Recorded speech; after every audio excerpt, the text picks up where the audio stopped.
Turns out there's some guy going around pretending to be me, and he's older than me, and he's taller than me, and he used to play basketball with LeBron James. You know who I used to play basketball with? No one. Because when I tried out for my 5th grade basketball team, I missed all 10 shots, and they have not gotten back to me yet. Fingers crossed. I've had to deal with the comparisons my entire life. Oh guys, look, Drew Gooden's on the cover of a PS2 game. Wow, that's so cool. What's the other one doing? Oh, he's peeing his pants? Gross. Drew Gooden just got drafted to the NBA, 4th overall. He's gonna make so much money. Are you peeing a different pair of pants? Go to the bathroom.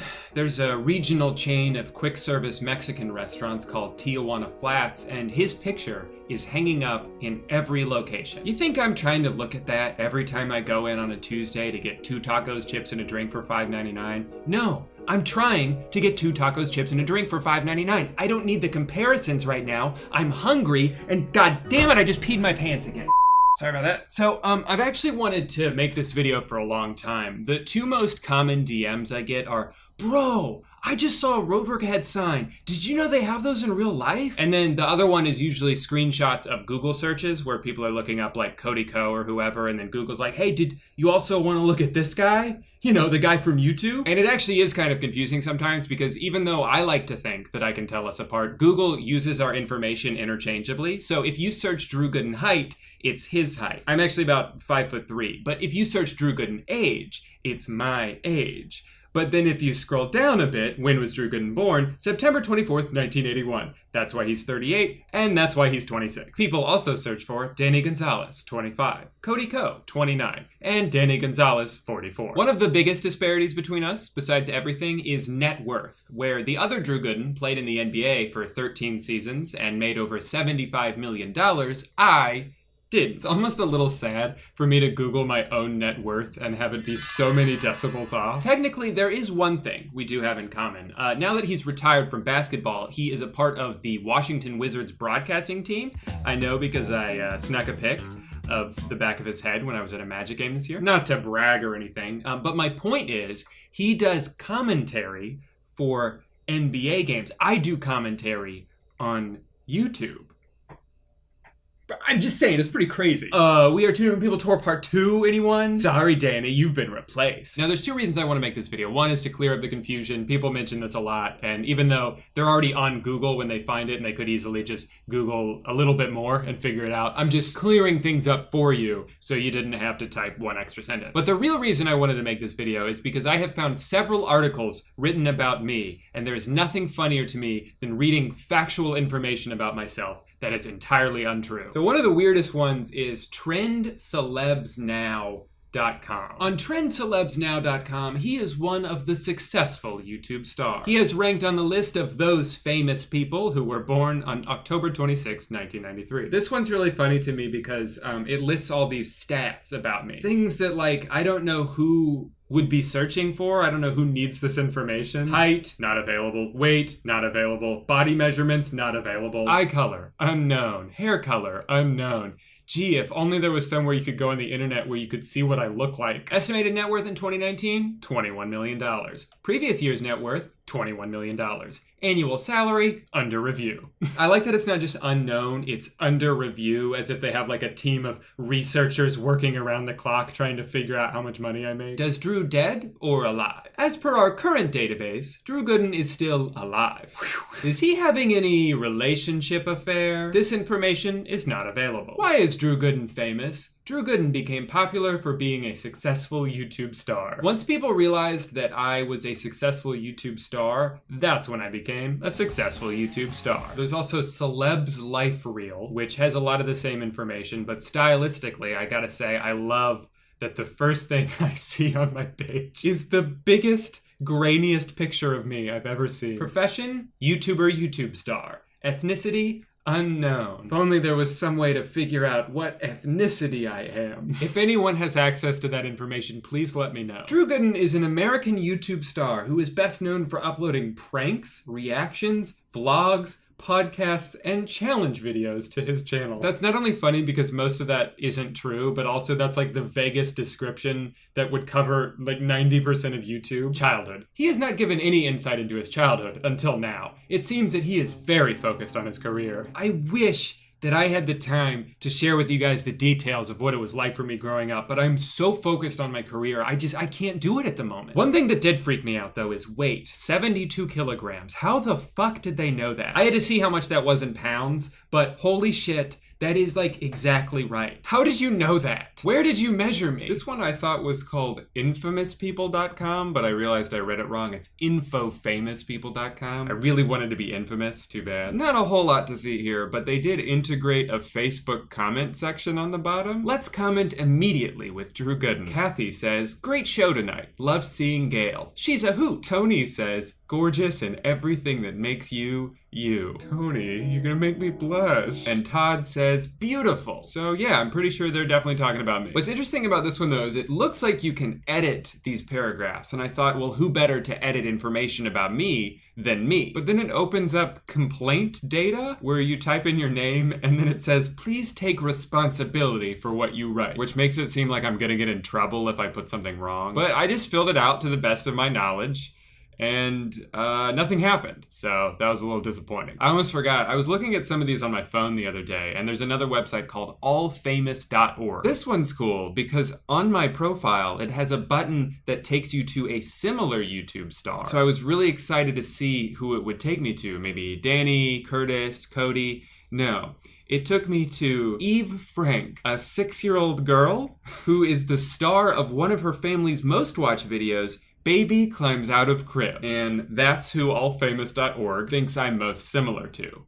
A little girl. Now, I think I saved the best two for last. This one's just about me, and then you'll see what the other one's about in a second. But this website's called findcelebritywiki.com. They pretty much alternate my pronouns from sentence to sentence. Drew Gooden is an American YouTuber, and he was born on October 26, 1993 in Orlando, United States. Her home city is Orlando, and nationality, American. He was born in her mother's home city in Orlando, United States. Does that mean that I was born in the city that my mother was in when I was born? Because I think that's true for everybody. She is 26 years old. He is currently a professional YouTuber. He is a renowned YouTuber in the United States and another neighboring country, but we won't tell you which one. He is a very efficient American YouTuber. That's right. I've managed to make an entire YouTube channel as just one person. So I'm not even sure what this means. Her body measurements are 42 inch. Does that mean tall, 42-inch tall, or wide? Is that my waist size? I'm not sure. He has dark shading hair and dark black eyes. Then annual/monthly salary. So I either make $50,000 a year or $50,000 a month. Source of income? YouTuber income source. The most supply of cash for Drew Gooden is YouTuber currently. We have a tendency to don't have enough knowledge relating to vehicles, fortnightly/yearly wage, and so on. We're changing presently. Oh, chest size 42 inch. Okay, not waist, chest size. So I may be short and slender, but I'm also very busty. Bicep size, under review. That makes me think they're like watching me with binoculars through my window trying to catch a glimpse of my biceps. Body shape. Not know. Sorry guy, we don't know his body shape. Hobbies, YouTuber. Likes, YouTuber. Dislikes, under review. Well, we know he likes YouTube, and it is one of his hobbies, but we have no idea what he doesn't like, because all we know him from is YouTube. My address, of course, is Orlando, United States. When I buy things online, I just get them shipped to Orlando, United States, and they'll find me eventually. So that website would have been my favorite if it wasn't for this other one. Shout out to @bitchiz on Twitter for sending this to me. This is an article called Look into the Love Life of YouTuber Drew Gooden and his wife, Amanda. This is one of my favorite things I've ever read in my life, but I don't want to read it by myself. I have to do it with, of course, my wife, Amanda. Oh, honey! Oh, there you are. All right, you ready to look into our love life? Nah. Come on, get excited. Nah.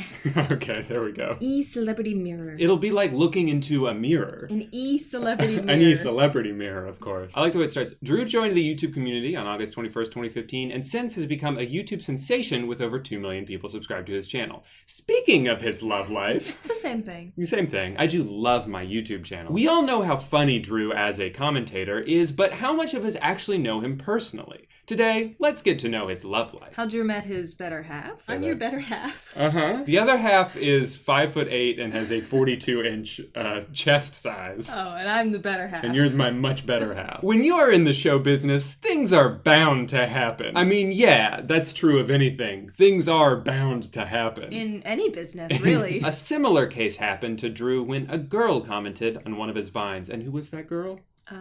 Mariah Carey? Mariah Carey? She said, bad vine, delete your account. She commented that Drew looked so cute in his vines, and that was the starting point of something great. Something extraordinary. Soon, Drew and his future beau started chatting, and in an instant, made a connection. After a while, they decided it's time they should meet, and so they did. How did they know that? Nearly 3 months after meeting one another, Drew proposed to his wife. No, it was a year. Well, yeah, it was over a year. Yeah, we were together for a year before we got engaged. It was not 3 months that we got engaged. Yeah, I was wondering where they got that from. I guess they're referencing this tweet where I say April, so they assume it was April. Yeah. We met each other, did long distance for 3 months, and then got engaged. I think they're just going off of dates when we posted things. Right. They're trying their best. It's just funny. Now they're living a comfortable life, enjoying each other's company. Little do they know, we can't stand each other. But we're quarantined, so we can't go anywhere. There is not one bit of a doubt that Drew Gooden's wife is gorgeous. Is there any doubt?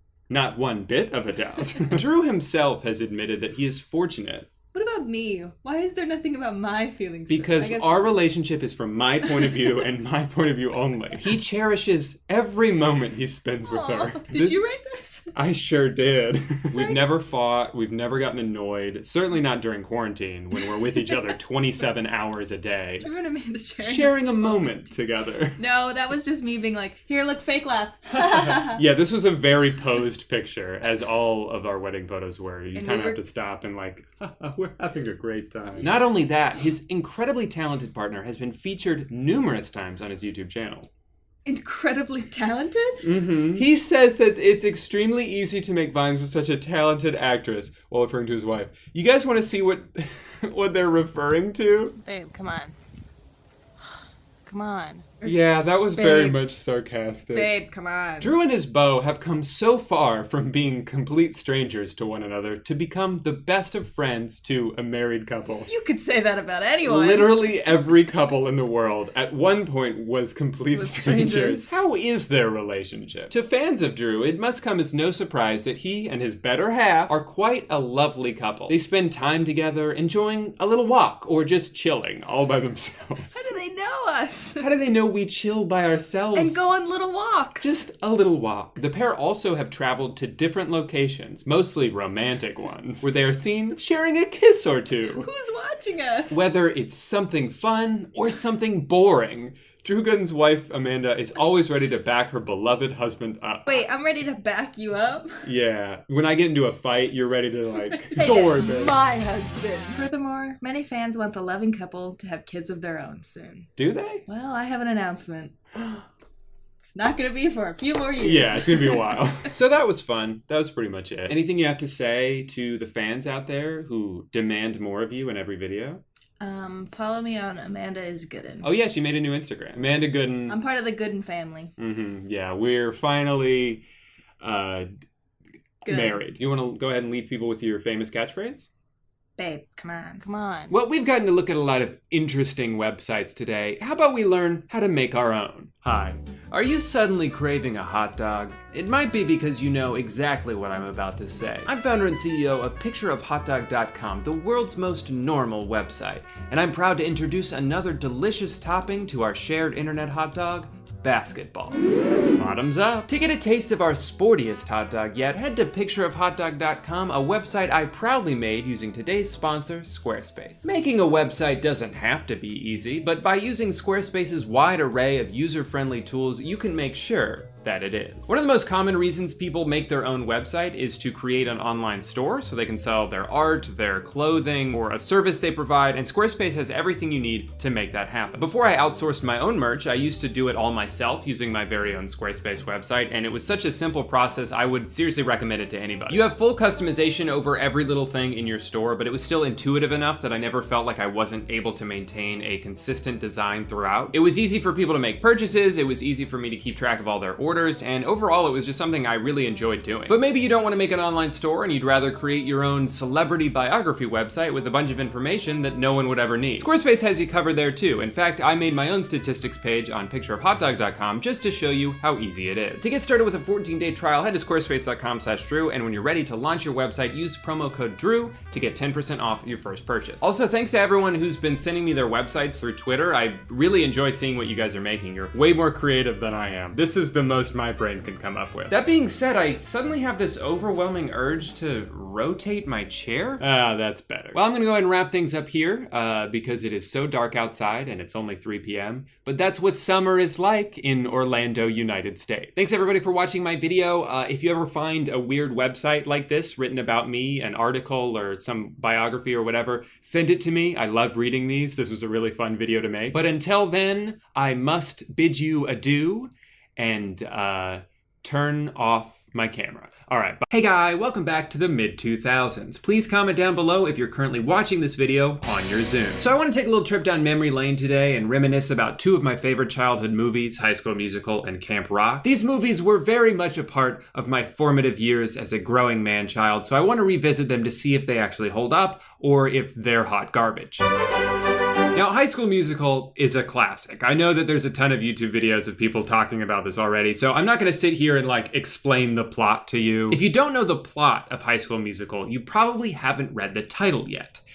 It's pretty much that. Well, technically, I guess they don't actually perform a musical, they just audition for one. Maybe it should have been called High School Audition, but I'll let it slide. So at the beginning of the movie, they're in Alaska or maybe the North Pole, and the two main characters meet because they're forced into karaoke. Totally normal situation, nothing to see here, except for what's on TV. The TVs at this party are playing footage of the party. Who set this up? Who set up a live stream that's being shown to the people in it? And who's filming it? I don't see any cameramen, so is it the movie's cameramen? They're supposed to be filming the movie. I know it's a weird thing to focus on, but I notice this every time I watch this movie. I don't want to be the school's freaky genius girl again. I don't want to be smart and beautiful.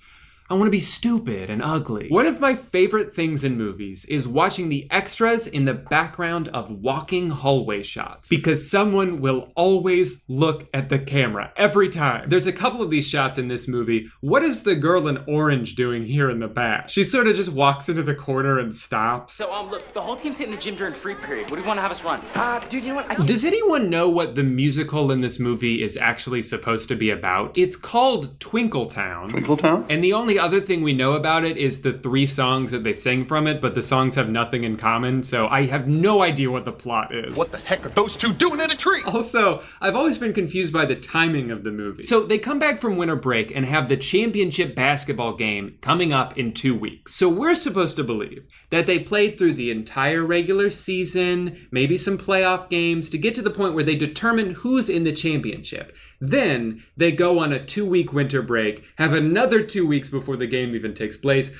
Why such a long gap? I almost wonder if the championship game is the only basketball game they play all year, because it's a game between East High School and West High School. So they've got to be the only 2 high schools in the area, right? Maybe they just play one basketball game every year and the winner gets a trophy. Dad, I'm not There's going to be college scouts at our game next week, Troy. You know what a scholarship is worth these days? Wait, hold on. Scouts are gonna be at the game? Well, you gotta play your best then. You know how much college basketball teams are gonna be drooling over the prospects of a 5'8" white kid from Albuquerque. She's not a problem. She's just a girl. But you're not just a guy, Troy.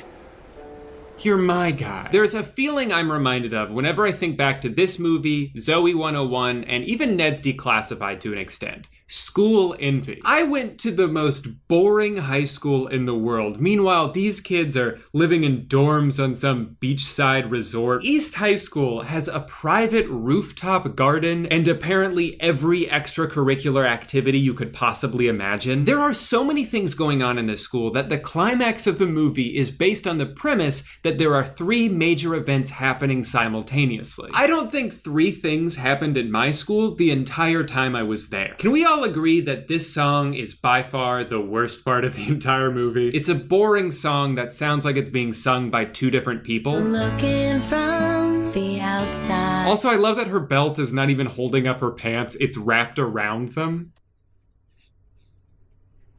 All right, good to go. I like at the end when they hack into this beaker to get it to heat up. Yeah, I think that's how computers work. But it buys them enough time to get to the audition, along with every single person who's ever gone to the school. There are a few things I still really like about this movie. I like that the final song is teased throughout the movie, so when it finally happens, there's sort of been this anticipation for it. It's a big payoff. I may have been a 13-year-old boy when I first saw this movie, but I definitely got goosebumps. And overall, I think this movie holds up pretty well. I'll say it. Yes, I know the story is very cliche. The whole idea that, wait, you can do more than one thing? Did you ever think maybe I could be both?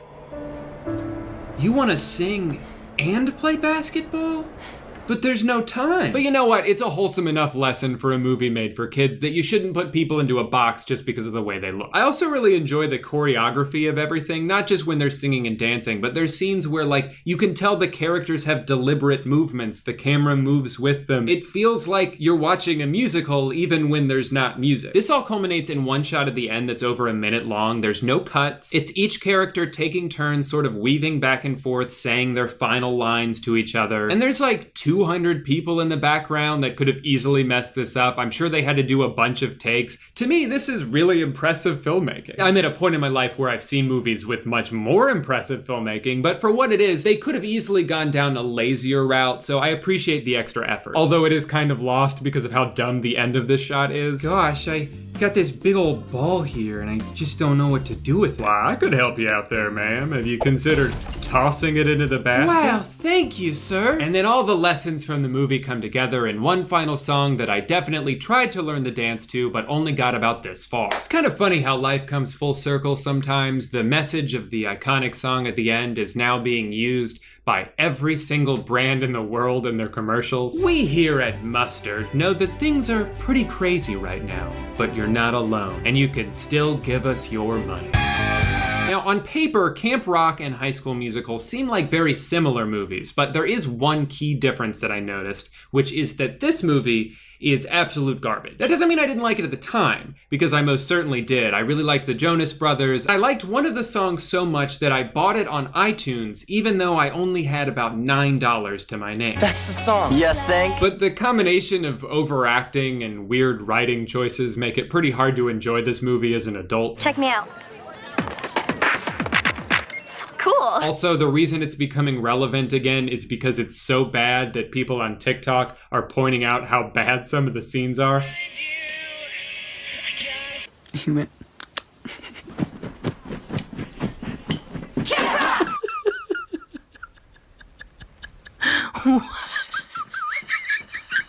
But I don't just want to talk about this movie, I have something a little different in mind that I'd like to try instead. That's right, I'm talking about the official Camp Rock DVD game. So, would you like to explain to everyone how you came into possession of this game? It's never been opened. Limited edition? Limited edition, according to me. According to us, we only have one, so who knows if they make more. That was purchased at a closing thrift store. It was to be sold for $3, but I got it for 25 cents. Can you believe the deal we got on this? And can you believe the restraint to go 3 years without playing it? She's asked me multiple times, can we play the DVD game? Can we play a TV game? And I said, no, now's not the time. I figured... We saved it for this moment. Yeah, I figured something important would come along one day. I'd find a way to turn it into content. And then now we can write off that 25-cent purchase as a business purchase. So that's pretty cool, actually. A little tax life hack right there. For you. I wanted to do this for so long. So was this used and they put new shrink wrap over it? Because this box is very beat up. I've never pulled shrink wrap off of something that's been this dilapidated before. You're ready to take the stage and steal some hearts, pick up the remote and play Camp Rock DVD game. Camp Rock DVD game! We got a holographic game board. Wow, this is worth at least 20 to 25 cents. When the movie came out, I was in 8th grade, and me and my two best friends were so excited that we put every photo that we had of the Jonas Brothers around us just to watch the movie. Who was your favorite Jonas brother? Kevin. No, be honest. Her favorite Jonas brother, I'm so embarrassed about this, was Joe. She loved Joe, but because her friend already loved Joe, she agreed to love Kevin instead. And I just think that that's really sad, and I wish that there were 2 Joes and 0 Kevins. She even drew a picture of Kevin on my back in Sharpie, just to prove how much we loved the Jonas Brothers. Oh no! Holy Holy shit. When it's your turn, spin the spinner and do what it says. Okay, jeez. I guess I'll go first. Jam time! What? Which came first? Oh, well, that's the beginning of the movie. That's the only time she's in her house in the entire movie. This is my favorite game. Yeah, she makes me play this with her every night before she goes to bed. Otherwise, she has really bad nightmares about Camp Rock 2. Spin it and do what it says. Do what it says. Free card! Alright, well. I wanted Sultry Joe. Look closely. These images are from the movie. Oh, yeah, I figured they might be. Which came last? What have we here? They're playing the clip from the I movie. can hear you. Right. I don't think this game is very hard. The whole concept of DVD games seems fun. I don't know if I ever played any, We though. weren't allowed to have Fun. fun. Who said? You totally rocked it. Trash can. Trash can said that. Who said? That's cute. Oh, the you're same cuter. options. Trash can. Rise and shine, superstar. And throw it in the trash. Oh boy, this sure is fun. Okay, honestly, I actually don't know. I have no idea. This one's hard. Which came second? Flawless. I don't know whether to be proud or embarrassed of how well we're doing. So she got Go Fish, which I think means she can ask me for one of my cards. Do you have Joe Jonas? No. Okay. Cha-ching! Take it to the bank. Okay. Hi, I played this Camp Rock DVD game and it told me to Say no more. They give you a voucher. Wow, $1,000. Player's pick. I picked Go Fish, which means I get to ask you for the mom card that you just picked up. You got a crush on this girl? I'm back at the bank now. I'd like to redeem my 2 mom cards and 1 wild card. This guy's got 2 mom cards, golden voice card. Give him a guitar pick. Yeah, they're in the vault. Sorry, you're gonna get a lot of people like you coming in here. Pick one. I got a guitar pick. You haven't got any wrong. Is it even possible to get one wrong in this game? Yeah. Or are we just so smart? Wait, let's blatantly pick a wrong one and see what happens. Oh, funny you want to do that on my turn. Pick your card. Golden voice! And you've got 2 Joes. You trying to redeem those? Yeah. Welcome to the bank, ma'am. May I take your order? I have 2 Joes and a golden voice. Wow, there was some lanky guy in here a few minutes ago with 2 moms and 1 golden voice. Do you know him? That's my son. Your son? Tell him he's a real nice young man. Here you go. You got that one. Oh, can we put this game in the trash when we're done? Come on and sing along. Follow and I lead. You wanna be like me, but you just don't wanna be. Fuck it or suck it. I won! I have so many people to thank. Kevin and Joe and Nick and my wife. And Frankie Jonas! Frankie, if you're out there and I know you're watching this video right now, I know you're a big fan, keep being you. Rockin'. Rock on, Joe, or what's his name?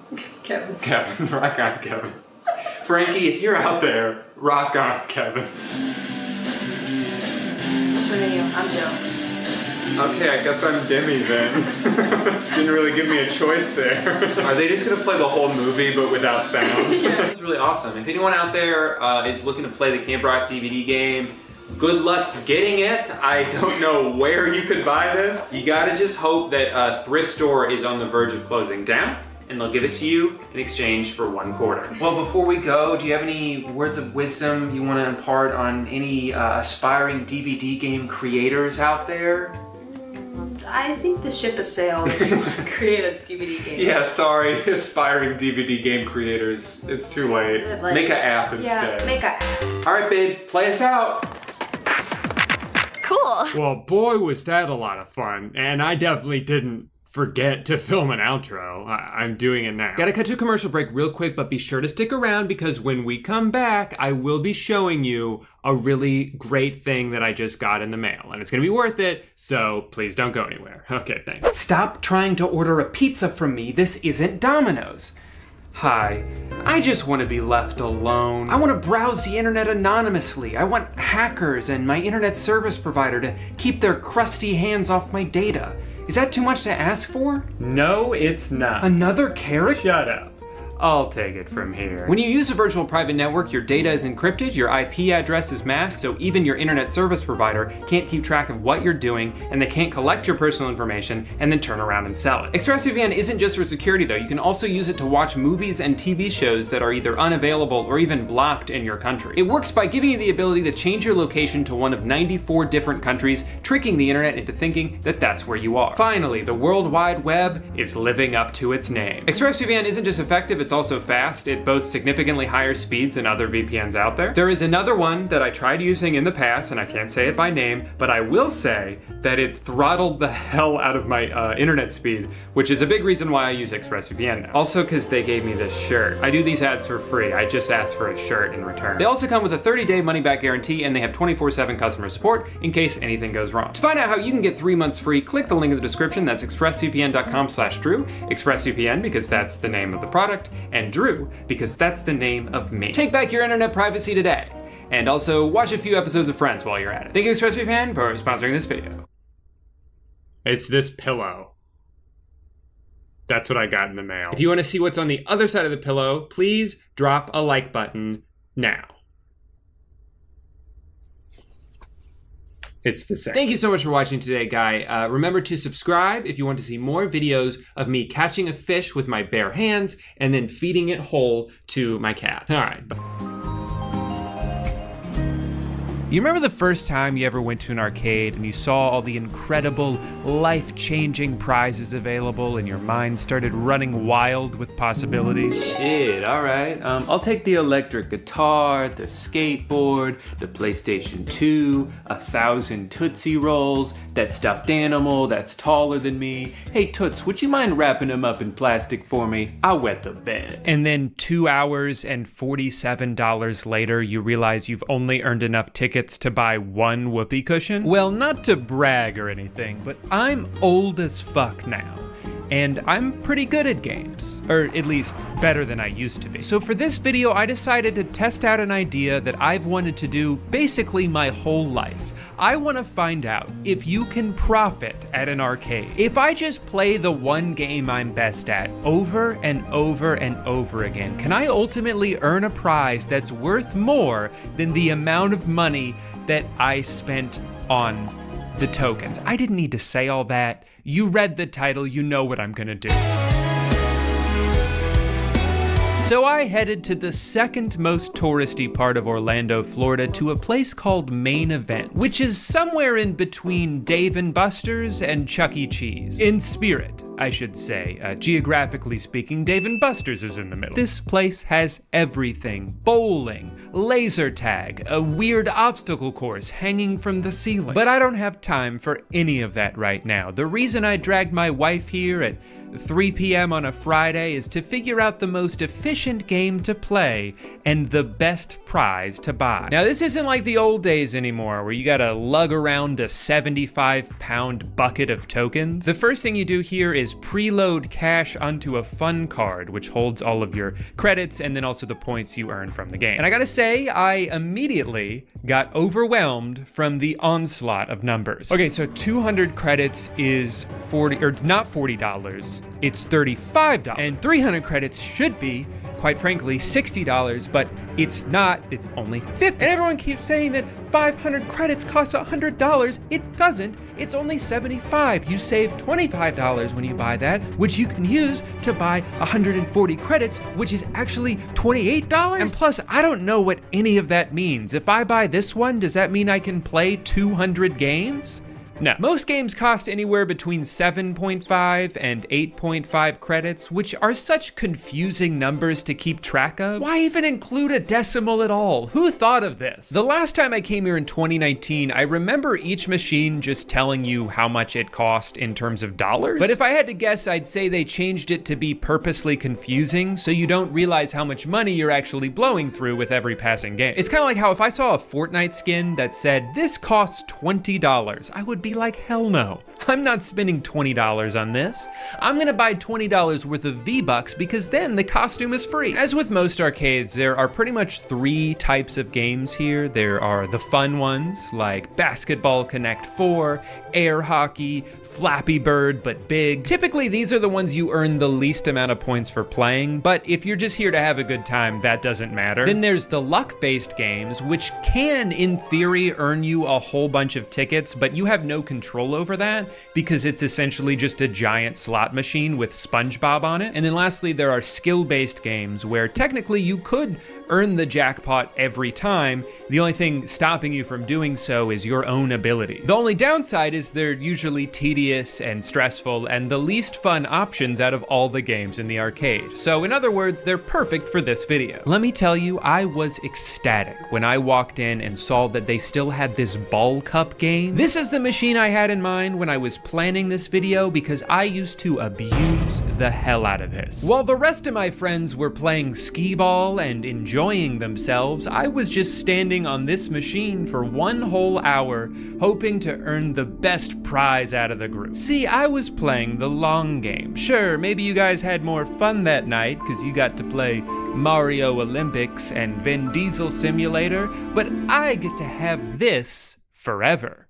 So, who actually came out on top? Anyways, back to the ball game. So the goal with this is to get all 50 balls into these spinning cups without losing any of them, and you have to do so before time runs out. You really gotta try to be perfect with this one because the difference between getting 49 balls and getting all 50 is massive. But once you get the rhythm down, it's possible to start stacking jackpots and become the queen of the arcade. When I started out though, I was blowing through tries so fast. I'd started sweating immediately. I got very tense and nervous. I think the pressure of the video was mounting on me. And every time I would be just 1 ball away from the jackpot, the disappointment and frustration would hit me like a ton of bricks.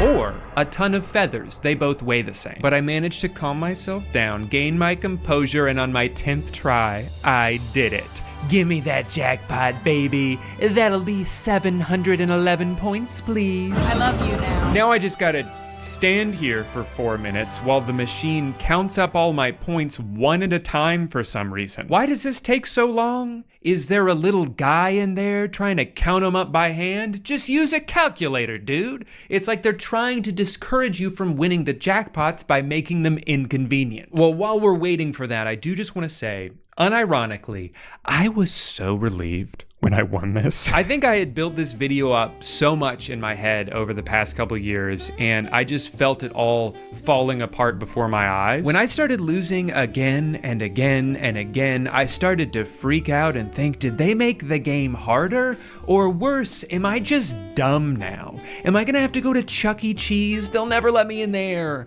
I'm almost 30. Oh, hey, my points are done. With the satisfaction of one, that's right, a single win in my belt, I decided to just enjoy the rest of my night with Amanda, knowing I was gonna have to come here by myself later in the week anyway. We went bowling for the first time in about 5 years, which reminded me that I am possibly the worst bowler in the entire world, including babies.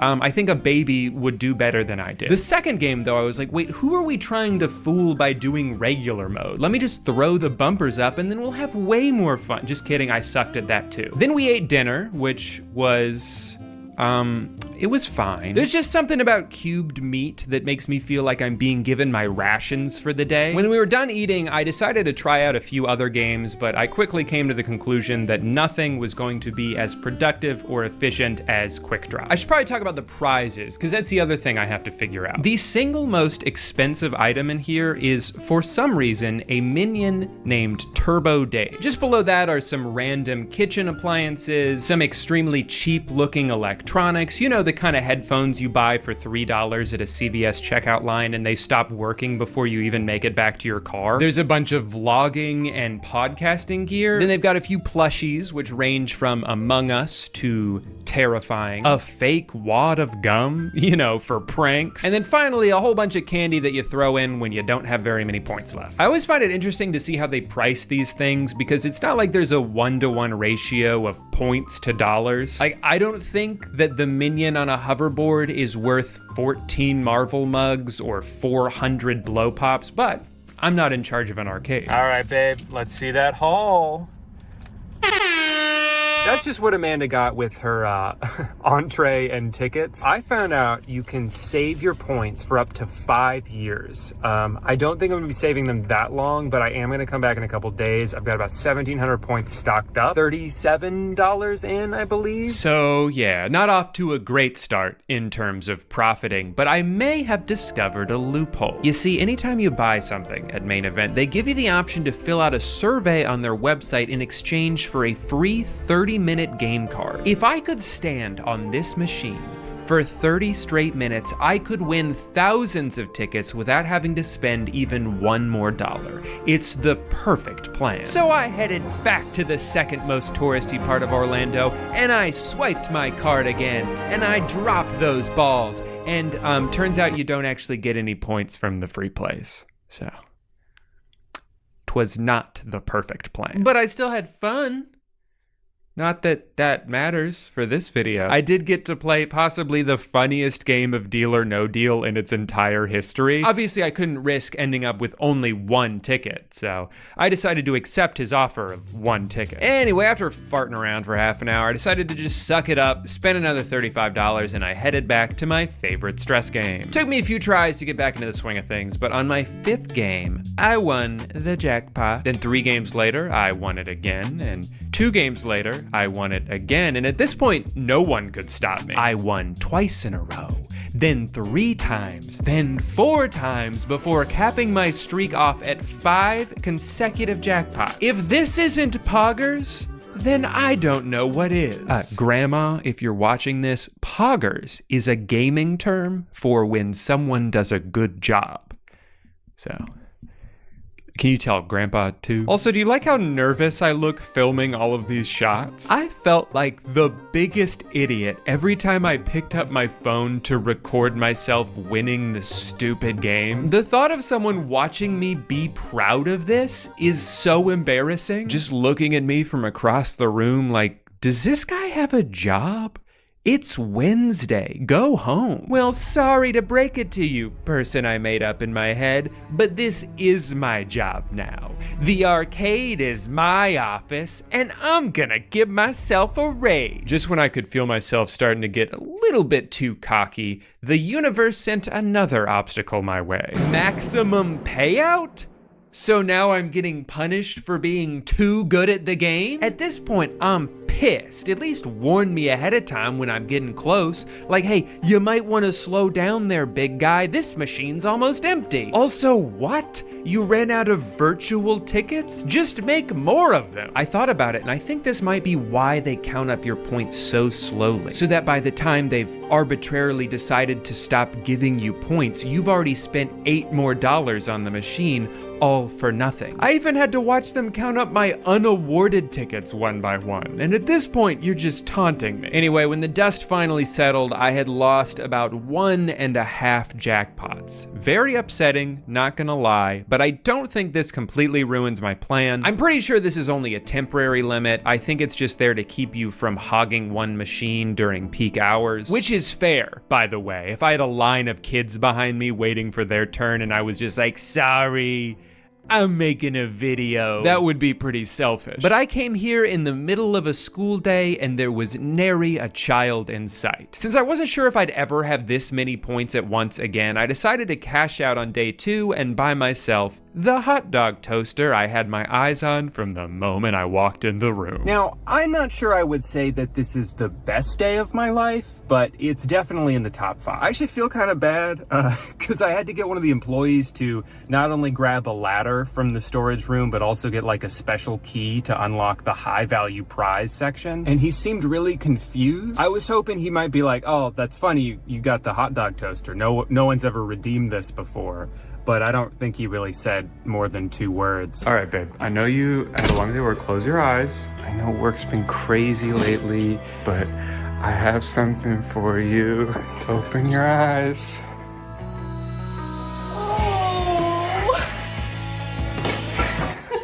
Thanks. It's not for you. If I open it and there's like crumbs in it, I'm gonna laugh. I'm gonna cry. Oh, it's smiling at us.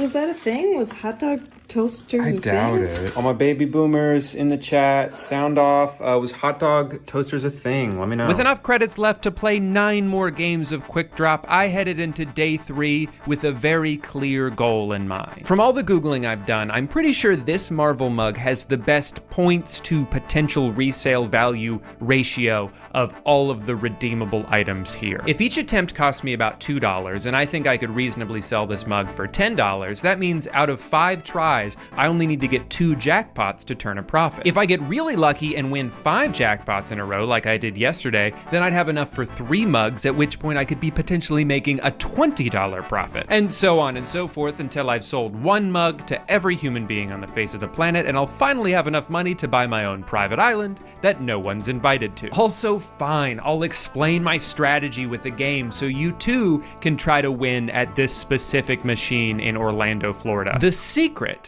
is to just drop 4 balls at a time. That's pretty much it. They even show you that in the little tutorial video that plays, and yet I still see so many people try to drop all 50 balls in 1 second like they're in a hurry to lose. If you drop exactly 4 balls every spin, which is pretty easy to do, you will end up with 48 out of the 50 balls with the time that you are given. That means at some point during the 12 turns, you only have to drop 1 extra ball twice to end up with 50. Personally, I like to get those 5th balls out of the way early so I know how hard I need to focus for the rest of the game, but if you'd rather save them for the end because you'll have the rhythm down at that point, I can't blame you. I'm just impressed that you flew all the way to Orlando to play this game. As usual, I got off to a bit of a shaky start. Probably didn't help that I forgot to take my Tom Brady brain pills like I did on day 2. I hope they don't consider that an illegal substance here, and it's not like the arcade equivalent of steroids in baseball. But after a few tries, I was able to win the massive jackpot that everybody else had graciously accrued for me. You see, every time someone loses this game, the jackpot goes up by 1 and resets when someone wins. So this means there had been about 300 losses in a row, and I got to benefit from that. That's another variable to throw into the math here, but even without that, 600 points is nothing to sneeze at. Anyway, after 3 days of mashing 1 button a million times and a hot dog toaster already sitting pretty in my kitchen, I headed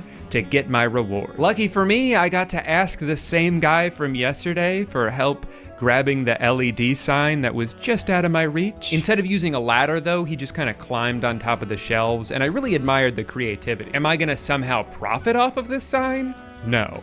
But to me, having a man cave that's open all day, every day, is priceless. Oh, also I grabbed the mug that I came here for. I keep getting distracted by funnier prizes. As much as I wanted to race home and enjoy a celebratory cup of decaf coffee out of my new mug, it was time to get down to business. And I threw that bad boy up on the world's worst commerce website, Facebook Marketplace, and I waited and waited and waited. And just when I was starting to lose hope, my friend Cody offered to buy it from me with real American money. Sorry for the abrupt exit, Cody, but I had to rush home and count my earnings.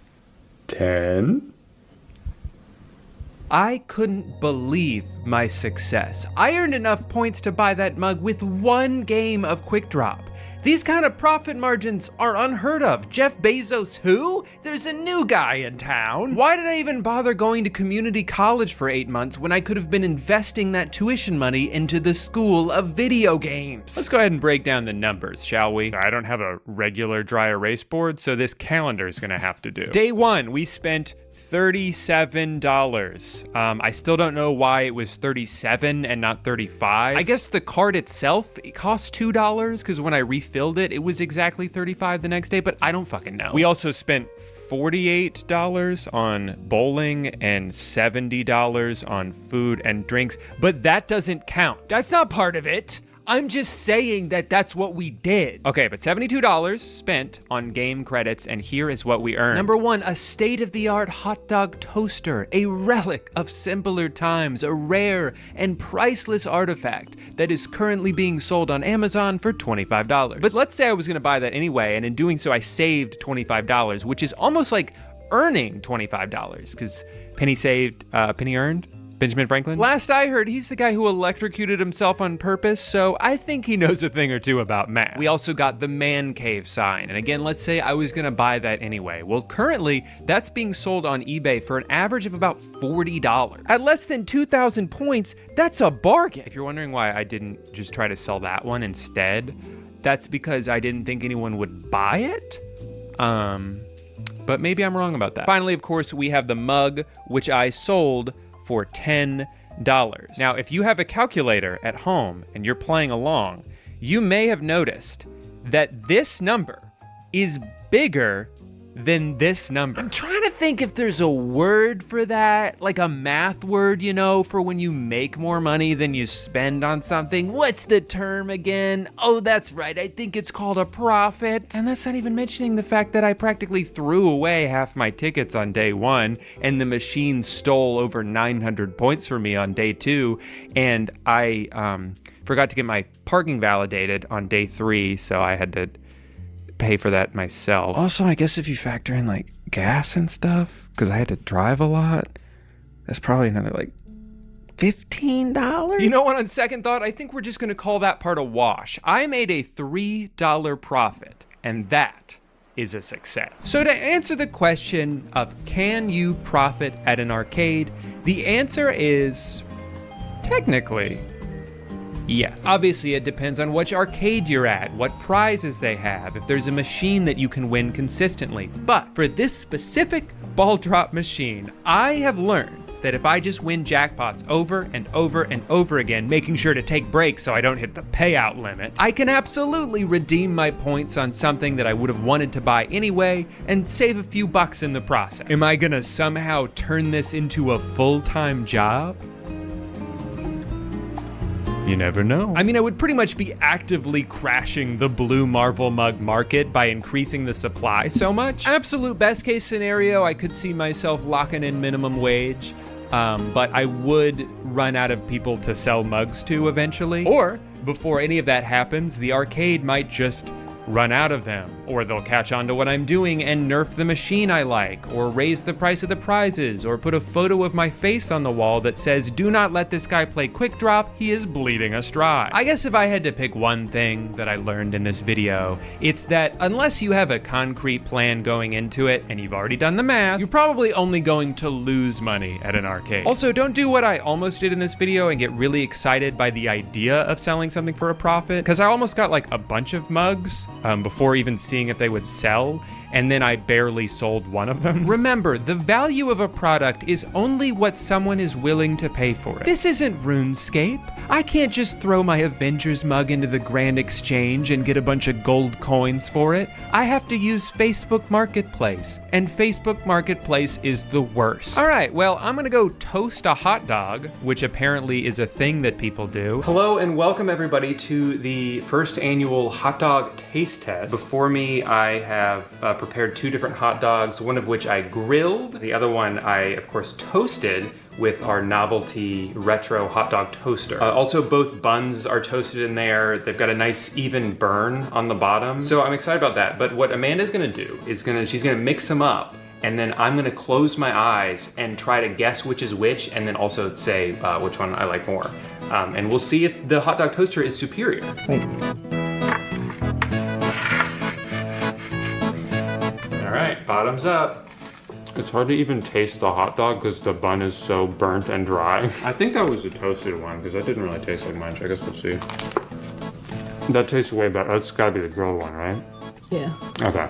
The Office premiered in 2005 to mixed reviews from an underwhelming number of viewers. Shrinking in the shadow of its acclaimed British counterpart, the show narrowly avoided cancellation after just 6 episodes. About 15 years later, it would go on to become arguably the most popular sitcom of all time. The legacy left behind by The Office is truly inescapable. You'll find GIFs and references from the show in just about every corner of the internet. And that's just for the general public. For the actors that were in this show, forget about it. These people are going to get called by their characters' names for the rest of their lives. Imagine going on a podcast to talk about a TV show you were on 20 years ago, and all of the top comments are like, Man, it's so weird to hear Kevin talking normal. Why is he doing that? Make him stop. I want to kill Kevin Malone. I guess the thing that happens when you cast as wide of a net as The Office has managed to is that you're gonna pick up a lot of different kinds of people. And I think nowhere has that been more apparent than in the reactions to the new Office sequel series, The Paper. I want you to think of any opinion that someone could have about anything. And I promise you, there is someone out there who has that opinion about this show. There are people who think it's too much like the original. There are people who think it's not similar enough. I've seen people call it a lazy cash grab, and other people say it's the best show they've seen in years. Some people are already asking for fan fiction, and other people are complaining about DEI. Surprise, surprise, another show with women in it. Yeah, I'm out. Wake me up when they make something that's just a bunch of dudes. Young, hot dudes with their shirts off. This person is mad that their husband doesn't kiss them like the guy on the show. This person asked and then answered their own question, and all they had to do was look at the video they were responding to. And this person called Peacock Poopcock. And that's just not nice at all. But the most prevalent opinion I've seen about the show, almost everywhere it gets mentioned, is that it will never be as good as the original and that Hollywood has no new ideas. Now, while I agree that this show probably won't be as good as The Office was, and I am also fairly tired of sequels and spin-offs in lieu of fresh new ideas, the show you're talking about literally was a reboot. The pilot episode of The American Office was a near word-for-word recreation of a show that already existed. Yeah, reboots can be kind of annoying, but this is not the time to make that argument. Also, I think we're revising history a little bit here. Season 1 of The Office was not that good. Season 1 of Parks and Rec was even worse. It took a while for those shows to figure out how to best utilize all the characters and even just find the overall tone. In the case of Parks and Rec, that show really didn't hit its stride until season 3 when they hired Adam Scott and Rob Lowe to replace this guy whose name I could not tell you if my life depended on it. I guess what bothers me about this is that a lot of the people who complain that nothing new gets made anymore also won't give new things a chance because they're not immediately better than the thing they already like. I think an important distinction to make about The Paper is that it's not trying to be The Office 2. Yes, it's made by one of the original creators, it's written and directed in the same style, it takes place just a few towns over from Scranton, and there is one single character from that show that is also in this one. But it's not a continuation of the same story or any of its characters. It's very much trying to be its own thing, and I think does so pretty successfully when they're not slamming you over the head with references to the old show. It's giving me PTSD from a old boss. I know who he's talking about. Maybe too easy for you, Stanley. I know who he's talking about. Nobody wants this. Every time one of these would happen, I would get unreasonably upset. Obviously, I get why they do these, and I do seem to be in the minority with this opinion, but it just feels so pandery. I also think when you lean too much into these references, you're shooting yourself in the foot, because the more these shows are connected, the more it invites comparison. And if people are constantly comparing the two shows, there's gonna be a clear winner. And that's kind of the double-edged sword of a show like The Paper. A lot of people are only going to watch it because it is tangentially connected to The Office, but then they're also going to spend the majority of its runtime comparing the two. And honestly, it's kind of impossible not to. Throughout the pilot, every time a character would come on screen, I would be like, okay, so that's the new Jim, that's the new Pam, and then that's sort of like Angela, and she's like Italian Michael, and that's the new Stanley? Did anybody hear that? Oh, sorry. My prejudice is showing. That's Black Creed. Mostly because I was so curious to see what this show was gonna be. I watched all 10 episodes of it, and I have pretty mixed feelings. Unfortunately, I'm blanking on what I was gonna say. Something about...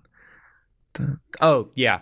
So there were parts of The Paper that I legitimately laughed out loud at, followed by lines that would make me want to set my TV on fire. The pilot specifically is kind of a mess. Structurally, it's just all over the place. So we open on the old office building and we hear from Bob Vance. And we like that because we remember him from the other show. And then we cut over to a different part of the building and we hear this person talk about Dunder Mifflin, which we remember from the other show. And then we cut to the new office, which for a minute I thought was in London because this guy's British, but it's actually in Toledo. And we learn that this place sells toilet paper and regular paper and newspapers. And then we hard cut to this old documentary about how the newspaper used to be good, and then we cut back to see that now it is bad. And then the theme song plays, and then we're introduced to a second boss, and then she introduces us to everyone else, including Oscar, who we remember from the other show. And then we meet the main character, who is coming in to be the third boss, and this is just like the first 9 minutes. It's so disjointed that it almost made me think that the cold open, a scene that has zero actual connection to anything else in the show, was a Peacock mandated insert demanded by some executive who walked into the writer's room with a Google Gemini summary of the script and said, but how will people know that this is The Office if we don't show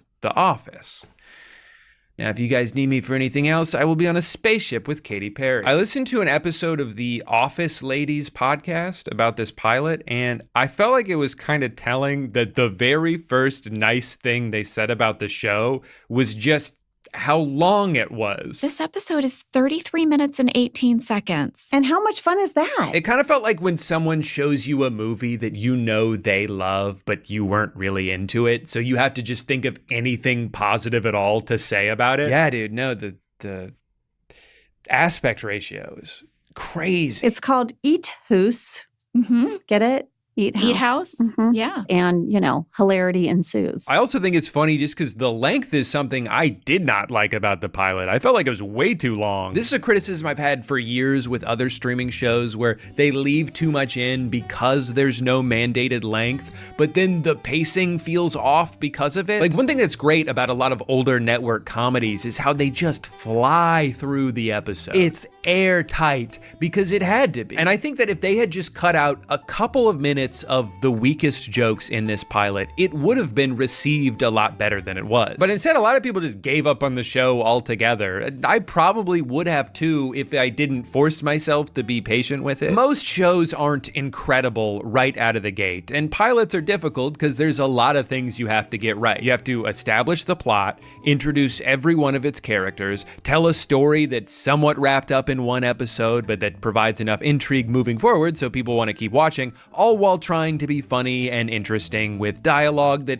needs to exposit but cannot seem expository. It's rare for a series to nail all of that on its first attempt. So I didn't want to hold it against the show that the pilot is a little underwhelming, because at the very least, I do think they set up a really interesting premise, and that's probably the best thing the paper has going for it. A show about how a once great newspaper has been relegated to just being a clickbait factory whose only purpose is to generate whatever ad revenue it can for its parent company feels super relevant. By far the funniest parts of the pilot are the scenes that satirize the state of modern journalism. I love when Esmeralda proudly shows off her favorite article she's written, and it's just like the kind of thing you'd see at the bottom of a news page with some sensationalized title and a crappy AI thumbnail. And then you keep learning about colors of cars. There are so many colors. To me, this is what gives the paper a much stronger hook than it would if it was just another workplace comedy about a job that sucks. Because even though that premise worked great the first time they did it, if that's all this show was, it would feel completely pointless. This premise also gives you something to root for as you're watching it. There's a goal that everybody's working towards. The main guy, Ned, comes in with this Leslie Knope style passion and determination to turn this company around. And if you can buy into it, his enthusiasm starts to feel infectious. But I think it definitely takes a few episodes to get to that point. And part of the reason is because early on, the vibe of the show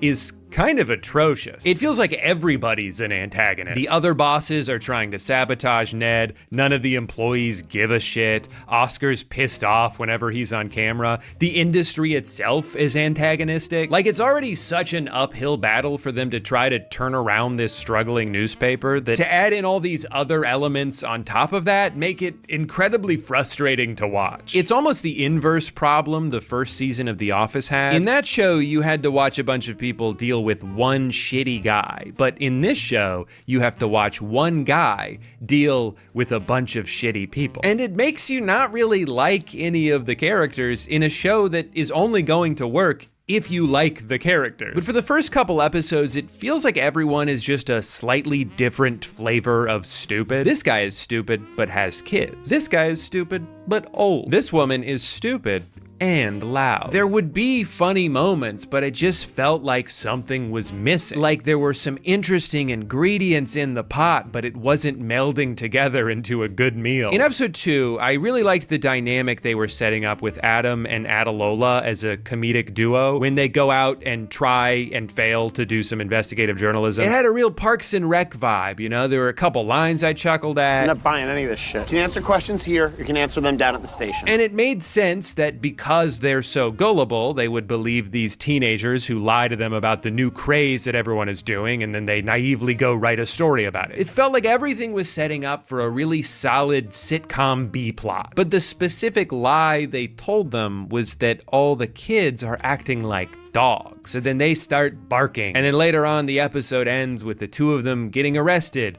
for barking. And it just felt like there had to have been some other funny specific they could have put in. Like that was maybe the placeholder, and then they just never replaced it with a better idea. In episode 4, they established that one of their biggest competitors is a blog run by a local high school. And it's fun because even though there's this rivalry there, at the end of the day, it's just a random kid. As things go back and forth, you feel like it's all gonna lead up to something big and funny, and then all of a sudden the episode just kind of ends. They trick him into putting out a fake story to damage his credibility. They write their own article about it, and then Ned is like, maybe we shouldn't have done that. And then it's over. So like the climax of the episode is just a quiet reaction to something that happened off screen. The ending of every episode doesn't need to be some outlandish over the top moment, but I feel like it should at least crescendo. You know, that's what you tend to expect out of a sitcom. That they're gonna set up 2 or 3 different storylines that'll each slowly build up until they all converge in a satisfying way. And almost every one of these early episodes just kind of fizzles out at the end. Like we're kind of getting close, but we're never all the way there. And that was my biggest opinion about the show through the first 4 episodes. But then for whatever reason, suddenly in episode 5, everything kind of started to click for me. Maybe it was just more consistently good writing. Maybe it was that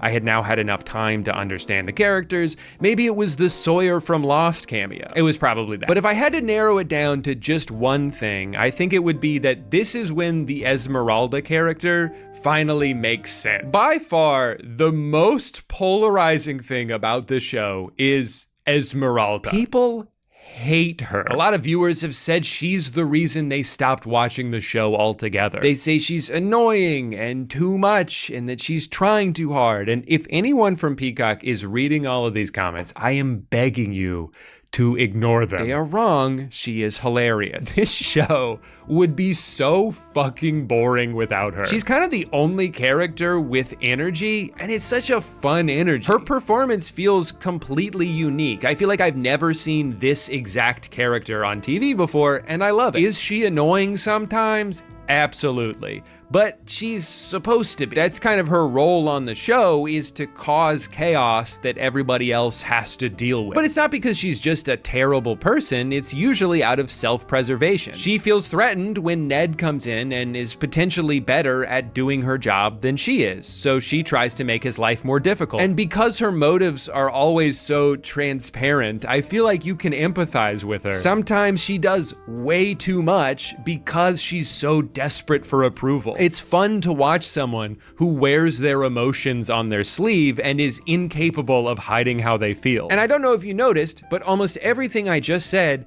is also how you could describe Michael Scott. I'm not saying that this performance is as good as Steve Carell was in the prime of his career, but I like that it's different enough to stand on its own. Michael Scott was lightning in a bottle, and the thing they say about lightning is you can't catch it twice. So I'm glad they didn't try to. That they didn't try to replace that character with someone doing a lot of the same things with the same look and the same mannerisms. Like Tim Key. Also very funny in this. From the moment he steps on screen, it just kind of feels like he's doing a Ricky Gervais impression. He's doing a great job, but it certainly doesn't feel new. Whereas Sabrina Impacciatore feels very refreshing. And I'm just hoping the showrunners are aware of what they have in her and aren't going to lobotomize the show in an effort to appease a handful of angry reviews. It's more than a handful, but still. Overall, episode 5 is when this show really started to gel for me, and it only continued through the rest of the season. Each character started to become more defined and not just like interchangeable dumbass dumbasses. I just can't have any more kids. 4 is just about manageable because you get 1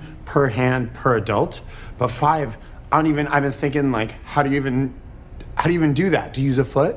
And then people think you're kicking them? Once Ken and Esmeralda realize that their goals are aligned and they become more of a team, their dynamic gets so much funnier. Also, as a longtime fan of Eric Rahill, it's just really cool to see him get more opportunities, both as an actor and a writer. His character, Travis, is someone I'm intrigued by, but I still think has a lot of untapped potential. My favorite arc in the whole show starts in episode 7 when they introduce their new product, a flushable glove that you can use to wipe your ass, and ends in episode 8 when Esmeralda takes her son to audition for the commercial. Do my rewrite. You know, I'm a journalist. I like writing, so. I was born filthy in sin, so it'd be Not that one. It's baseball season, and the only stains my single mom should be getting out of my pants are grass stains. This specific tone and style of comedy is something I missed from the Greg Daniels cinematic universe, and I'm happy to have it back. The second half of the season isn't just funnier than the first half. In a lot of ways, it kind of feels like a different show. It's significantly less pessimistic, so it's not as draining to watch. For me, it started to have that comfy sitcom feeling where it's like, is this the greatest show in the world? No.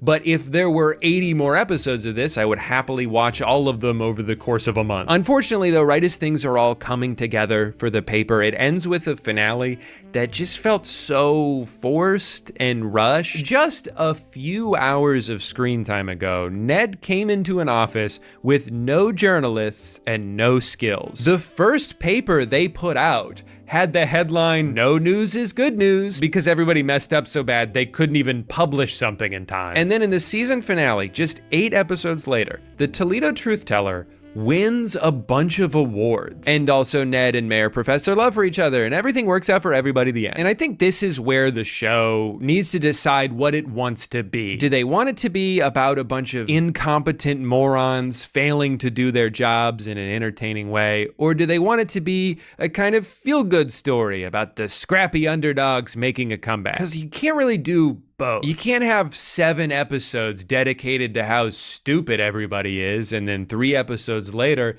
they're winning journalism awards. It's not a satisfying ending if it doesn't make any sense. Like, I'm not saying you should have to drag everything out just for the sake of making it longer, but a feel-good story is really only gonna feel as good as the amount of time it took to get there. In Parks and Rec, Leslie wins the election for city council at the end of season 4, about 70 episodes into the show. In The Office, Jim and Pam had all this tension and chemistry through the first 2 seasons, but they didn't kiss for the first time until 30 episodes in. So when those things finally happened, it felt like a huge deal because we'd spent so much time building up to it. I understand from the showrunner's point of view, they were only given 10 episodes to work with, so they probably just wanted to give it a nice happy ending just in case Peacock didn't give them a season 2. But I really hope going forward they can get that number closer to 20 or 25 episodes to give everything a chance to breathe. They've already renewed it for a season 2, and they're planning to air the current episodes on NBC, so maybe it'll get more of the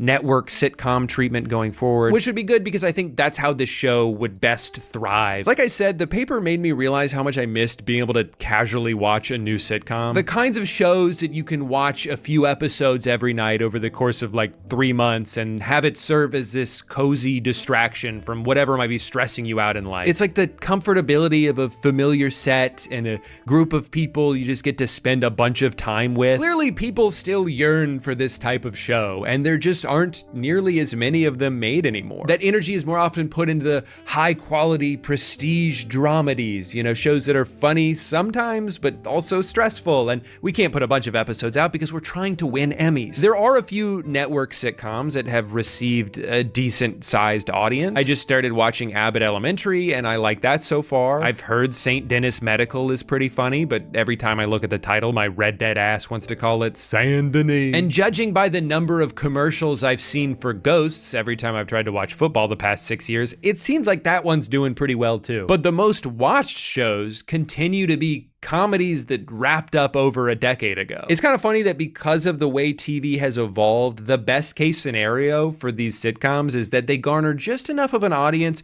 to keep making it. And then once all 7 seasons are done and it can be thrown onto Netflix 8 years later, that's when it becomes the most popular it's ever been by a mile. But I also wonder if it's only going to get harder for sitcoms to even get to that point because of how different our approach to entertainment has become. Historically speaking, every sitcom needs some amount of time for the pieces to all come together. But the amount of time that people, myself included, are generally willing to give something is shorter than it's ever been. If you go on TikTok or Instagram somewhat regularly, you've probably gotten used to the feeling of, if this video does not interest me within 1 second, I'm getting the hell out of here. Make me laugh right now or stop wasting my time. My precious, precious time that I spend 9 hours a day of melting my brain with the flashlight I keep in my pocket. The Office was an incredible success story, but I have to wonder, if that first season came out today, would people be willing to give the same amount of time for the show to figure itself out? Or because of our increased impatience, would we be much quicker to just write it off? I don't know,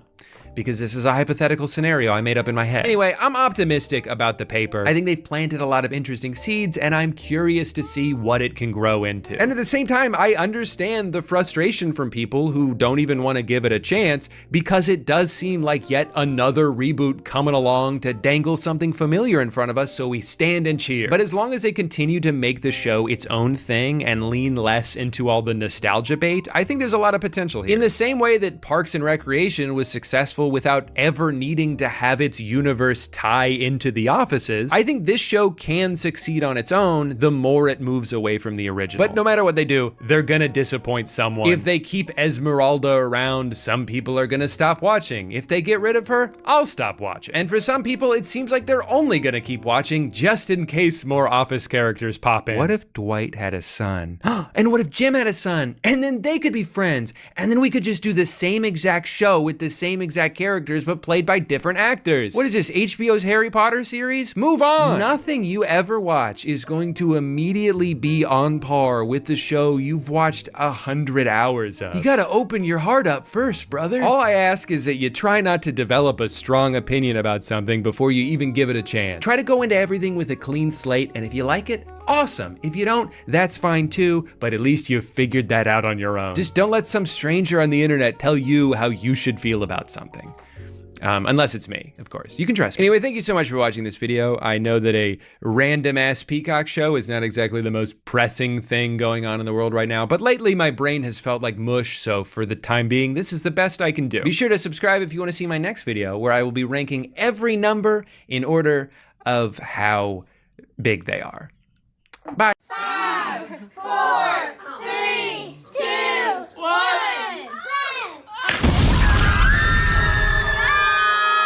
Hey guy. Gender reveal parties are the world's stupidest tradition. What probably just started as an innocent excuse to throw a pregnancy party with your friends has transformed into this never-ending competition to try to find the most destructive and dangerous way to announce that your child is gonna have a penis. Now, I'm not normally one to shit on people's innocuous hobbies, unless it's pretending to do magic or listening to Kids Bop, or cutting a bagel weird. Okay, maybe I do that. But in general, if you're doing something and it's not harming anyone, I'm not gonna take up too much issue with that. And for the most part, I think gender reveal parties tend to be pretty harmless. Maybe you just eat a pink cake with your family, or you all huddle around your dog waiting to see what color his shit is because you fed him some food coloring, and then everyone cheers when he finally poops, and he's confused, but he likes the attention. I'm sure there are plenty of ways to celebrate your fetus child that don't involve the destruction of property. The problem is, like a lot of things that end up on social media, gender reveal parties have turned into this quest to one-up everyone. Whenever an idiotic stunt goes viral, most people probably look at it like, wow, that was dumb that they did that. But some people look at it as an opportunity. They got 1 million views for making a piñata explode? I'm gonna set my grandparents on fire. If the smoke is pink, we're having a girl. Don't get me wrong, I love my family, but the only thing more important to me than their well-being is the possibility of becoming a Twitter moment for 4 hours. Now, I'm sure you've already heard about what I'm referencing, but it just makes me so angry. that I had to come on here and talk about it. There is a wildfire in California, is, not was, because so far they've only been able to contain like 7% of it, that's burned about 10,000 acres and forced people to evacuate their homes, all because someone set off a pyrotechnic device at a gender reveal party in the middle of the woods. Because everyone knows the best place to set off fireworks is next to a bunch of trees. According to a surveillance video, the family could be seen afterwards scrambling and grabbing water bottles, which, believe it or not, was not enough to put it out. I am continually shocked by people who underestimate how quickly a fire can start and immediately become out of control. Especially in California, during a heat wave, the air is as dry as it can be, you're surrounded by foliage. What did you think would happen? I'm sure the family will try to plead that this was an accident, but I don't know if this even counts as one. I am upset that people are stupid. As idiotic and as preventable as this wasn't even the first time a giant fire was caused by a gender reveal party. A couple years ago, an off-duty Border Patrol agent shot a target he made that said boy girl on it,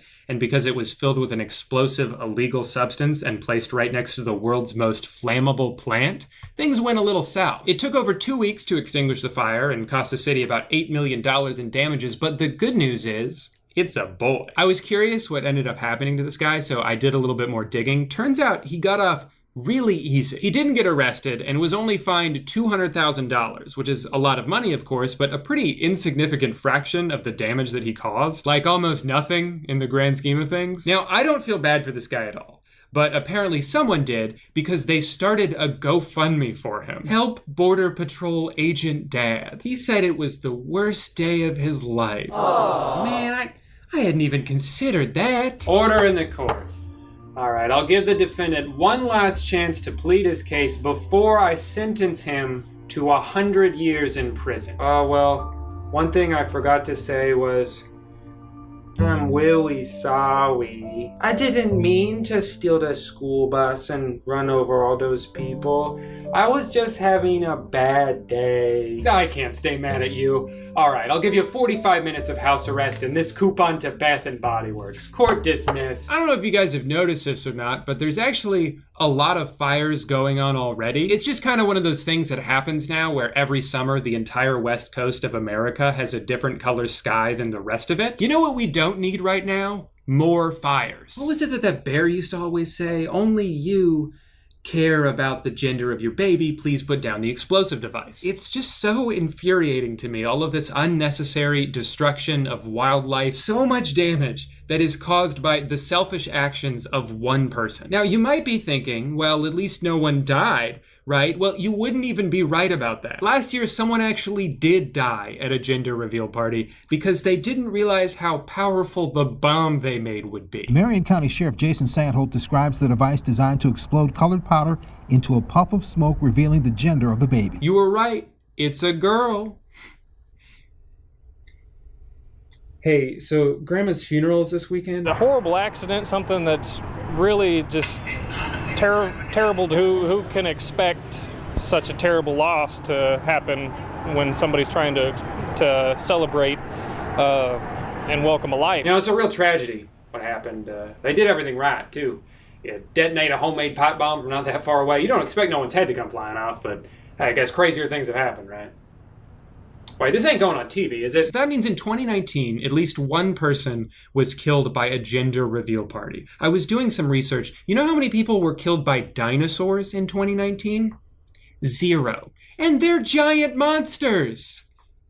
Gender reveal parties are statistically more dangerous than dinosaurs. Anyway, so this happened in Iowa, and it was pretty big news at the time, but apparently not big enough.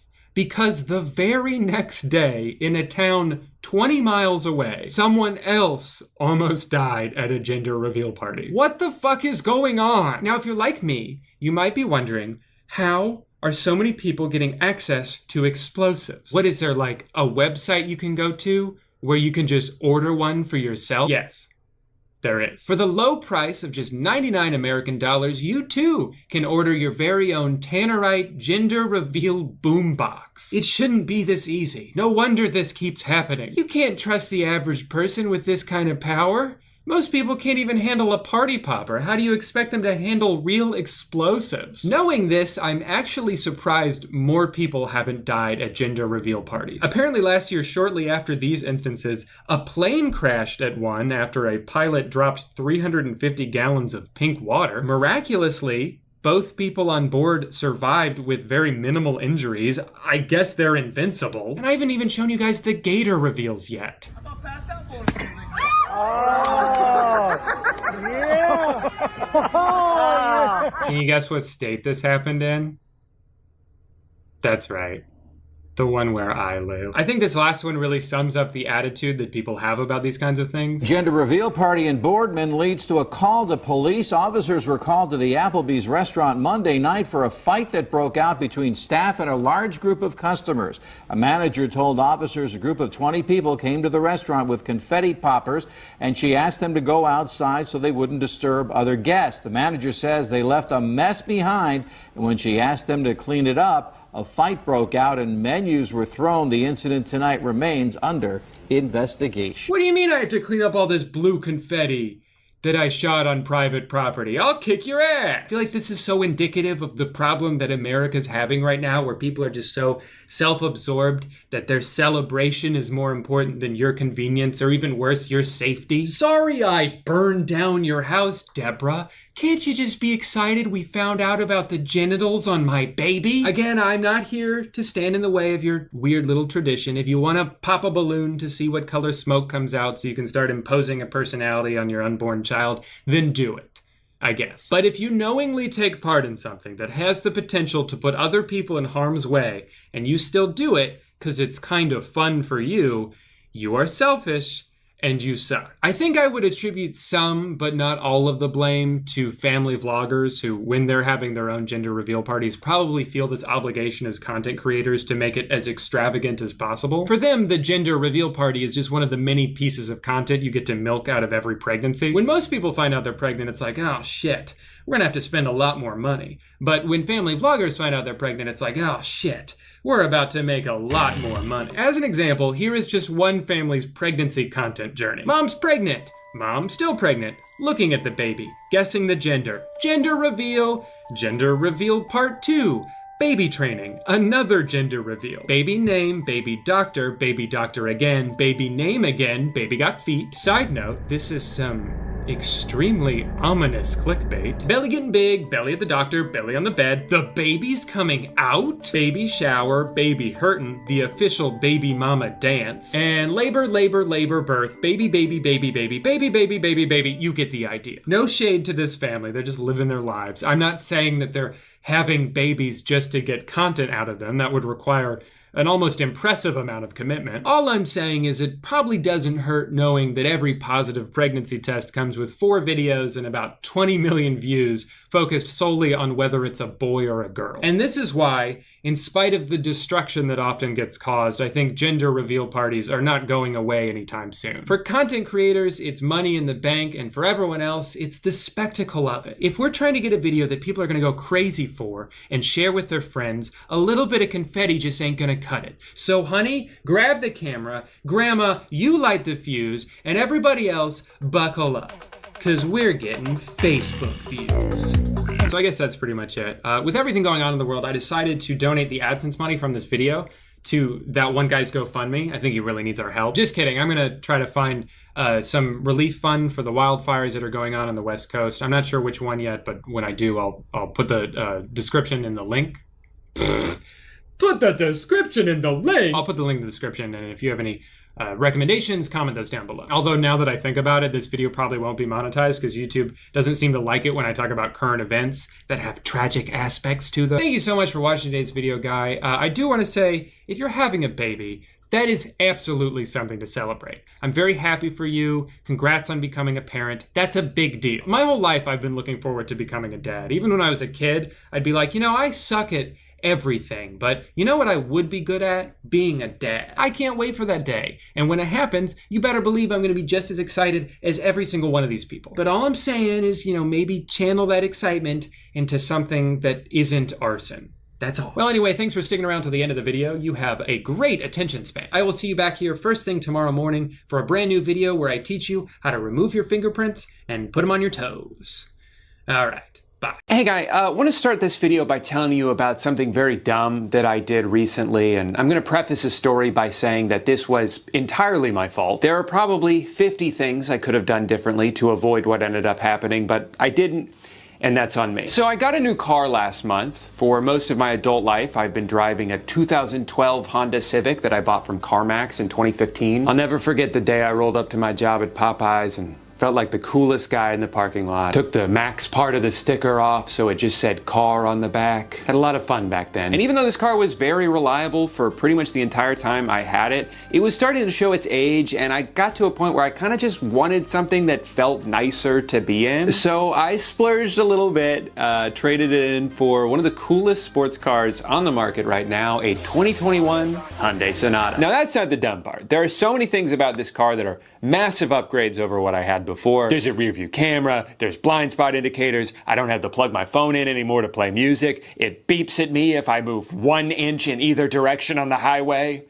It's a great car. But there are also things about cars made in the past decade that aren't necessarily better, they're just different. For one, why as a society did we get rid of the Prindle? I have spent the past 15 years of my life building the muscle memory of yanking around my car's joystick to tell it where to go, and now it's just buttons? And I don't have the muscle memory for that. I'm starting to develop some due to time passing, but for the first couple weeks I owned this car, I would have to stop looking this way so I could look down and see where the backwards button is. So that brings me to my story. 6 days after I bought this car, I was leaving a U-Haul storage facility and the exit gate was open. Now I've been there enough to know that sometimes, even though the exit gate is supposed to close, it'll just not. So I gave it a couple seconds, decided, yeah, it's gonna stay open, and started driving forward. And you will never guess what happened the exact moment I made that decision. Yeah, gate started closing. So naturally I'm like, uh-oh, this gate is going to hit my new used car. I should move out of the way. So I hit the reverse button, start accelerating, and my car moves forward. Now, if you've ever been operating a motor vehicle that starts moving in the opposite direction that you intended it to, you probably know about the panic that sets in. And I was running out of time. I could feel the gate inching nearer and nearer. So in the heat of the moment, I very wisely decided to do the exact same thing that didn't work the first time. I hit the reverse button, hit the gas pedal, and once again, my car moves forward. At this point, the only thing I've managed to do is get more in the path of the gate. And before I could try my foolproof strategy a third time, it crashed into the side of my car and the alarm went off and it made a big old scratch that'll probably cost a couple $100 to get buffed out and repainted. I don't know the exact amount yet because I'm too embarrassed to tell anyone what happened. Anyway, I've had about a month now to process this, and I'm of two minds. On one hand, it is kind of hilarious that I waited 9 years to buy a new car and I couldn't even get through 1 full week without fucking it up. I would love to see the security footage of me stopping in front of a closing gate, quickly accelerating, stopping, accelerating again, stopping again, before getting out and yelling, "God damn it!" It probably looked really fun. But then, on the other hand, I am kind of like, well, what the fuck happened? Because like I know that I hit the reverse button 2 separate times and both times my car just decided not to do it. I tried recreating this exact scenario in a parking lot to pinpoint exactly where I went wrong, and my best guess is just that I hit the accelerator and the reverse button at the same time, which triggered the car's computer to be like, hey, you can't do that. You're gonna hurt the transmission. Let's hurt the side of the car instead. And like, it's a good thing that there's a mechanism in place to prevent the car from changing gears when you're moving too quickly. If I hit the reverse button while driving 70 miles per hour down the highway, I actually would want my car to ignore that. I'm pretty sure there was a similar mechanism in my old car. The difference is, though, that if this exact scenario happened while I was driving that one, there would have been physical feedback to tell me it was still in drive, and maybe maybe I would have been less likely to floor it twice. In order to get the same confirmation from a button, you have to press it, look down at the dashboard, find the part that indicates what gear the car is in, process that information, and then react accordingly. And even if you can do all that very quickly, it still takes longer to send that information to your brain than if you can just feel where your hand is. And again, I'm the dumbass here. There are so many things I could have done differently. If I had just immediately accelerated as soon as I got to the gate, I would have made it through with time to spare. I also could have taken 3 extra seconds to just type my code in. I even could have stayed in bed all day and never gone anywhere near this gate, and that would have been a better decision too. But unfortunately, I didn't do any of those things. I did this, and I'm gonna have to live with that for the rest of my life. But my funny little mishap got me thinking about all these things I've seen over the past couple years of people getting screwed over by like modern features in their cars, and it made me want to do some research about it. And my takeaway is that while it would be untrue to say that cars have gotten worse, I do think they've gotten dumber. I looked up why cars made the shift from the Prindle stick to just buttons, or a touchscreen on the ceiling, or a wheel that's right next to the volume knob that hopefully has never caused a hilarious but unfortunate accident. And it turns out the main reason is just that the stick is not necessary anymore, because you're not physically changing the gear, you're just telling the car's computer what to do. Which, like, I get it, you know, I'm not here to stand in the way of progress. I just think that if you have to create a new problem in order to fix something that wasn't really a problem to begin with, you're not being as innovative as you might think you are. Without a doubt, my biggest personal gripe with how cars are made now is touchscreen dashboards. Almost 80% of new cars in 2022 had some kind of touchscreen display built into it. It's just the norm now. And on the surface, it seems like an improvement. I mean, obviously this is more advanced technology than this. Gross. I bet this one doesn't even have 12 different menus I can flip through to try to figure out how to get my turn signals on. It just doesn't make much sense to me when there's already such a massive increase in distracted driving and accidents and deaths that happen because of it, that they're adding this thing into cars that you literally have to look at to be able to use. There's a Swedish magazine that ran this test a couple years ago where they had people drive 12 different cars down the highway and timed how long it took for them to complete the same series of tasks in each of them.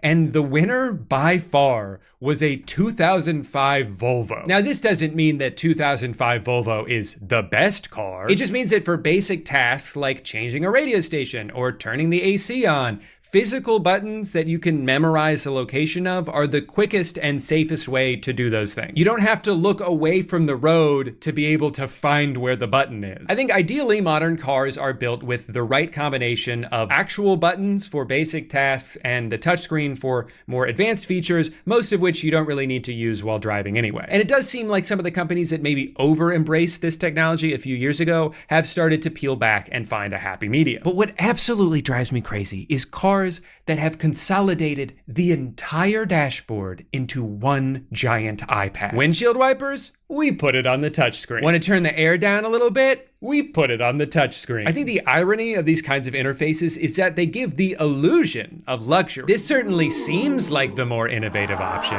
until you realize that the main reason they're so prevalent in cars now is because it is the cheapest way to build one. It actually costs a lot of money to engineer all of these buttons and switches and to have the wiring. Doing all of that in software is a lot cheaper. It is more expensive to produce actual knobs and buttons than it is to just throw every function onto one screen, make it compatible with Apple CarPlay, and call it a day. And then when something goes wrong, it's just a software problem. We'll figure it out.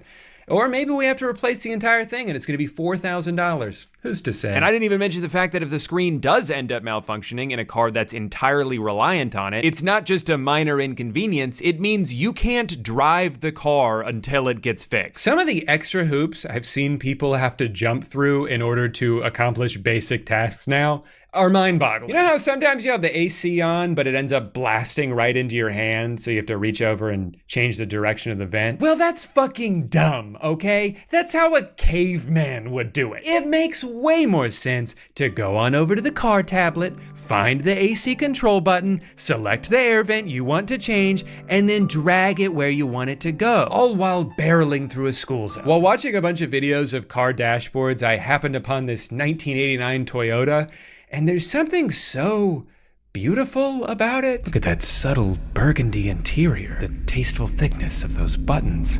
Oh my God, it even has a seatbelt. But I'm aware that I'm over-romanticizing the past a little bit, because if I truly wanted a car that looked like this, I could have just bought one. Like, I do want modern features. I do want a car that's able to do the things that my phone can do. But if these things are implemented in a way that forces you to look away from the road in order to be able to use them, I think we should reconsider how we got here. Cars have been around for about 100 years now, and it kind of seems like maybe we figured out the best way to make them and ran out of ways to meaningfully innovate. But that doesn't really work when you're trying to get people to buy a new one every single year, so you have to find something you can add to make it seem like there's been a big improvement. Things like door handles that retract into the car, which I guess is cool. I don't know if I've ever thought of the handle sticking out 3/4 of an inch as being an issue, but I'll admit it adds some sleekness to the car, and it's not like it's making things worse, right? What's that? If it gets too cold outside, the handles don't work anymore? Yeah, no, I could see how that might not be great. Tesla fixed this problem with a software update last October. You can just press this to pop the door open when the door handles are frozen. Great news, everyone. We've updated the app so you can now get into your car during the winter. So consider that problem solved. But didn't you create the problem in the first place? We're actually not taking any questions at this time. My favorite thing about these door handles is no matter how many times I get an Uber driver that's in a Tesla, I don't know how to get inside. I'm sure it's very simple, but clearly I'm struggling enough as it is. One thing I haven't seen as many people talk about, but has driven me crazy for the past few years is headlights are getting brighter, right? Like, that's not just me. I cannot tell you how many times I've been driving down a 2-lane road at night and a car passes me with headlights so unbelievably bright, I cannot see anything for like 10 seconds. Hopefully I'm still in my lane. I guess I'll find out soon. Now, this is one of those things that's a double-edged sword, right? Because in theory, brighter headlights should make driving safer because visibility is improved. But I feel like it has to negate a little bit of the safety when those headlights don't just hit the road and instead shine directly into the eyes of oncoming drivers. I looked it up, and the two things that are causing this are, one, manufacturers using LEDs now instead of the softer and yellower halogen bulbs from the last couple decades. LEDs tend to be brighter and more compact, so they hit even harder when you're staring down the barrel of one. Oh, this one for sure. But the other reason for this is a byproduct of something that I think is in itself a problem, which is that cars are so much bigger now than they've ever been. So if you're driving a sedan in the opposite lane of a brand new Suburban, those lights are gonna have to go through your eyeballs in order to hit the road. There's something a little paradoxical about the safety of cars now, where they are much safer than they've ever been, while also posing more of a threat than they ever have. A brand new truck may have great safety ratings because it's twice as big as every other car around it, but now every other car around it has to worry about getting demolished by a truck that's twice as big as them. Pedestrian deaths in America have skyrocketed over the past decade, and I don't think it's a coincidence that that's happening while cars continue to get taller and heavier for mostly no reason other than because they can, because there's no regulations stopping them from doing it. And if a truck being way bigger than it needs to be is what convinces someone to sign up for a $1,200 a month car payment, why would those car companies have any incentive to stop? It's created this cycle where I think a lot of people feel like the only way forward is to fight fire with fire. Everyone else has a giant car, well, I guess I need to get one for myself. I remember seeing this post a few months ago where this guy talked about how lucky he was to have been driving in such a gargantuan SUV when he got in an accident because he and his family were able to walk away unharmed. And obviously, that's great that they're okay. This could have ended very tragically, and I'm happy that it didn't. But for someone to see this and their takeaway to be, see, this is why everyone should buy the biggest SUV they can because it's the only way to keep your family safe. You're not taking into account the fact that in a lot of cases, these giant trucks and SUVs or the danger? Since the introduction of SUVs, there has been a massive increase in what are called front overs. A person, usually a child, getting run over by an SUV by a driver who can't even see them. Over a 10-year period, over 500 American children were killed by being run over by SUVs. I mean, shit, why stop here? I think every American citizen should drive around in a military-grade tank. Yeah, we might run over a few more kids, but as long as they're not my kids, who gives a shit? Now, of course, I cannot make a video about cars that are bigger than they need to be, and dumber than they need to be, and more dangerous than they need to be, without talking about the one that lies squarely in the cross-section of that Venn diagram, the Tesla Cybertruck. Welcome to the Cybertruck unveil. It is literally bulletproof. Ultra hard stainless steel. Really hard. Of course, it will come with autopilot standard. Franz, could you try to break this glass, please? Oh my fucking god. So this awesome car, which looks like when you first boot up a video game and not all of the textures have loaded in yet, was announced a couple years ago as starting at $40,000. Fast forward to today. Anyone who is driving one of these right now, the bare minimum that I've seen any of them spend 100 grand. One of the biggest reasons for this absolutely bonkers price jump is this $20,000 foundation fee. That's right, there's an additional fee tacked on that is almost as much as what I spent on my entire car. So you're probably dying to know what that bonus gets you. Well, some people who paid for it don't even seem to know. $20,000 for it being a foundation series. Now, I don't know what that really means or anything, but yeah, I paid it because I wanted the truck. So at first I thought it was just that it says the word foundation on it, which would be really funny. But apparently most of what that fee is meant to be attributed to is the self-driving feature that you would otherwise have to pay a separate monthly fee to access. Of course, it will come with autopilot standard. Now, one tiny little thing to note about this feature is that it is not available yet, and no one can even hazard a guess as to when it will be. So as it currently stands, the only thing this $20,000 fee gives you is priority access to a car that's littered with problems. Oh shit. Oh, we already broke it. All right, so my Cybertruck is completely broken. My foot is on the floor and it's not moving. This gear selector at the top, it just dropped down. Something's going on with the windshield. What? I got all these warnings I never seen before. I'm trying to open up the trunk.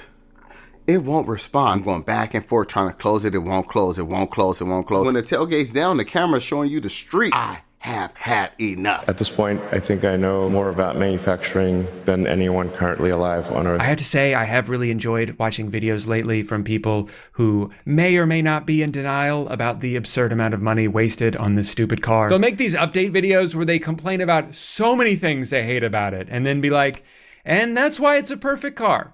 And I have no regrets. This car is definitely worth the hype. This thing right here is a fingerprint magnet. I just got my car washed yesterday and there's still water spots. I noticed that my roof was starting to come off. Their navigation system sucks. It's rusting on the inside. It was like this when I picked it up. I definitely think it's worth $100,000. So included with the Foundation series, you get all weather floor mats, and if you look right up here, there's a little Cybertruck logo. Wait, did you say floor mats for all weather? Well, never mind then. They should have charged an extra $50,000. Sorry, I should be more sensitive. These people are going through enough right now. It's bad enough their car is falling apart, but they're also getting relentlessly bullied. Cyber clown trucks for stupid. Give it to the stupid clown to spend their life away. And this guy just said gay truck. That's like a truck owner's worst nightmare. I will say one thing I do really love about this car is that the rear view mirror doesn't work. Its view is completely obstructed most of the time. I mean, if you want, you can just look down at the screen at the rear view camera,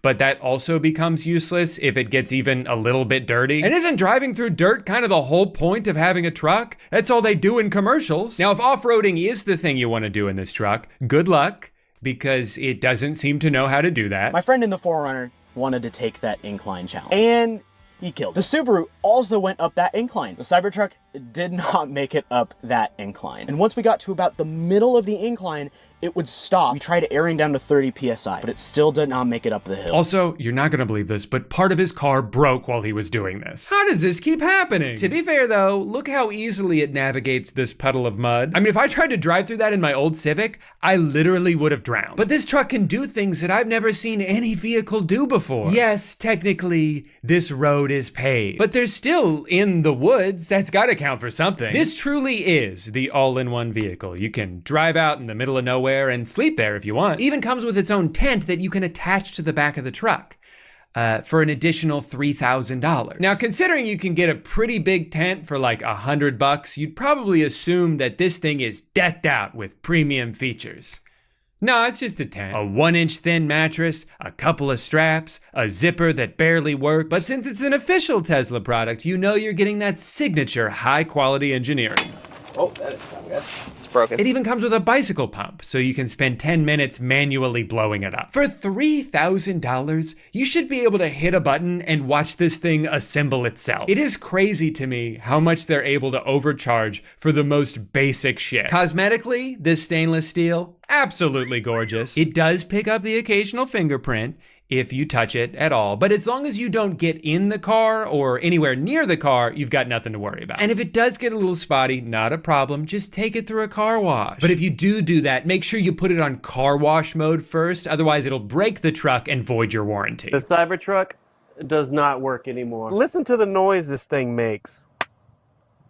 That was a weird popping sound. So what did I do different? Today I went to the beach, took it through the car wash, make sure all the sand's off. Then I pulled it in the garage and nothing. This thing is practically invincible. You can hit it with a hammer. You can hit it with a shopping cart. But if it gets any bugs on it, you need to clean that off immediately or you will ruin it forever. The Cybertruck is also famously bulletproof for some reason, although I'm not really sure why they've made that one of the primary selling points. When you shoot a normal truck, the bullets go in one side, straight through, and out the other side. You cannot hide behind the vehicle to be safe, so it's something to keep in mind. Keep in mind for what? Who are you marketing this car to? John Wick? The things they chose to prioritize while making this truck are baffling to me. Who gives a shit that it's bulletproof if the material they had to use to make it that way makes it so razor sharp you cut your hand every time you open the door? Who cares how strong the interior is if it can't even get wet? They're calling it a car made for any planet. Guys, why don't we start with making it work on this one? As far as safety goes, I've seen conflicting reports about this. There's a crash that happened between a Cybertruck and a Toyota Corolla, and if you look at the photos from the accident, you might think, wow, this truck is invincible. It barely got a scratch on it. Meanwhile, the guy in the Corolla is probably seriously hurt, right? No, he's fine. The problem with this rigid outer body is that cars are designed to crumple in an accident. That's their way of absorbing as much force as possible. If your car doesn't crumple, that force will be passed on to the passengers inside of it. So while the Cybertruck may look like the world's most indestructible car, a lot of people who know more about physics than I do aren't so sure this is a good thing. I think what Tesla has done the most successfully with this truck is make it so their target audience doesn't care about any of these problems. I've seen people online who are actively enduring nightmare situations still go out of their way to defend this company. Cybertruck broke down on my first road trip with my family, lost the back motor and was unable to drive, had to get it towed 2 hours back home. First year problems. Always good to wait a year or two on a brand new model. I know this is an early 3/Y owner, but man, come on. Had to grab the Cybertruck. No, you didn't. And it definitely seems like you shouldn't have. I found this guy on Twitter whose experience perfectly encapsulates the Cybertruck launch. His truck broke pretty much immediately. He got that patented flashing red critical service error, couldn't even drive it, had to pull over. Since then, it's been in the shop for weeks with no word on how long it's gonna take to fix. There's apparently at least 10 different things wrong with it. Wire harness needs replacement, ripple in windshield, driver's seat rubbing on center console, headliner sagging, chip and foundation series dashboard trim, mobile connector provided with Cybertruck not charging the truck past 6 amps, front misalignment, one side is higher, rear side arch misalignment sticking up. It could be another month before this guy gets his 100 $100,000 car back. In the meantime, they're making up for all the trouble they've caused him by letting him borrow a regular Model 3 Tesla, which he himself described as being filthy with a strong, unpleasant odor that has persisted even after he went to the trouble of cleaning it inside and out. And it is fascinating to watch this guy, who has been absolutely fucked by Tesla, continue to go to war on Elon's behalf. People often criticize what they don't fully grasp, but the moment you take the wheel of a Cybertruck, everything changes. You'll quickly discover that all other trucks pale in comparison, becoming obsolete in the Cybertruck's shadow. Hey guys, it's been like 2 weeks since you took my car. Are you almost done fixing it, or? They've got it all twisted. Instead of comparing the Cybertruck to other trucks, they should compare the other EV truck's features and capabilities to those of the Cybertruck. Then it becomes clear just how superior the Cybertruck is and how the other trucks are stuck in the dinosaur era. Hey, my car has been in the shop for its entire life so far. Do you think I'm ever gonna be able to drive it again? While other trucks are busy playing catch up, the Cybertruck is already in the future, being the undisputed champion. Hating on the Cybertruck might get you more engagement and clicks, but I'll never fake it to make it. I love my Cybertruck. Really wish I could get my truck back this weekend. Still no update. Dude, if I was this guy, I would be furious. He has every right to be pissed off here, but he seems to be more mad at the people telling him he's been scammed than at the company that actually scammed him. I've spent so much time this month watching videos of people driving this car and talking about this car and hating on this car, but at the end of the day, it's not fair for me to fully judge something that I've never even seen in person, let alone actually driven. Sure, I can pick and choose clips that fit the argument I'm trying to make, but can I really condemn something I've never even stepped foot inside? No. But then I found out there's an app you can use to rent other people's cars for a day, so I spent $700 to pretend I own a Cybertruck.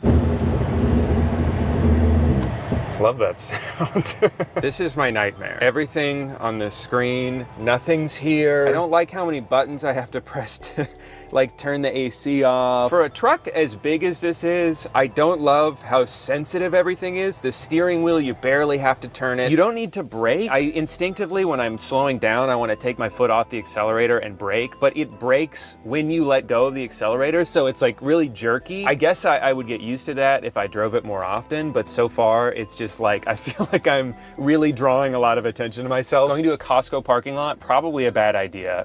Everyone is turning and looking. When I drive, I do not want to be perceived or looked at. That guy right there is stopping to look at us right now. Another Tesla is looking at us. He's like, ah, my big brother. When we got inside Costco, though, something weird happened. People stopped looking at me. I had to get out of there as soon as possible. Look at all these normies.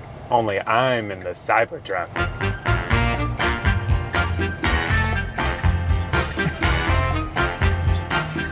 Okay. So many steps to open the mirror. They have something called karaoke. Look at me, took me, shook me, feeling me, singing from heart. Like a lot of reviewers said, you cannot use this rearview mirror. It is just complete darkness in there. It is very smooth to drive. It doesn't feel like you're driving a giant truck, but I kind of wish it did. If you forget that your car weighs 7,000 pounds and you're driving it like it doesn't, like I just feel like it's way too easy to accelerate as fast as you can and slice someone in half, which I'd rather not do. It was a beautiful spring day outside, so the next thing on my agenda was a romantic picnic in the park with my lovely wife. What's wrong? You've hardly touched your cereal. We don't want Cinnamon Toast Crunch, I got a banana instead. I've driven a little bit now. I'm pretty sure every time I've parked and gotten out so far, I've left the car on because I don't know how to turn it off. There's not like a button or anything, but I finally figured out it's very intuitive. You hit this, and then was it safety, right? And then you scroll all the way down, and you want to scroll past Joe mode. Don't put it on Joe mode. Then you just hit power off, and then that's it. And that's how you turn off the Cybertruck. Getting the truck to fit into my garage was a lot closer of a call than I expected it to be. If I did own this car, this would be quite the fun little adventure to get to go on every single day. And that's how you park a Tesla Cybertruck in your garage. Despite all my issues with the truck, the more I drove it around the city and felt the enamored stares from mesmerized bystanders, I was reminded of what the guy I rented it from told me. You'll feel like a celebrity. And god damn it, he was right. I've never felt more popular. What, is that freaking Brad Pitt over there? Nope. Just little old me driving the best truck in the world. Please, no pictures. I'm a regular person just like you. I like the way this car makes me feel. I don't care how much it costs. If it's not solid gold, I don't want it. Hey, can I talk to you for a sec? Sure, but make it quick. Ever since you've been driving that car, you've been acting kind of weird. How exactly do you mean? You're like a completely different person now. Oh, I see. You're jealous. What? You're jealous because I own the world's most awesome car. You don't own the car. You're renting it for 1 day. Oh, tell me how I knew you'd bring that up. Because it's true, Drew. I'm sorry, I can't deal with this right now. I need to go clear my head. I'm gonna take a nice scenic drive dangerously close to the edge of a cliff. We interrupt this slow motion car montage with some breaking news. Somehow the Cybertruck just got even dumber. Tesla has officially recalled all 3,800 of the vehicles due to a problem with the accelerator pedal. Turns out the pedal has a cheap plastic cover over it that's been fastened on so poorly, it's sliding off, getting lodged under the piece in front of it, and causing drivers to go as fast as this stupid car can go. It held the accelerator down 100%. Full throttle. This is a real thing that's actually happening. We here at Channel 300 News urge you, if your husband is about to drive one of these death traps near or around a cliff, you must go stop him. His life could be in danger. Honey, I just saw on the news. Who's a big, strong truck? That's right, you are. I had to give the truck back last night. It was one of the hardest moments of my life. Technically, I still had a few hours left on the rental, but Amanda said she felt weird or something. I don't know, it's all a blur. Final thoughts on the truck. I think it should cost $1 million, and I wish it had 2 accelerator pedals and no brakes so I could drive twice as fast and never have to stop. Please subscribe.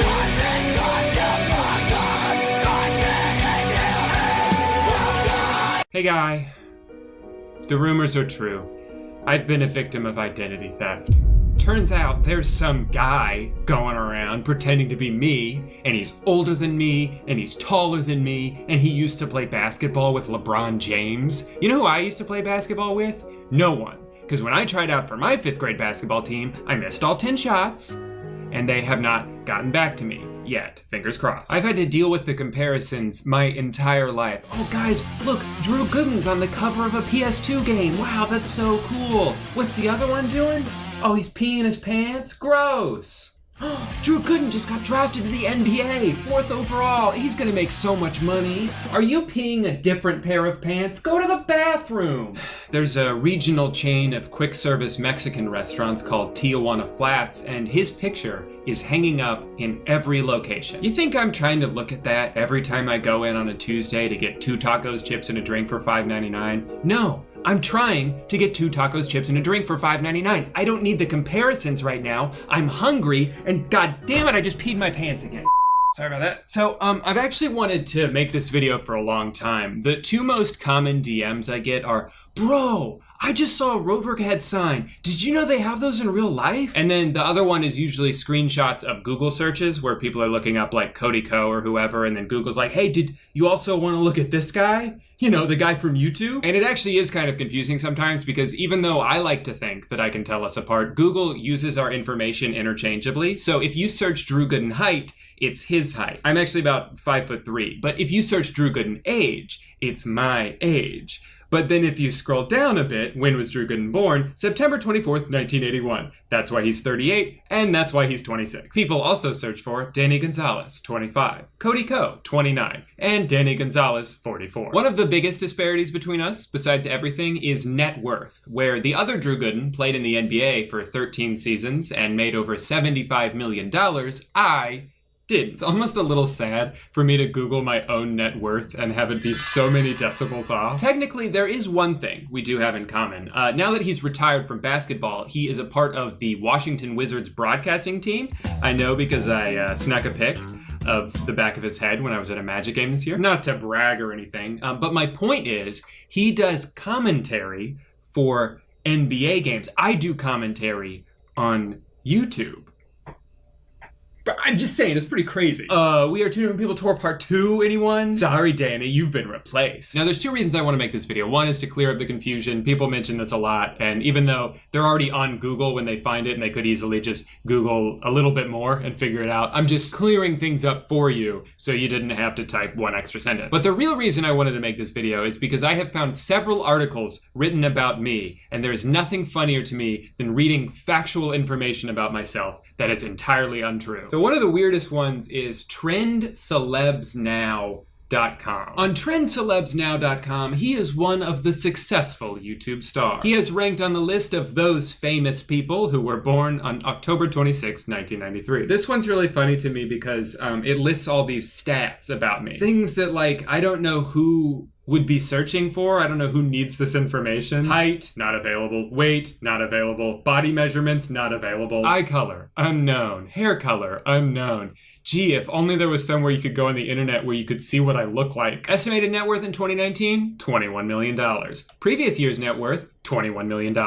Annual salary, under review. I like that it's not just unknown, it's under review, as if they have like a team of researchers working around the clock trying to figure out how much money I made. Does Drew dead or alive? As per our current database, Drew Gooden is still alive. Whew. Is he having any relationship affair? This information is not available. Why is Drew Gooden famous? Drew Gooden became popular for being a successful YouTube star. Once people realized that I was a successful YouTube star, that's when I became a successful YouTube star. There's also Celeb's Life Reel, which has a lot of the same information, but stylistically, I gotta say, I love that the first thing I see on my page is the biggest, grainiest picture of me I've ever seen. Profession, YouTuber, YouTube star. Ethnicity, unknown. If only there was some way to figure out what ethnicity I am. If anyone has access to that information, please let me know. Drew Gooden is an American YouTube star who is best known for uploading pranks, reactions, vlogs, podcasts, and challenge videos to his channel. That's not only funny because most of that isn't true, but also that's like the vaguest description that would cover like 90% of YouTube. Childhood. He has not given any insight into his childhood until now. It seems that he is very focused on his career. I wish that I had the time to share with you guys the details of what it was like for me growing up, but I'm so focused on my career, I can't do it at the moment. One thing that did freak me out though is weight, 72 kilograms. How the fuck did they know that? I had to see how much that was in pounds, but holy shit, that is like exactly right. How did you know that? Where did you measure me? This one I thought was called infamouspeople.com, but I realized I read it wrong. It's infofamouspeople.com. I really wanted to be infamous, too bad. Not a whole lot to see here, but they did integrate a Facebook comment section on the bottom. Let's comment immediately with Drew Gooden. Kathy says, great show tonight. Loved seeing Gail. She's a hoot. Tony says, gorgeous and everything that makes you, you. Tony, you're gonna make me blush. And Todd says, beautiful. So yeah, I'm pretty sure they're definitely talking about me. What's interesting about this one though is it looks like you can edit these paragraphs. And I thought, well, who better to edit information about me than me? But then it opens up complaint data where you type in your name and then it says, please take responsibility for what you write, which makes it seem like I'm gonna get in trouble if I put something wrong. But I just filled it out to the best of my knowledge. And nothing happened, so that was a little disappointing. I almost forgot, I was looking at some of these on my phone the other day, and there's another website called allfamous.org. This one's cool because on my profile, it has a button that takes you to a similar YouTube star. So I was really excited to see who it would take me to, maybe Danny, Curtis, Cody. No, it took me to Eve Frank, a 6-year-old girl who is the star of one of her family's most watched videos, Baby Climbs Out of Crib. And that's who allfamous.org thinks I'm most similar to. a little girl. Now, I think I saved the best 2 for last. This one's just about me, and then you'll see what the other one's about in a second. But this website's called findcelebritywiki.com. They pretty much alternate my pronouns from sentence to sentence. Drew Gooden is an American YouTuber, and he was born on October 26, 1993 in Orlando, United States. Her home city is Orlando, and nationality, American. He was born in her mother's home city in Orlando, United States. Does that mean that I was born in the city that my mother was in when I was born? Because I think that's true for everybody. She is 26 years old. He is currently a professional YouTuber. He is a renowned YouTuber in the United States and another neighboring country, but we won't tell you which one. He is a very efficient American YouTuber. That's right. I've managed to make an entire YouTube channel as just one person. So I'm not even sure what this means. Her body measurements are 42 inch. Does that mean tall, 42-inch tall, or wide? Is that my waist size? I'm not sure. He has dark shading hair and dark black eyes. Then annual/monthly salary. So I either make $50,000 a year or $50,000 a month. Source of income? YouTuber income source. The most supply of cash for Drew Gooden is YouTuber currently. We have a tendency to don't have enough knowledge relating to vehicles, fortnightly/yearly wage, and so on. We're changing presently. Oh, chest size 42 inch. Okay, not waist, chest size. So I may be short and slender, but I'm also very busty. Bicep size, under review. That makes me think they're like watching me with binoculars through my window, trying to catch a glimpse of my biceps. Body shape. Not know. Sorry guy, we don't know his body shape. Hobbies, YouTuber. Likes, YouTuber. Dislikes, under review. Well, we know he likes YouTube, and it is one of his hobbies, but we have no idea what he doesn't like, because all we know him from is YouTube. My address, of course, is Orlando, United States. When I buy things online, I just get them shipped to Orlando, United States, and they'll find me eventually. So that website would have been my favorite if it wasn't for this other one. Shout out to @bitchiz on Twitter for sending this to me. This is an article called Look into the Love Life of YouTuber Drew Gooden and his wife, Amanda. This is one of my favorite things I've ever read in my life, but I don't want to read it by myself. I have to do it with, of course, my wife, Amanda. Oh, honey. Oh, there you are. All right, you ready to look into our love life? Nah. Come on, get excited. Nah. Okay, there we go. E-celebrity mirror. It'll be like looking into a mirror. An e-celebrity mirror. An e-celebrity mirror, of course. I like the way it starts. Drew joined the YouTube community on August 21st, 2015, and since has become a YouTube sensation with over 2 million people subscribed to his channel. Speaking of his love life... It's the same thing. The same thing. I do love my YouTube channel. We all know how funny Drew as a commentator is, but how much of us actually know him personally? Today, let's get to know his love life. How Drew met his better half. I'm your better half. Uh-huh. The other half is 5'8" and has a 42-inch chest size. Oh, and I'm the better half. And you're my much better half. When you are in the show business, things are bound to happen. I mean, yeah, that's true of anything. Things are bound to happen. In any business, really. A similar case happened to Drew when a girl commented on one of his vines. And who was that girl? Mariah Carey? Mariah Carey? She said, bad vine, delete your account. She commented that Drew looked so cute in his vines, and that was the starting point of something great. Something extraordinary. Soon, Drew and his future beau started chatting, and in an instant, made a connection. After a while, they decided it's time they should meet, and so they did. How did they know that? Nearly 3 months after meeting one another, Drew proposed to his wife. No, it was a year. Well, yeah, it was over a year. Yeah, we were together for a year before we got engaged. It was not 3 months that we got engaged. Yeah, I was wondering where they got that from. I guess they're referencing this tweet where I say April, so they assume it was April. Yeah. We met each other, did long distance for 3 months, and then got engaged. I think they're just going off of dates when we posted things. Right. They're trying their best. It's just funny. Now they're living a comfortable life. Enjoying each other's company. Little do they know, we can't stand each other. But we're quarantined, so we can't go anywhere. There is not one bit of a doubt that Drew Gooden's wife is gorgeous. Is there any doubt? Not one bit of a doubt. Drew himself has admitted that he is fortunate. What about me? Why is there nothing about my feelings? Because our relationship is from my point of view and my point of view only. He cherishes every moment he spends with her. Did you write this? I sure did. We've never fought. We've never gotten annoyed. Certainly not during quarantine when we're with each other 27 hours a day. Drew and Amanda sharing a moment together. No, that was just me being like, here, look, fake laugh. Yeah, this was a very posed picture, as all of our wedding photos were. You kind of have to stop and like, we're having a great time. Not only that, his incredibly talented partner has been featured numerous times on his YouTube channel. Incredibly talented? Mm-hmm. He says that it's extremely easy to make vines with such a talented actress, while referring to his wife. You guys want to see what they're referring to? Babe, come on.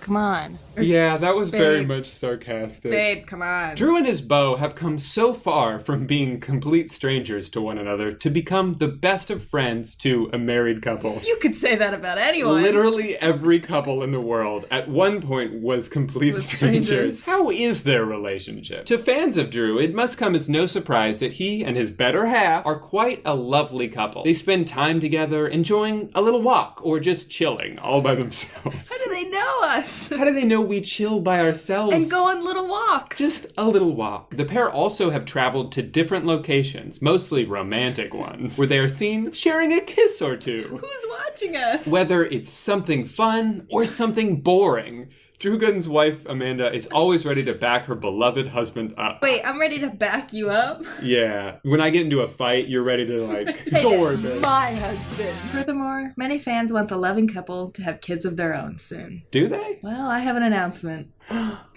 It's not going to be for a few more years. Yeah, it's going to be a while. So that was fun. That was pretty much it. Anything you have to say to the fans out there who demand more of you in every video?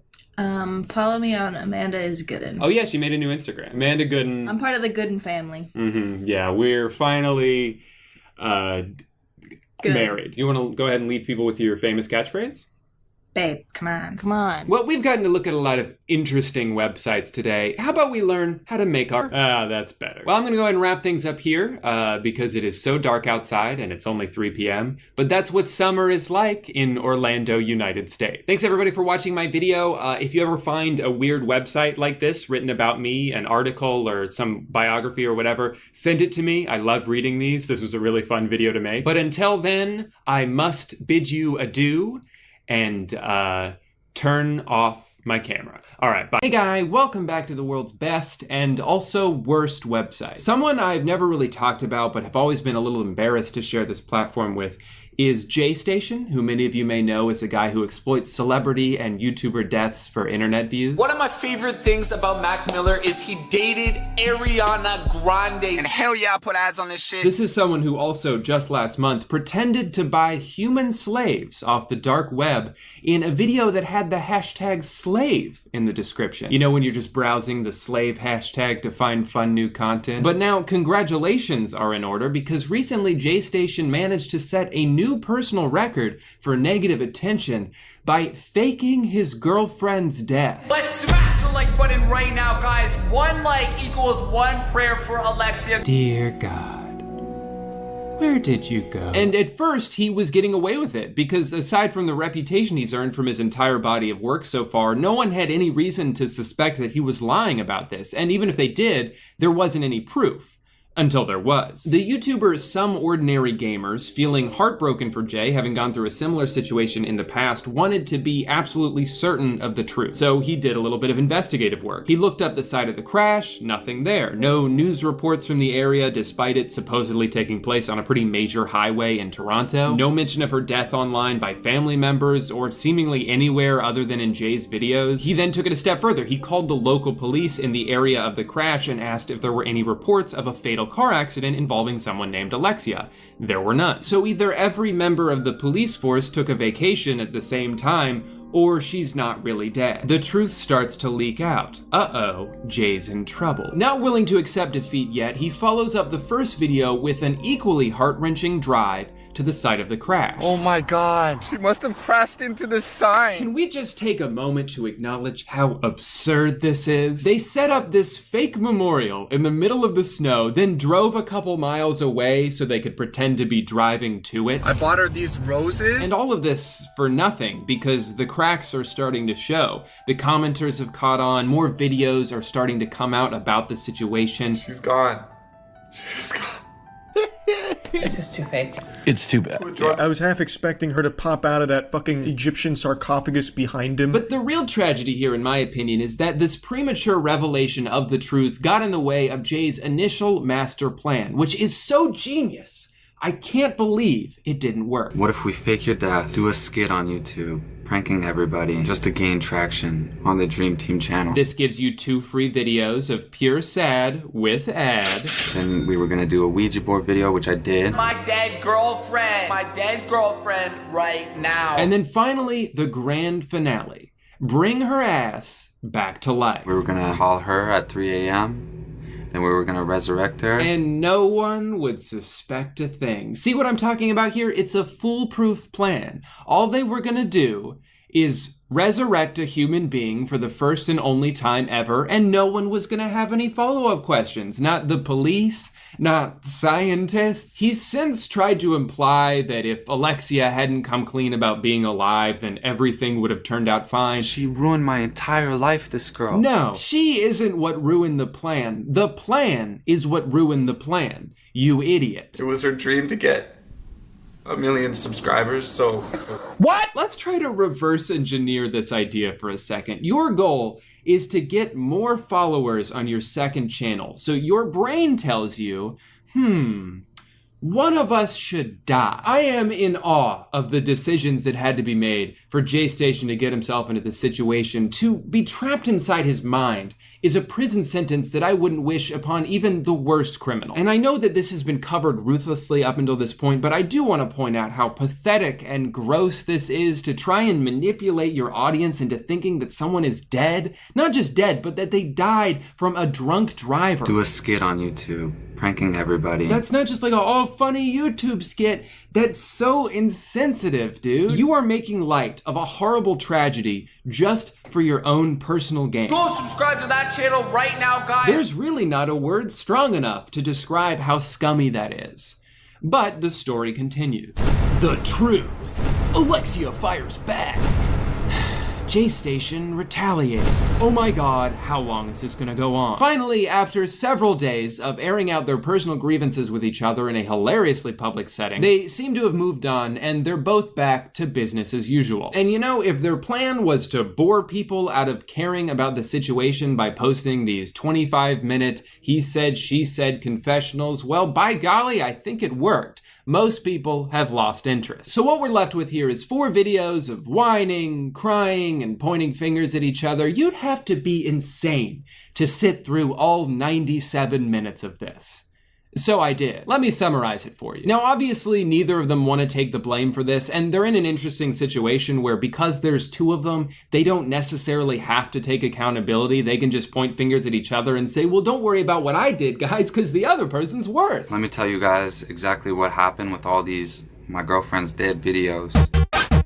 You don't understand, like, how messed up my life used to be. Like, his first video about the situation is essentially just a sob story. In the middle of fucking ghetto and shit. He had the chance to come out and be mature about things and really own up to the situation, and instead he's just crying in a closet because his girlfriend's gone and his childhood was bad. I would get bullied in school and shit. Which, by the way, doesn't justify being a bad person. Plenty of people have had rough upbringings and aren't awful because of it. You're trying to use it to remove blame, as if everything you've ever done is excusable because 12 years ago you got bullied. Ended up going to jail because of drinking. Like, that's a really interesting way to word that. You didn't go to jail because of drinking. No one just has 1 beer and then gets arrested. What I assume he's saying is, one time I did something illegal while drunk, but therefore it's not my fault, it's the alcohol's fault. See the pattern here of not taking responsibility for anything? He is adept at shifting blame, and you'll notice even more of that later on. But he does slip up at one point and basically admit to orchestrating the entire stunt himself. So we thought of the idea.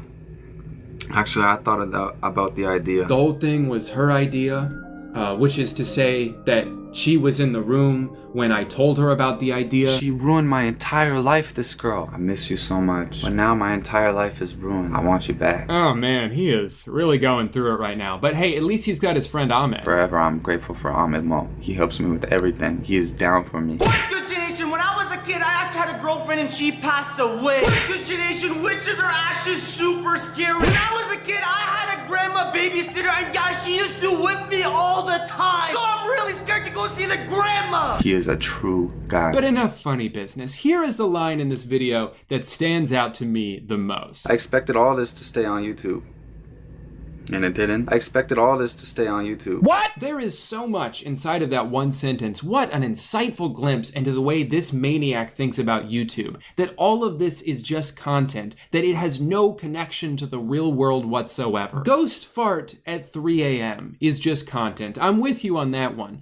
Proclaiming the death of a human being to millions of people, you didn't think that would seep into the real world at all? Like her family, who you didn't bother to notify beforehand? You didn't think they'd be concerned at all about their dead daughter? After the first video that we posted together when I said she died, it was all good. And then she got phone calls from her parents, and her parents didn't like it. I just can't wrap my head around this situation here. This is someone who's so sucked into this content factory that he's created that he doesn't even recognize real life anymore. And I told her that her parents, it's none of her business what we do online. I don't mess with his dad's business. He shouldn't mess with ours. And it's because he's never received real consequences for his videos in the past, so he doesn't see it as something that affects real life. And never was happy until now, until I met Alexia. To sum this video up, Jay thought that based on his past experiences, he could just come out all somber, play the victim card, oh, I do bad things, but that's not my fault, and he'd be fine. But I don't think he expected Alexia to fire back as hard as she did. Jay told me that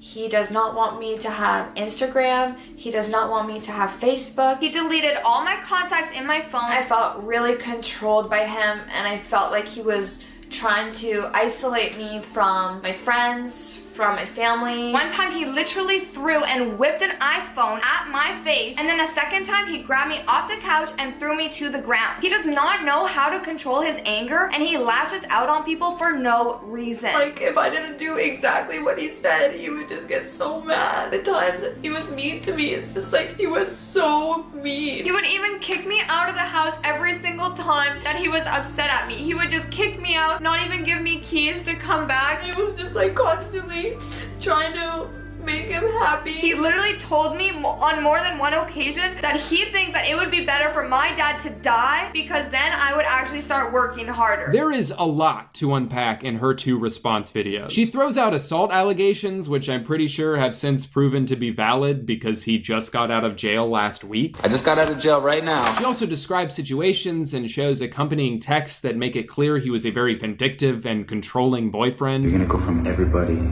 thinking you're dead to a month later, everybody not even knowing you exist. And while the blame should be partially shared between the two of them because by being in these videos she was clearly complicit in making them, I also understand how a controlling boyfriend could have coerced her into doing things in spite of her reservations. Like, she was nervous. Well, I told her it didn't matter. Like, at one point he tries to use this clip as proof of her willingness to help. Here's the video of her actually giving me her voice to use in that video. You just whisper it? You're so annoying. I'm not. Sure. Can you whisper it? This is the last thing I have to do. I miss you. She was 100% down with these videos. But he's literally like harassing her in her sleep until she says her line. What did you think this would prove? Keep in mind, this is someone whose other ex also came out a few months ago and accused him of similar things, also showing texts that make him look crazy and violent, even showing a video of her phone that he broke while mad at her. And if all that wasn't enough, Jason the Station, who turns 30 years old today, actually, happy birthday by the way, just a few years ago, flew all the way from Canada to Texas to spend the night with a 17-year-old fan. I made sure to stay up all night because I was paranoid. I wasn't sure what he was going to do. I love all my female fans. Weirdly, this revelation is not totally surprising. Manipulative guys tend to target younger girls because they're easier to take advantage of. Yeah, he definitely knew what he was doing, but at that moment in time, I just didn't really think of it as anything. So I guess I was just really, really starstruck. Now, thankfully, this girl said that nothing happened between the two of them, so it isn't technically illegal that he did this. It's just sketchy. I don't know why you would do that. I don't know why a 27-year-old man would fly internationally to hang out with a teenager. I feel like he definitely would have done something the moment I turned 18 because, like, he's more flirtatious in person than he is in his videos for sure. So based on the consistency of his behavior and the sketchiness of his actions, it's pretty hard to watch these videos by Alexia and not believe what she's saying. Obviously, quite a bit of this has to be taken at face value because there isn't always going to be concrete evidence for everything that's ever happened, but it definitely feels genuine. She's clearly very raw and emotional. And when you compare that to the fairly large body of her acting work on this website, I'll just say there's a pretty noticeable difference. The dark web mom was insane. When we ordered the dark web mom, we also saw a dark web dad. I'm just nervous that she's gonna be like crazy or something, like the dark web brother. Even after all the dust had pretty much settled, Jay was still finding ways to make things worse for himself. He's been doing this incredible self-own where he gets really defensive about people accusing him of lying about this, the police reports. So he sort of like brags about having been arrested. Jay committed assault on Alexia Morano. This is, of course, contradictory to what he said in the past. I never hit a woman in my life. Warrant for arrest. I've never hit a girl in my life. Use a weapon, namely a cellular telephone. Okay, so maybe you didn't hit her, but you threw a phone at her and possibly your other ex-girlfriend as well? Is that supposed to be better? Because that just kind of seems like a loophole to me. Anybody online, they keep on saying, yo, Jay's lying. He called the police department, there's no warrant. So Jay's a liar. Bro, this is why you're not respected. But it's fascinating that he's more concerned with not being seen as a liar than he is about being arrested for battery. They're saying, I'm committing a crime by telling people I was in the army? Bro, get your facts straight. The only crime I did was assault. This is why you're not respected. What Jay has done here is indefensible. But as I was talking about earlier, with internet drama, you don't have to be perfect to win. You just have to seem comparatively less bad than the other person involved. Which is why he has continued to fire shots at Alexia, even after she has completely stopped talking about it. In one of his recent videos, he bought a new girlfriend off the dark web, as one does. But it's very obvious that this video is another not so subtle attempt at making Alexia out to be the worst person here. I mean, this character is clearly supposed to represent her, but in a way that's visually crazy. She has the coronavirus, I guess. She's holding a sledgehammer because that's what a man with a brain of a child thinks a crazy person would do. And the whole video is them recreating things from their relationship. Why do you want a YouTube channel? Because I want money. What?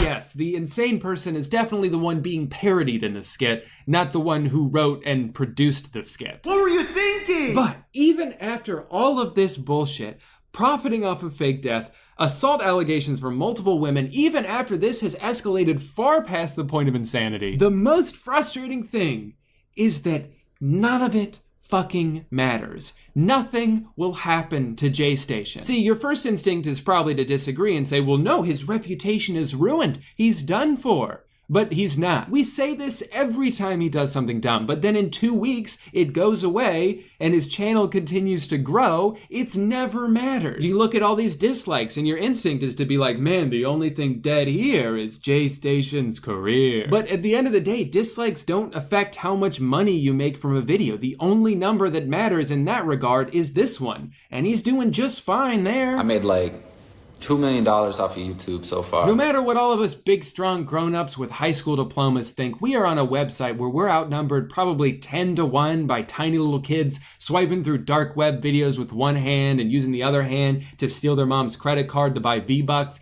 And they love this shit. They don't care what his ex-girlfriend says about him. They don't have the mental capacity to process this situation and be like, oh, I think I should stop watching this guy. It's not relevant to them. Who he is as a person doesn't change the type of content he makes. One thing that's sort of been lost in all of this is the second channel. You know, the one that Alexia died to promote? Well, he still has that channel. He's still got a boost in subs, and he still plans on using that channel. And from my Dream Team channel, I'm gonna post non-scary videos to that channel. I'm not gonna let it die. We're gonna keep on going. Dream Team is getting to that 1 million mark. So in a way, it's almost perfect for him. He still has this place to post more videos with some extra new subs, but now he doesn't have to split the money with her. he gets everything he wanted. Made like $2 million, bro. Multi-millionaire. And you know what? He will not learn from this. He will not change because he doesn't even think he did anything wrong. Why did I deserve this? Why did I deserve this? I don't deserve this. When he describes past relationships, it's as if the breakup was something that just happened to him, not something he could have done anything to cause. It really hurts me that a girl that I care about would do this to me and just let our fans down like this. But eventually she told me she no longer loves me and she broke up with me and my life spiraled out of control. This Draw My Life video is actually extremely insightful because he shows how often he feels as if he's the victim in life regardless of what he's done. The bank eventually came to my house and said, give me that house back right now. And they took my house from me, guys. They took the house. The freaking bank just came and took my house from me. Can you believe that, guys? They came and kicked me out and picked up my house and took it back to the bank. I owed so much money on the house because I was taking the money because I wanted to do YouTube that bad. All I did was stop paying for the house and then they took the house. I literally thought my life was over, all from following my dreams. All I did was quit my job to do YouTube when I had 800 subscribers and it didn't work out. But that's not my fault. I feel like he definitely, like, when he was recording that, he made it seem really bad so everyone would feel bad for him. And when you look at the current situation he's going through, it's clear that this is something that's never stopped. I don't deserve this. He feels like he deserves to be forgiven because he's had a hard life. He's earned the right to make bad choices and it shouldn't affect his success. But whatever. You guys want to hear the root cause for everything Jason the Station has ever done on this website be described in his own words? Listen to this shit. But about a week or two later, all of a sudden my subscribers were at like 4,000 subscribers and I was like, how did this happen? That's when I turned on the TV and I realized that the news was talking about me sneaking into the mall. And as soon as the news did their video about me, my video in the mall actually went to 1 million views. I was so happy. His first big break, the one that essentially saved his life, I had literally hit rock bottom, was because the news talked about him. He spends like 20 minutes of this video saying, this happened to me, and then this happened to me, all these bad things happened to me, before he finally found a glimpse of hope. His YouTube channel was picking up traction for the first time ever because he committed a crime. Are you kidding me? The first thing he learned on this website was that if he created negative attention, if people talk shit about him, if the news covered him, it doesn't matter what they say, it doesn't matter if he's going to jail as long as he's getting views. And I kept on doing this over and over and over because the views were going 1 million, 1 million, 1 million, 1. And I know, I'm contributing to it too. I'm doing exactly the thing he wants me to do. So it doesn't matter what I say about him, he wins. He always wins. I'm smarter than hell, bro. I'm not going nowhere, dude. He's outsmarting everyone, and no one even realizes he's doing it because on the surface, he just looks so dumb. And you know what, guys? I finally realized what that makes him.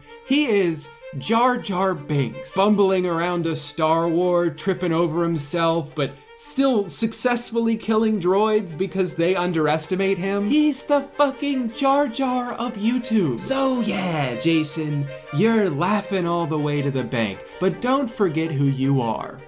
A deeply flawed concoction thought up by George Lucas. Also, you've committed a bunch of crimes. Go away. Well, I hope you all enjoyed today's glimpse inside the mind of a very broken person. I know I did. I'll be back next time with something that hopefully doesn't take me 2 weeks to make.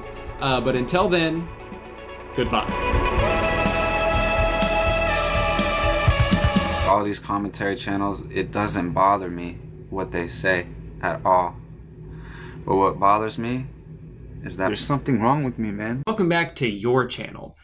Remember a few years ago when life hacks were starting to take over the internet and they would range anywhere from pretty useful to how much free time do you think I have? Well, lately life hacks have been evolving so chaotically that I'm actually kind of scared now. Like, I don't know what it is about this egg spray contraption, but watching it makes my bones hurt. There's such a menacing aura here. I feel like no one should be able to wield this much power.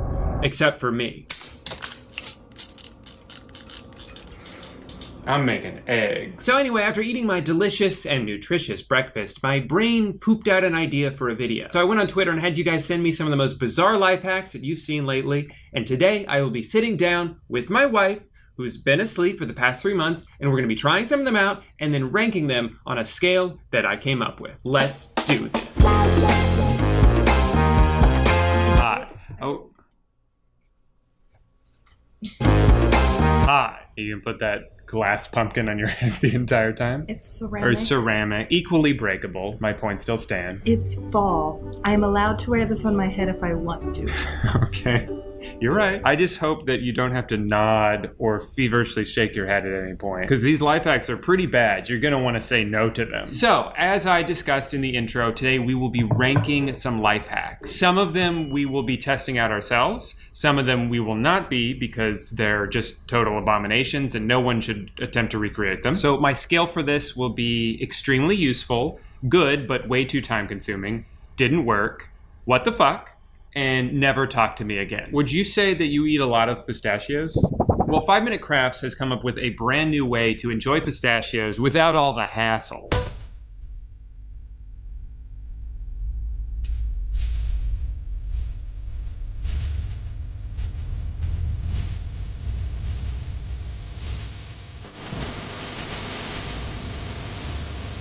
What are they watching? I think they're watching this life hack video. Yes.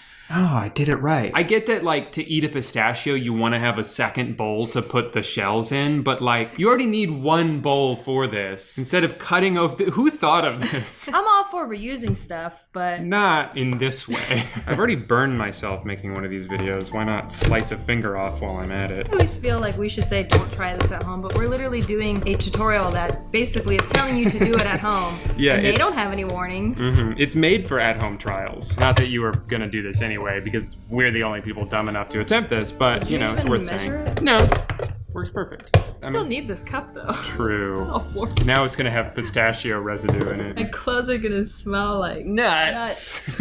Does it have to be that exact shape? The thing is, it doesn't matter how big this hole is, because you're just opening up the side to use the entire rest of the container. So this could just be the size of a pistachio and you squeeze it through every time. So where do you store this when you're done with it to use it for next time? In the laundry room, next to your regular detergent. Let's make a little door. Yeah, knock knock. Who's there? Nuts. All right, dig in. Well, I forgot about the phone part, so maybe we'll just put that there.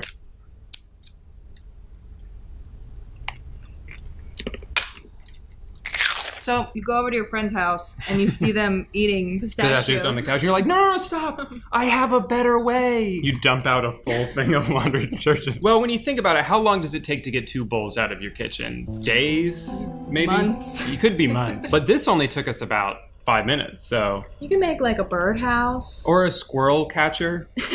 Put nuts in as bait. Got him. Then we feed him to Bim Bim. So here is the next one.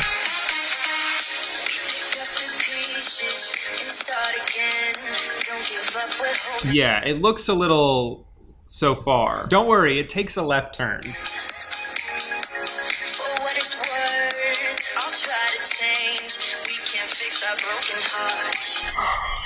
Wait, why'd he cut a hole and put it there? Because it's romantic. So obviously I'm not going to recreate this because we're already married, but let's just say hypothetically, I was going to propose to you.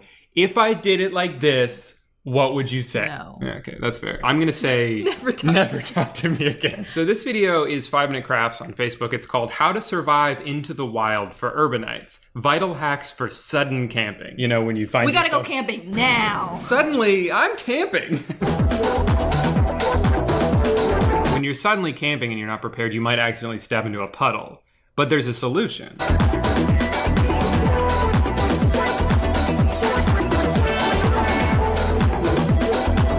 Yeah, no, that's the whole thing. Oh, how do you take that off? Well, I guess we'll find out. How do I gotta do this? I guess that's a good point. Well, I've lost all flexibility in my foot. So if I were to have to run quickly away from, say, like a bear.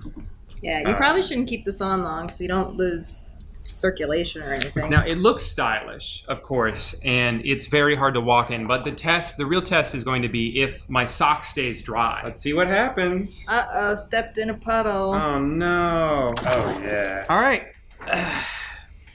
Now, take it off. Yeah, no, my sock's all wet. It is. So you still get wet feet and wet socks, and you have to put on and take off duct tape. But we'll always cherish the time we spent together. That one's just didn't work. Duct tape is good for many things. A makeshift shoe is not one of them. So remember when we went on that long road trip a couple years ago and we would take turns sleeping in the car, but it was so uncomfortable? 5 Minute Crafts has come up with a brilliant solution.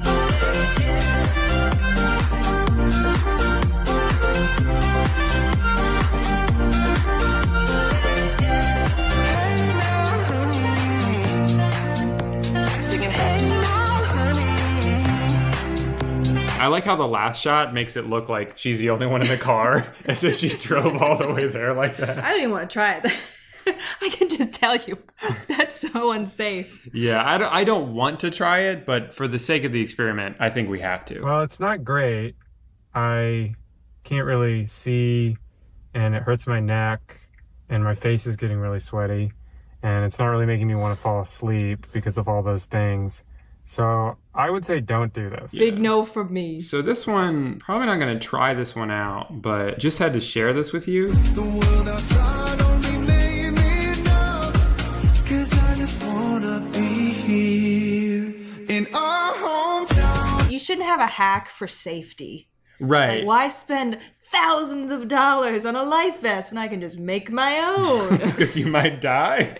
And the human life is priceless. This one is somewhere in between WTF and Never Talk to Me Again. Maybe That's Never WTF. Talk to Me Again, just because if someone tries to do this, they will never talk to you again because they're going to be drowned in the lake that they were swimming in.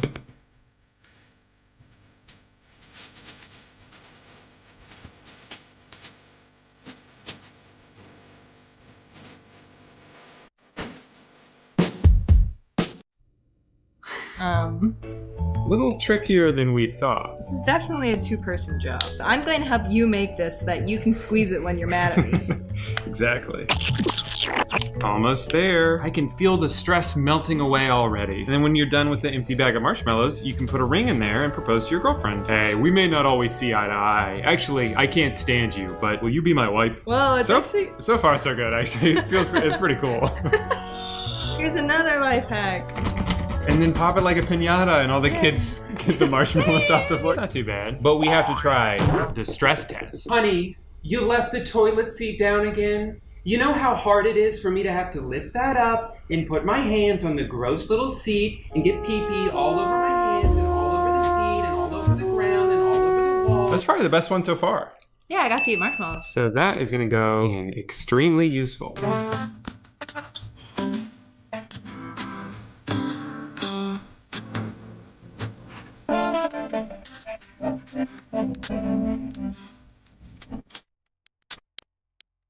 I don't know if this is true or not. It seems wrong, but I also don't know how else you would make apple juice, so... This is how they do it. In the farmlands. I froze them last night, pulled them out this morning. I don't want to touch them. They look so cool. Well, we're gonna have to do more than touch them. We're gonna squeeze the crap out of them. What? Is it? The liquid coming out is very white. I think it's just like the condensation from being frozen. It smells like apple juice. Yeah, it does. All right, bottom up.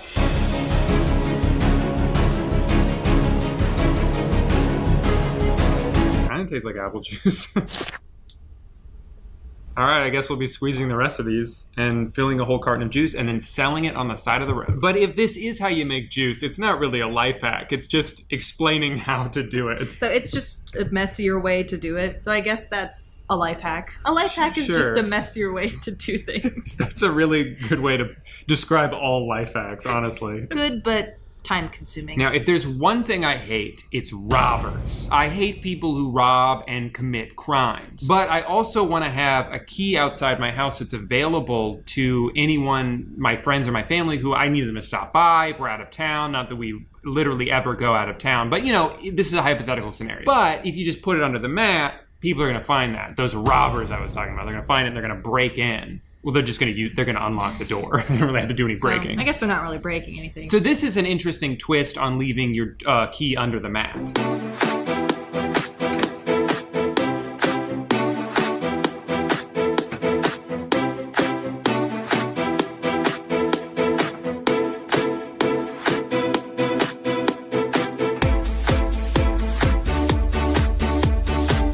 So yeah, you put grass on a key basically, and then you stick it in your you seem intrigued. It's not terrible. The person who sent this to me said how to lose your own keys on purpose. Yeah, because when they zoom out, it's like, shit. You're spending like 2 hours on your hands and knees trying to find it. I don't know if any of these categories actually work for this, because it's not time consuming. Well, maybe it's time consuming if you lose it and it takes you 2 hours to find it. So just for it being good, I'll go ahead and put it there.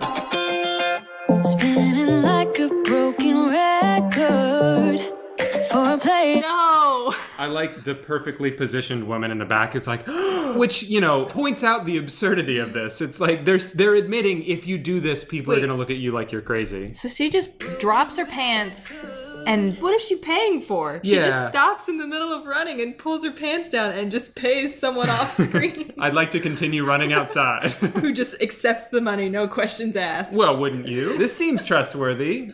Hell, I'll put it in my pants. What do you think? I'm kind of thinking WTF. Well, I would say never talk to me again, but if you're giving me money while you're doing that, I'll talk to you a couple more times. So we'll say WTF. So then finally, this one is going to require probably the most work.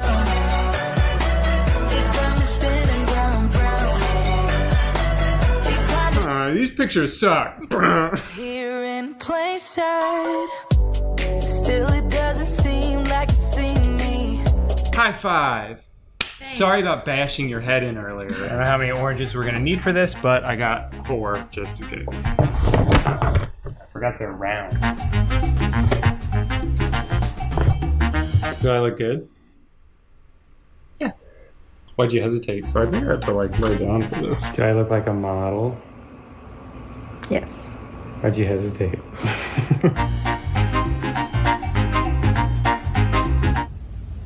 Is this a bad time to tell you I'm allergic to oranges? This is awesome.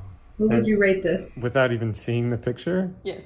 Well, I would say extremely useful without seeing the picture, but I don't know how bad it's gonna look. How's your experience? Smells like oranges. Like a lot, and my face is kind of wet. All right, moment of truth. I have a giant mark on my forehead now, but it'll be worth it because this will be a very good picture. Do you like it? They look great. They look so good.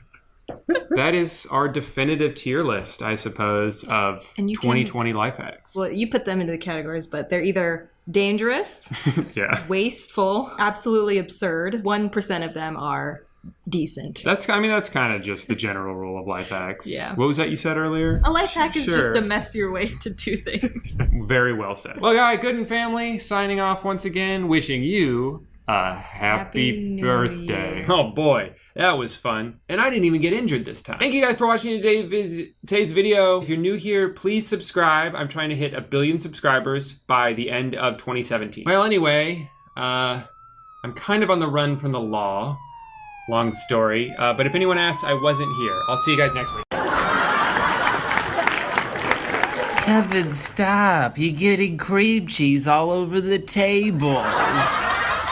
Honey, I'm a retired police officer, not a maid. Kevin. Plus, I'm fat, and that's what makes my character funny.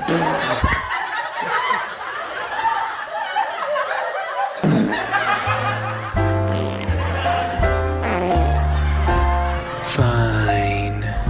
You're right, Kevin. I love you. Oh, God. Kevin! Kevin, no! Good evening, everyone. We interrupt this episode. Oh, come on, not right now. To bring you an important story. This is a really big news story that you won't want to miss.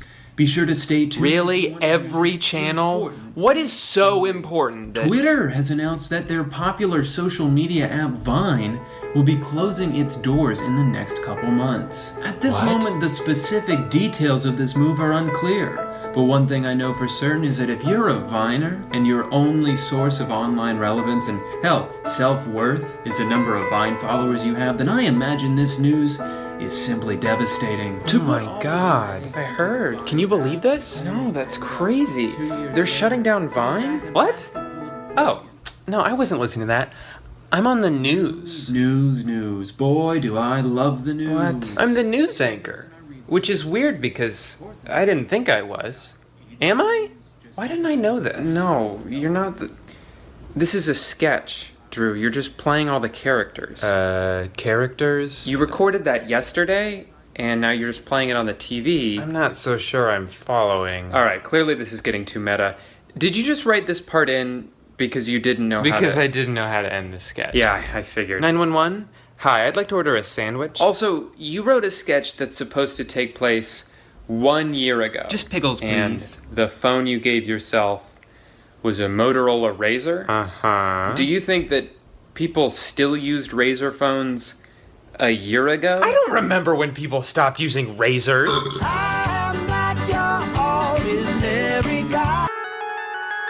Can everybody please do me a favor and refrain from commenting on my little band-aid? No, I'm not going to tell you how I hurt my finger, and I'm definitely not going to tell you how to use a cheese grater, because apparently I don't know. And I'm absolutely not going to tell you why the only band-aids I own are from a movie called The Secret Life of Pets, which I've never heard of. Do it for the man. I ain't gonna do it. Do it for the man. I ain't gonna do it. Hello everybody, and welcome back to the dumpster behind a Chili's. Today we're going to be taking a little trip down memory lane. Specifically my memory, as I don't have access to anybody else's. And although this video will be filled with personal stories and experiences through my own eyes, I think there will be something in this video for everybody, particularly if you used to be a Viner, or if you were ever just a big fan of Vines. As many of you may know, it's been exactly 1 year since Vine announced that they would be shutting down. It's actually been a little bit more than a year, depending on how long it takes me to make this video. Close enough. And although it doesn't feel like it's been that long, a lot has changed in the past year. Now, every once in a while, I will start watching one of the Vine compilations that they're all over YouTube. And I find myself watching these sometimes and seeing someone and being like, what happened to them? Do you ever watch an old Vine? And I'm not just talking about like the popular Viners, like Lele Pons and those sort of people who have moved on to other things, obviously, but some of the one-hit wonder Vines. Like, this guy. What happened to him? And with this being the anniversary of the death of Vine, I figured this would be a perfect opportunity to do a little bit of research and figure out where some of these prominent figures have disappeared to. And because Vine was such an enormously significant part of my life, I wanted to have this one definitive video where I talk about pretty much my entire experience with Vine, how it changed my life, why I think Vine was good, and why I also think Vine was bad, because obviously it had its flaws, otherwise it would still exist today. But for now, let's go ahead and take a deep dive into the first ever segment of Vine. There's supposed to be like a song that... Where are they now?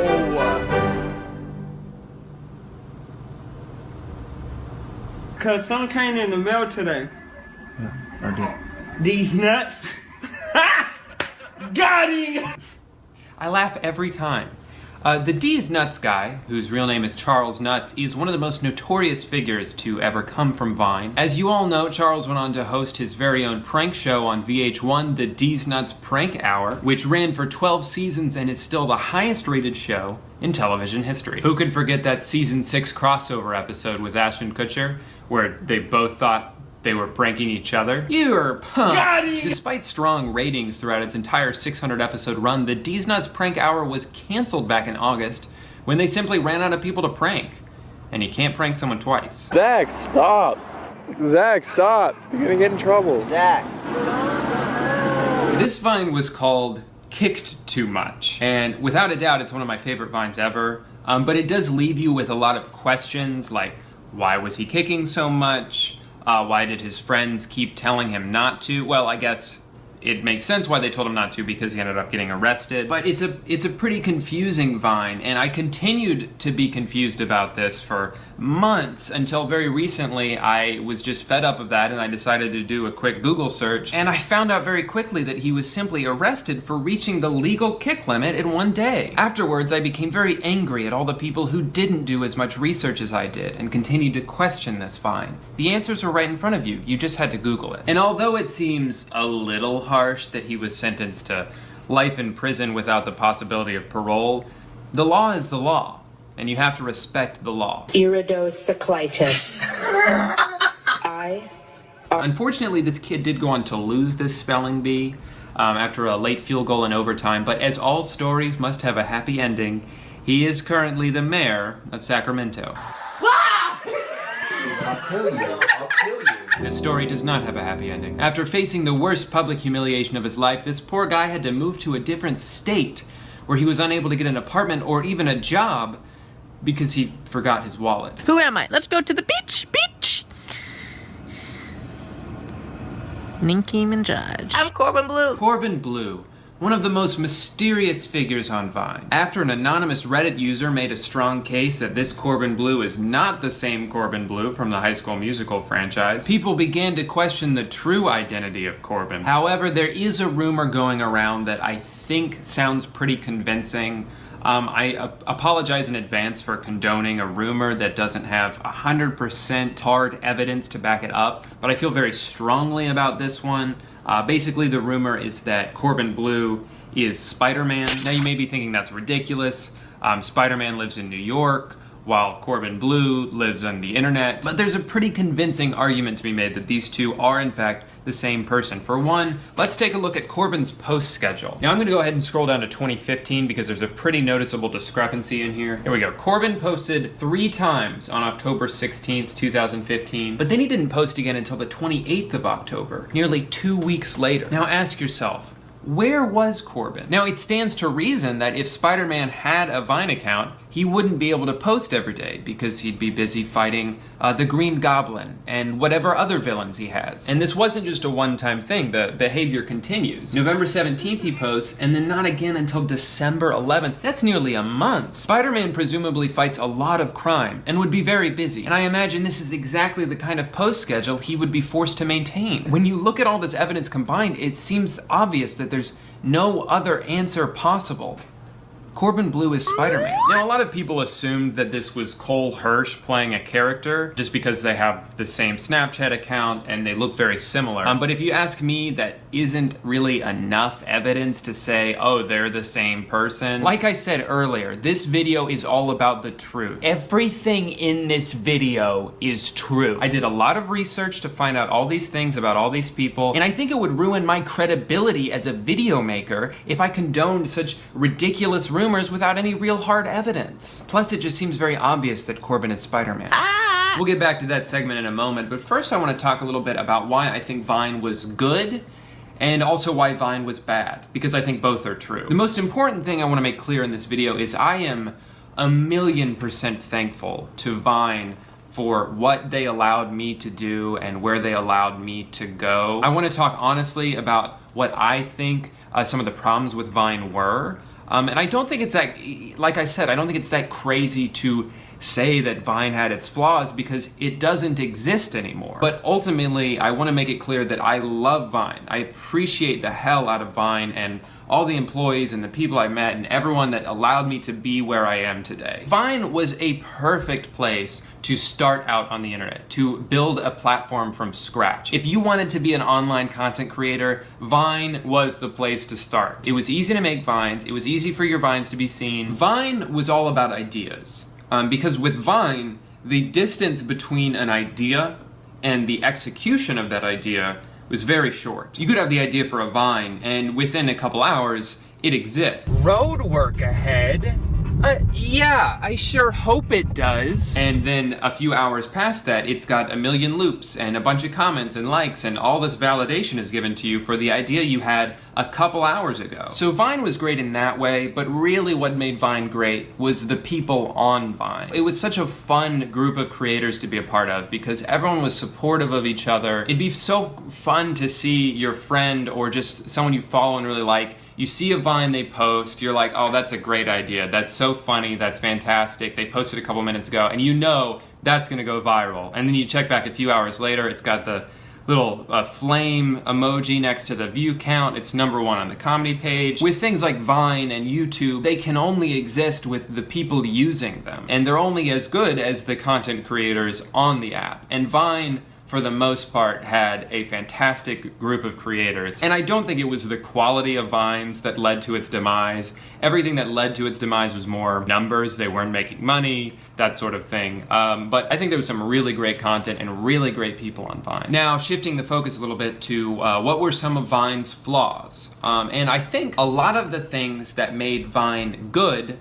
were unfortunately also the things that made Vine doomed to fail. In the same way that Vine was accessible to creators, it was also pretty limiting because it was 6 seconds long. I can't tell you how many times I would sit there trying to edit a Vine shorter and shorter and shorter, and I could get it to like 8 seconds, 9 seconds, and it's just like, I can't make this any shorter. I can't post this on Vine. It was hard to fit a good joke into 6 seconds, and sometimes so many Vines were perfect at that length. But as a creator, you start using Vine, and as your ideas start to get more elaborate, you need to go to other platforms to express those ideas. Even while Vine was still around, through a lot of 2016, I wasn't really using Vine as much because I was trying to figure out, you know, I was at a point where it's like, okay, I've done Vine for a little bit and I feel good about this, I feel good about what I've done, but what's next? You know, and I think a lot of people had that same thing. Vine was this great place to be, but there was always that idea of like, well, I'm not gonna be here forever. So what's next? And that brings me to what I think is pretty much my main point on why I think Vine was always doomed to fail. The way I think of it is everybody has their own career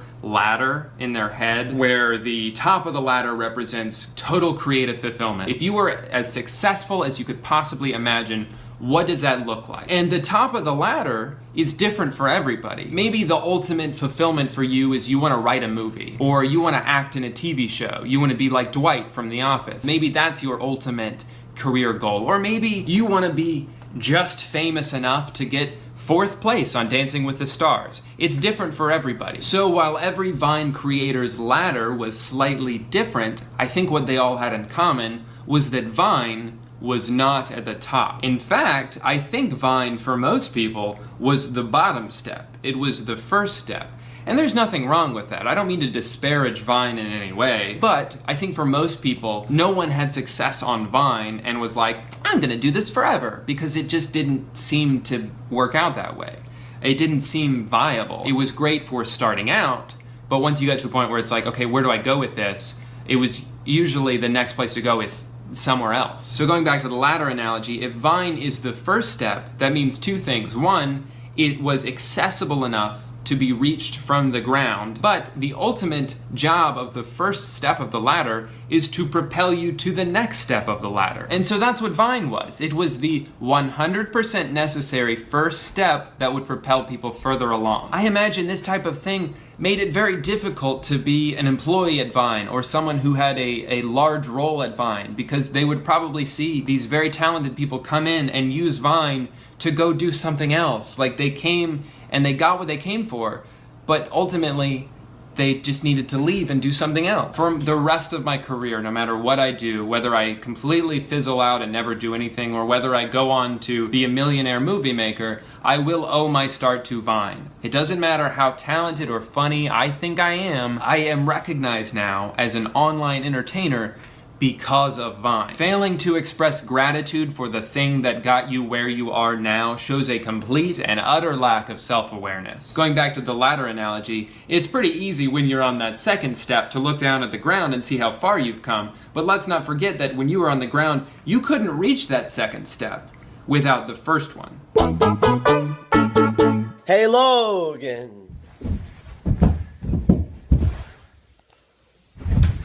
These guys were both pretty popular on Vine. I haven't seen much of them in a while though, so I'll have to look into that. On all levels except physical, I am a wolf. Shout out to the Twitter follower who sent me this paparazzi photo that was taken a couple weeks ago of this guy. One of the first things you'll notice is that this is a picture of a wolf, and that he is a wolf now. On all levels, including physical. Take another lap.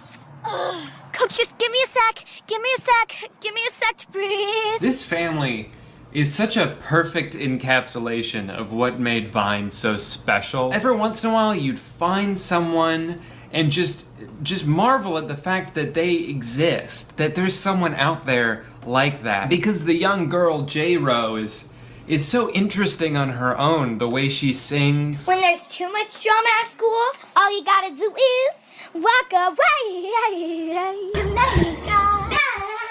And even just the way she's branded herself, J-Ro. But on top of that, you add in her uncle. Who is it? Your uncle. Your uncle. Your uncle. Your uncle. You add in her grandma or her aunt, I'm not actually sure. It looks so good. You've got that right, honey, and it's all about the cook. Marvelous. Also, you look at a Vine like this. Damn, check out those babes on the beach. Babes for days.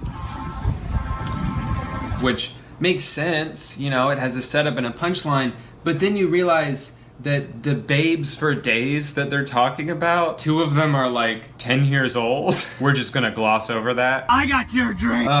This makes me miss Vine, because this reminds me of like all the weird people you discover, and they leave you with so many questions. Who are these people? What is this family? And why don't they have their own reality show? Well, I actually found out that they do. Uncle's Home will premiere its first season next month as a YouTube Red exclusive. Hey mailman, what do you got? Just this letter! Jonathan, I don't love you anymore. In my opinion, Danny was one of the best Viners. He was very popular because he was able to make Vines that were relatable enough for everybody to understand, but they were so much better than all of the other relatable Vines and Viners that existed, because he's a legitimately hilarious person. If you liked him on Vine, he's still making YouTube videos now, and if you're not already subscribed, you should go check him out. The only thing with Danny, and he might get mad that I even brought this up, but I feel like I should say something about this, because if you click on any of his videos, all the comments are about this. But a few months ago, Danny was diagnosed with permanently upside down disease. For those of you who don't know, it's basically a disease where an otherwise healthy person's physical body is upside down permanently. You know, Danny's a really funny guy, but it admittedly can be kind of tough to watch his videos because it's so disorienting to see someone who's just upside down the whole time. Like I said, all his comments are about that. People seem to be frustrated and confused, but props to Danny for not just editing the video so it looks like he's right side up, because if he were to do that, then he would no longer be raising awareness for a very real condition that affects millions of persons, and that's something you simply can't put a price on. If you ask me though, I think he needs to fucking fix that shit in Premiere. It's gross, and I don't like it. Without a doubt, the best memory I have from Vine, and one of the best memories I have from my whole life so far, is getting to work on Camp Unplug. Camp Unplug? More like Camp Fun Plug. More like Camp Butt Plug. It's on my jacket. For those of you who don't know what Camp Unplug is, that's probably most of you, let me explain it. So in March of 2016, I got a message on Twitter from this guy Jeremy who works at Vine, and at first I couldn't believe it was real. He asked if I wanted to be a part of this series that they had written and were gonna film over the summer, and they were gonna fly us out to this camp in Wisconsin, and then they were gonna take us to VidCon as like featured creators. They were gonna do all these things and pay for all this stuff for us. Almost everybody on the list I had heard of and was a fan of their Vine, so not only was I gonna be a part of this awesome thing, but I'd get to meet all these people. Up until this point, I hadn't met, except for maybe a couple other Viners who happened to live in Orlando. I hadn't really met any creators from Vine, and so it was so exciting to meet these people who I had watched for all this time and actually meet them in real life. It also made me a little nervous because I didn't know if I think I'm funnier in real life than I was on Vine, but there was also part of me that was like, oh, I hope they like me, which is pretty much just my constant mental state before I do anything. What was so cool about it was that they gave us a script. Chris Melberger, Aaron Tuning, and Jeremy wrote a great script, but everything within the whole project was also 100% collaborative. So the first night we got there, we're sitting down at the table reading the whole script, and we're all doing our lines, and anytime someone had an idea, like, oh, maybe my character should say this instead, it was like, there was never any sense of like, maybe you should just do what's in the script. You know, it was like, everyone had their own ideas, and everyone's ideas were listened to. Another thing that specifically for me that was so cool that I got to be invited to this was like, at the time when they first asked me, I think I only had like 100,000 followers, which is, it's good, but there were probably thousands of people who had more followers than me. Certainly just among the group of people there, most of the people there had over 1 million. They were some of the biggest Viners. I know Cody had about 2 million, Danny had over 1 million, maybe he had 2 million at the time, Lauren Giraldo had like 3 million, Victor Pope, all these people had so many more followers than I did. If it wasn't for this, I don't think I would have ever had any Vines with any of these people, just because I don't live in LA. I didn't then, and I still don't. And nobody lives in Florida, except for like Tiger Woods, but I don't know if that would be a good PR move if I had started collaborating with Tiger Woods. In conjunction with the release of Camp Unplugged was also Vine's release of this feature where you could attach longer videos to your Vines. And that was really the only way this story could be told on the Vine platform. It couldn't just be a bunch of little 6-second scenes. So the way Camp Unplugged was told was you'd have these like 2 to 5 minute long scenes. Then as these fictional campers have some downtime, they get into their own little antics. Excuse me, sorry. Maybe we could... Sorry, I won't. You go. Okay, you and I go. And You should jump. oh, piss off. Off this? Fine, I will.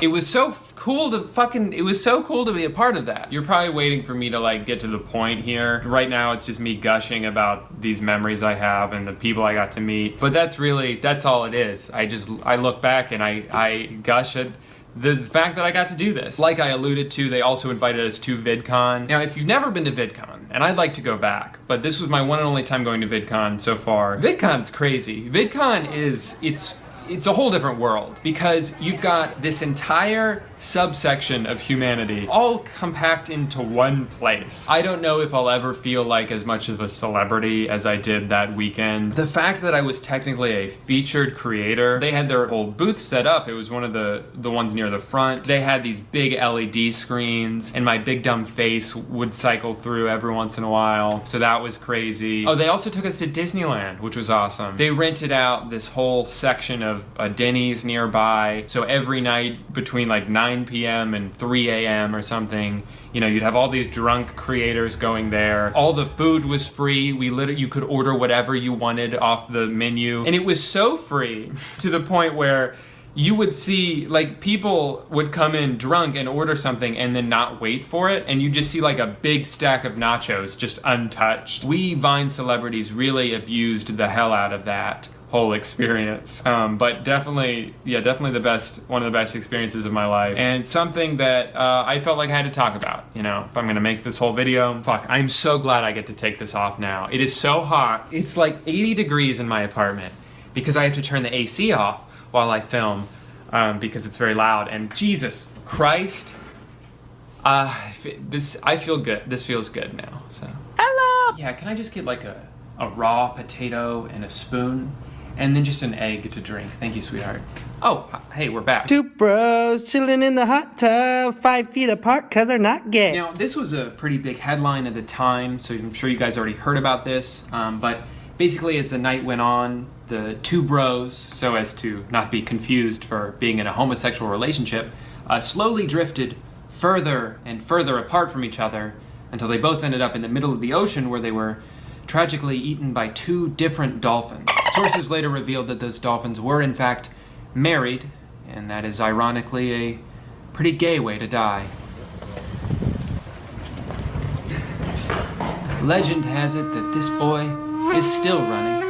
No one knows where he is or how far he's run, or if he'll ever come back. His friends have moved on, and so has his family. They've replaced his room with a room that's just filled with water all the time. No one goes in and no one comes out. Tyrone, you know this your baby. Father?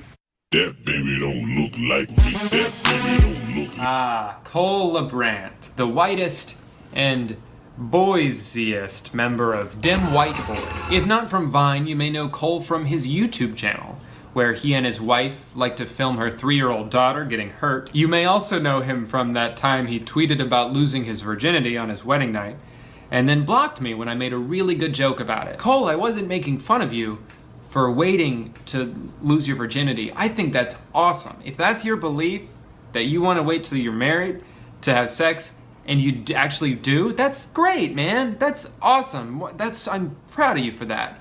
I was making fun of the fact that presumably moments after you finished having sex for the very first time, you pulled out your phone and said, just had sex. No, I'm not gonna talk about it. I could talk about this for hours. You guys would not believe the restraint it took to not make a video about this a couple months ago. I have a lot to say, but I didn't want to stir the pot any more than I already did, because Cole, he's a nice guy. He's a nice guy. He's just really, really bad at the internet. Good credit, bad credit, no problem. Or you dead? Fuck it, ghost credit. I'm gonna get a Subaru. Victor Pope Jr. is sincerely one of the funniest people I've ever met. He is such a natural comedian, and he was so good at Vine. Right now he's in LA doing stand-up. He's also done a couple things with Super Deluxe that are just such high quality. I'm gonna link those in the description because I think they're so funny and well made, and I think you should check them out. But that being said, a lot of people are asking about this ghost. We all want to know, did he ever get his Subaru? Unfortunately, he was riding his bike on his way to the Subaru dealer to potentially get his new car, but on the way he was captured by the ragtag group of paranormal experts on the show Ghost Adventures. The good news is he was the first real ghost that was ever captured by one of those entirely fake reality ghost television shows. The bad news is, of course, he is trapped in eternal captivity, but it's probably for the best because his credit score really is just terrible. Adam! Hi, welcome to Chili's. Adam and Patrick Perkins, who you might know as Packy, were twins who blew up on Vine in the summer of 2015, and they seemed poised to become the next big Vine stars. That is, until a couple months went by and they sort of just stopped posting. Perhaps they started to feel the pressure of having a lot of people paying attention to them, or maybe they just wanted to have normal lives. They were about to start college and maybe they just wanted to focus on that, which is fine. Not everybody has to be famous. They still have an online presence, mostly on Instagram, a little bit on Twitter, but despite limited information, I was able to dig up that the Perkins twins are now the Perkins triplets. That's right, through the passage of time and the miracle of life, a new Perkins boy has spawned. And dare I say, he might even be the cutest. And now, we take a moment to reflect on some of the people we've lost. Would you not eat my pants?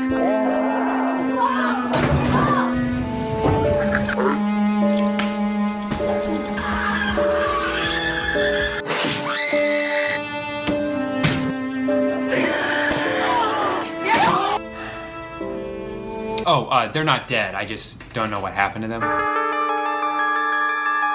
Kids, I'm gonna tell you an incredible story. The story of how I met your mother. Okay, Dad. I started Vine pretty late in the game. I didn't start until about February 2015. And so to set the scene a little bit, at the time I had just dropped out of college for like the third time, and I was working at Popeyes. I knew I wanted to be a comedian for a living. I knew I wanted to pursue that, but I didn't know how. I was doing improv at the time, but I wasn't that good at improv. But I saw what some other people were doing on Vine and how Vine itself had sort of evolved in the year and a half or so that it had been around. And that piqued my interest. And so I looked at that and I was like, you know what? If they can do it, I can do it. I'm gonna be good at Vine. And then so I started Vine, and I wasn't good at Vine. I was pretty bad at it when it started, and I think I deleted like 90% of the things I posted, but I guess mathematically that does mean that every 10th thing I posted was not that bad. So, you know, after a couple months, I eventually got a little bit better. I accumulated some good Vines. So after slowly crawling my way up from 50 followers to like 250 followers, finally in April, a couple of my Vines got pretty big. I got a Joe Jonas re-Vine. That's just sort of a tale as old as time. You know, how many comedians don't have Joe Jonas to thank for their initial start? So then after that, I went from like 300 followers to 30,000 or so followers in like a couple weeks, which was a type of success I had never experienced on the internet before. It was amazing. And then I got reached out to from someone at Tosh.0 asking if they could use my Vine on the show. And I was like, of course. I want to talk to you guys about abortion. Nice try, Drew. Man, always want to tell me. Ow! Damn, it feels good to be. So in such a short amount of time, I went from an absolute nobody who worked at Popeyes to a person who had a very small amount of internet success who still worked at Popeyes. So not much of a change, I guess. But it was, you know, it was a lot of cool things all at once. However, the coolest thing that happened, and I'm only explaining all this to sort of give a little bit of a backstory, the most important thing that happened to me during this period of other important things happened right before. A girl commented on one of my Vines, specifically this Vine. That moment when you have two phones so you don't know which one is ringing.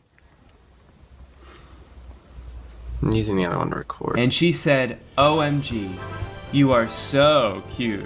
And your Vines are like pure liquid gold. Now, a normal person in this situation would probably just ignore this comment, or at the very least, smile and move on with their lives. But me, a not normal person, decided to do the opposite and pursue it heavily. You have to understand, at the time, I was very lonely. And like a good detective, I was not about to turn down such a promising lead. I found her Instagram page from her Vine bio, and I looked at a couple pictures, was like, holy shit, she's perfect. And then so I messaged her, I got her phone number, we started texting, and got along really well. You know, everything was great, except, oh shit, she lives in Arizona, and I lived in Orlando. So that was kind of a bummer, but we got along really well. We kind of liked each other right away. And so it was like, you know, no pressure.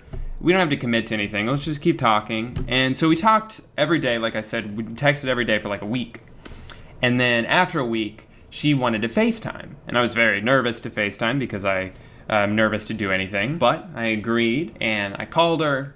So we FaceTimed for 6 hours, 7 hours maybe, the whole night. So not only did we talk from the moment I got home from work until the moment I had to go to bed so I could wake up for work the next day, but during the 7-hour FaceTime, she bought a plane ticket to come see me. So I think less than a week into talking to someone who I've never met, we agreed to come see each other and not murder each other. I remember like the couple months before, like we bought the ticket but we didn't plan to see each other till like June, so it was a couple months. And her family kept making fun of her and her friends, like, oh, you're definitely gonna get catfished. The thing that, I mean, we felt pretty good because we did FaceTime and we could see that we were real people. Like I still could have murdered her if I wanted to, but I didn't want to. Because things went pretty well. And luckily she didn't murder me either. I think the best thing I had going for me at the time, even though I worked full-time at a fast food restaurant, was that I lived in Orlando, which is kind of a funny thing to say because generally nothing good comes from being a Floridian. But I will say, Orlando is a very good place to live if you want to host someone from out of town for a few days, because you've got Disney, you've got Universal, which is way better than Disney, you've got SeaWorld, which, just kidding, don't go to SeaWorld. And then you've got the beach in like every direction. So we did all of that, except for SeaWorld, obviously, because fuck SeaWorld. But I remember it being a little awkward at first. It was definitely the first time either of us had done something like this where we talked to someone for like a few months before meeting them, you know? And like you can text someone all day, every day, and talk on the phone every once in a while, but it's still going to be a little bit different when you finally meet in person. I think we had both kind of set up expectations, and it was a little bit weird like the first day. But then the next 4 days or 3 days or whatever were like the best days ever. And every day was better than the one before, and we just liked each other so much by the end of it that it was like, all right, well, we can't not do this. You know, it's gonna be tough to do long distance, but we can't just stop. It was something that wouldn't have worked if we didn't like each other as much as we did, because long distance relationships do suck. And there were plenty of difficult times. As you can see in these pictures, I was not always happy. It worked out because we were both like 21 or 22, and we both still had to like kind of get our own lives in order. A long distance relationship can be good in that way, you know, because it's like you have a couple months, at least for us, we had a couple months to focus on ourselves. And I got a better job eventually, and I was getting better at Vine because I could focus on that. And then every like 2 or 3 months, you have a 4-day vacation together. So it actually worked out all right, you know, and we did that for like a year and a half. And I have a lot of great memories from that. Everything was great. Until the accident.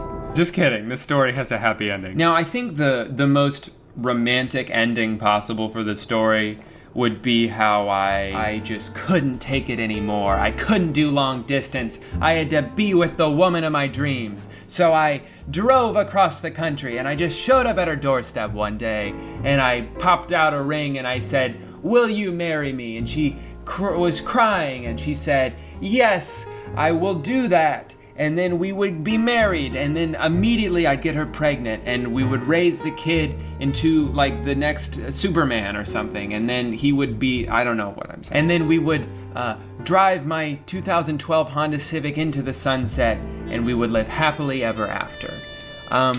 That's sort of what happened, but it was more like, hey, we don't want to do long distance anymore, but we still like each other. So let's move to the same place, and if you're gonna move to me, then I gotta give you this ring so I can show you that I'm committed too.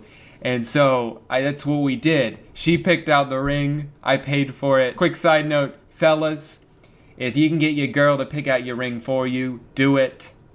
It's a huge relief. It's a huge decision you now don't have to make. You only have to spend like, 2/3 of your life savings on it. But she moved to Orlando. She got the first 2 jobs she applied for, and she's still working both of those, and she loves it here. I hope. I love it here. I love to be with her. I get to live with my best friend. I get to sleep in the same bed as her every night, which actually we both agree isn't that good. We're kind of thinking of getting bunk beds, so we can have our own space. But it's just like every time I think about it, and we talk about this, we love to tell this story.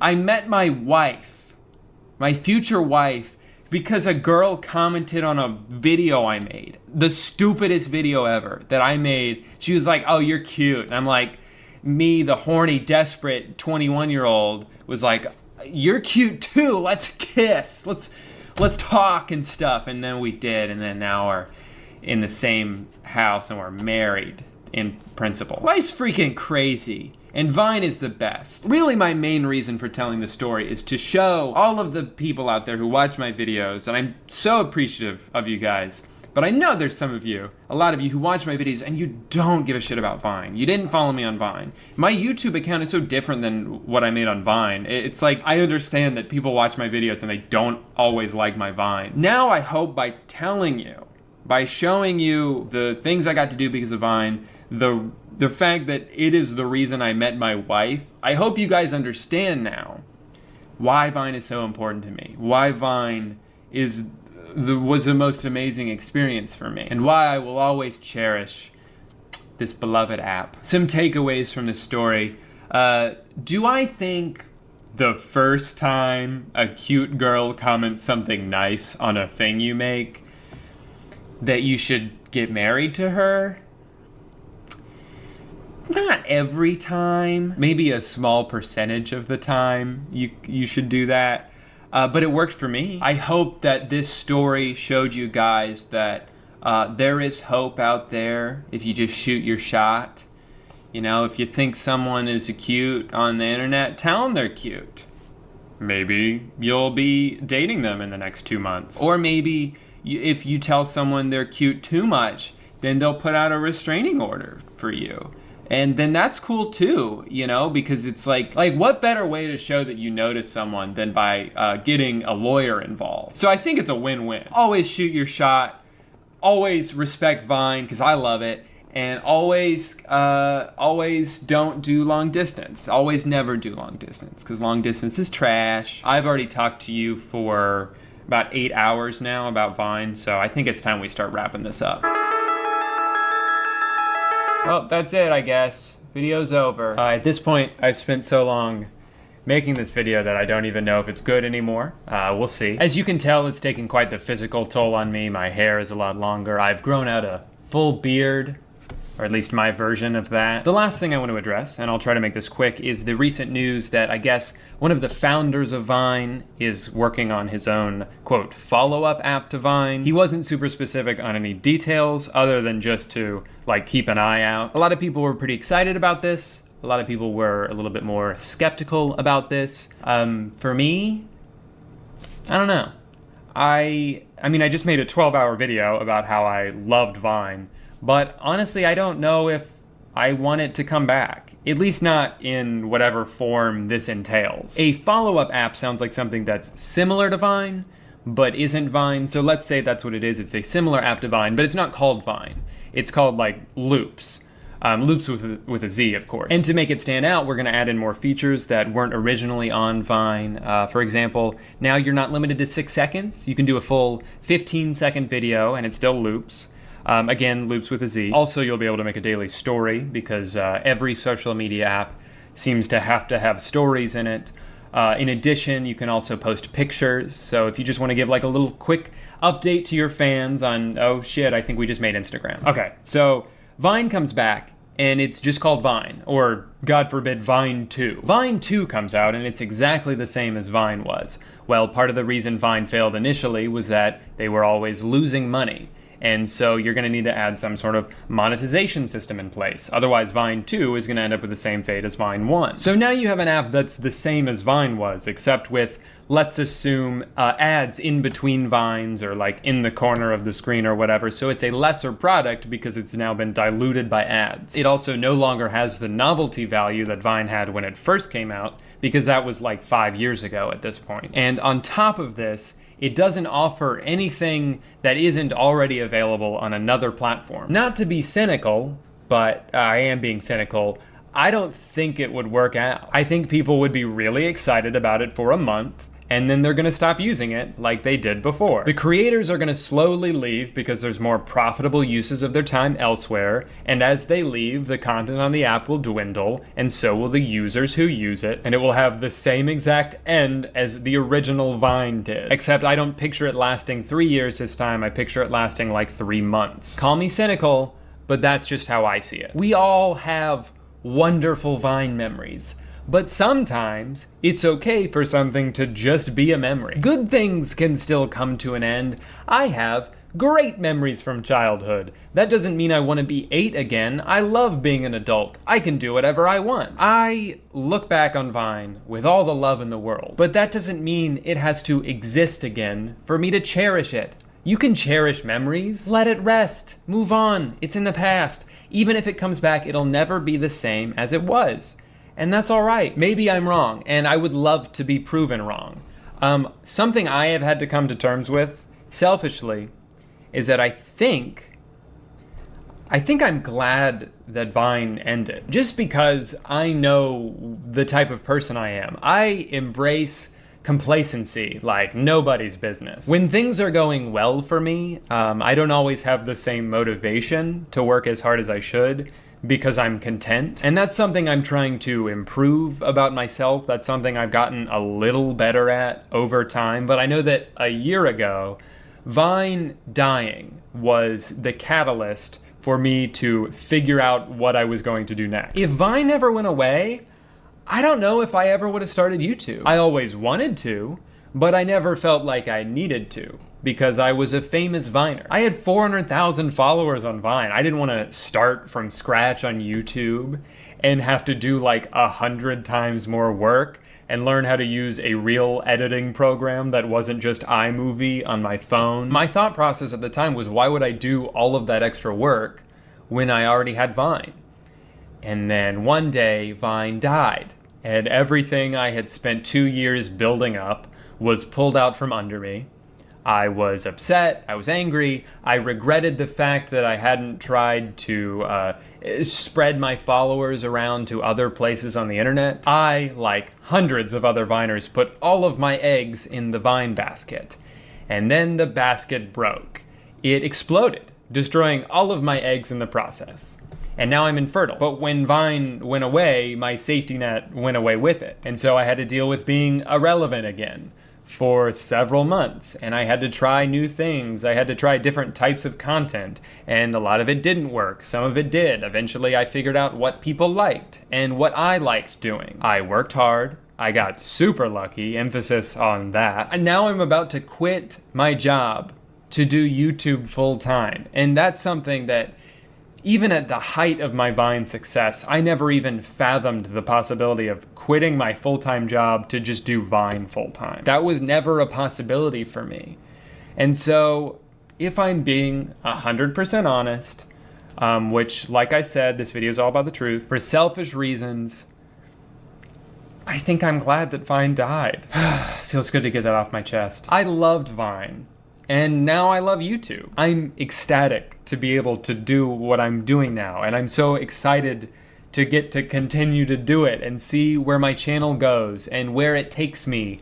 And if I ever get to be on the H3 podcast, because that's all I really want. The good news is I've learned from my mistakes. Vine taught me to never put all of my eggs in one basket, because you never know what's going to happen. And that's a mistake I don't think I'm going to make again. Except obviously with YouTube, because I don't think YouTube's going anywhere. YouTube's infallible. They've gotten a lot of good PR lately, and I just feel comfortable. All right, guys, that's it. I want to thank all my beautiful little stinkers out there for watching this entire video. If you didn't watch the whole video, then it doesn't really matter because you didn't see this part anyway. Now that I'm finally done with this massive project, I have a lot of ideas that have that I haven't had any time to focus on. So lots of more content coming, lots of new content is what I meant to say.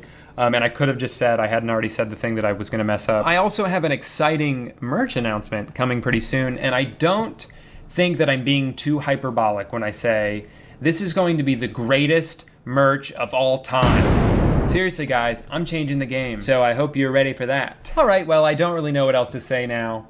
I think it would be funny if after the world's longest video, I end it by just cutting myself off in the middle of a sentence.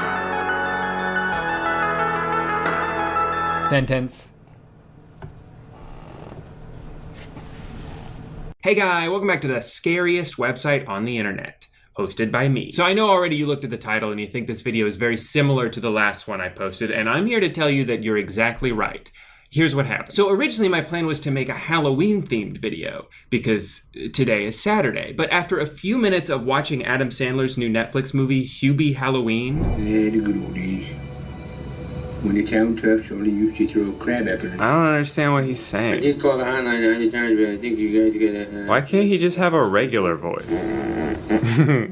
He farted. I realized I'm not really in a spooky mood right now. So instead of slogging my way through a B-rate horror film, I decided, you know what, screw Halloween this year. Let's instead take another trip back to a simpler time and check out a video that is brought to you by my weird-ass YouTube recommendations. On your mark, get set. We're riding on the internet. Now, this video is not just a guide to the internet, but it's specifically a kid's guide. So any adults out there, I'm gonna need you to avert your eyes. This one's not for you. I actually genuinely love the vibe of this video. It's so hopeful and carefree. My mom wanted me to ask you guys to call her. She wants you to tell her more about the internet and why you like it. All the jokes are terrible, but they still fill my heart with joy. What's a web page? Something ducks walk on?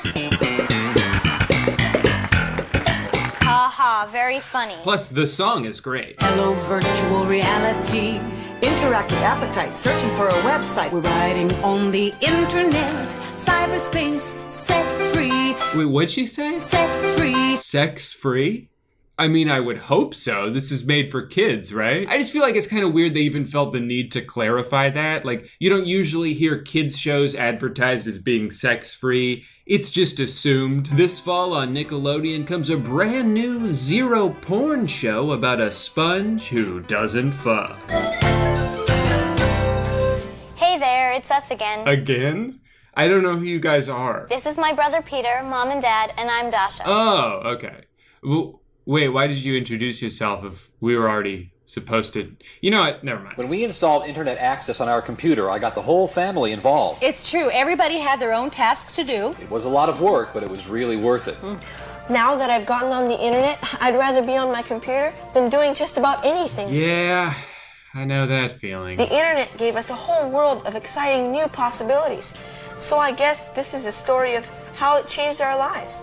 Maybe it will yours too. Probably not. Let's see, what are some of the benefits of having internet? Rich keeps up with the stock market and our investments, and I'm able to pay the bills in half the time it used to take me. Boring. Don't worry though, it's still cool. Oh, okay. The program is by kids for kids, and it's not just for boys either.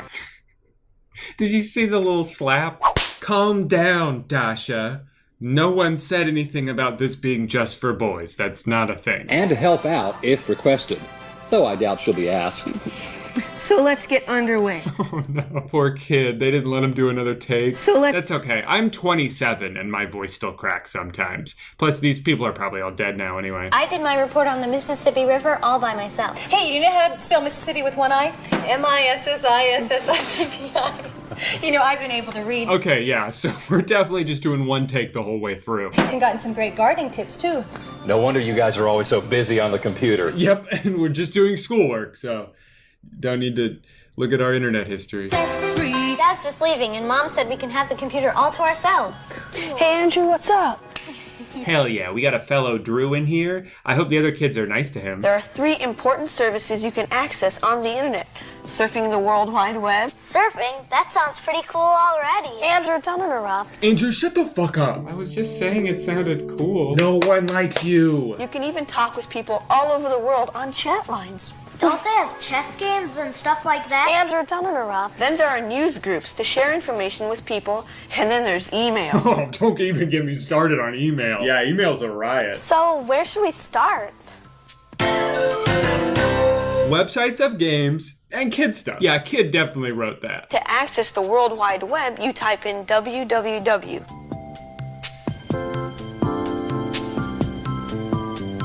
And the next thing you'll type will be specific, directing you to a particular website, like MTV. Ah, yes, MTV.com, also known as Music, Television, Internet, the ultimate place for media. So where else can we go?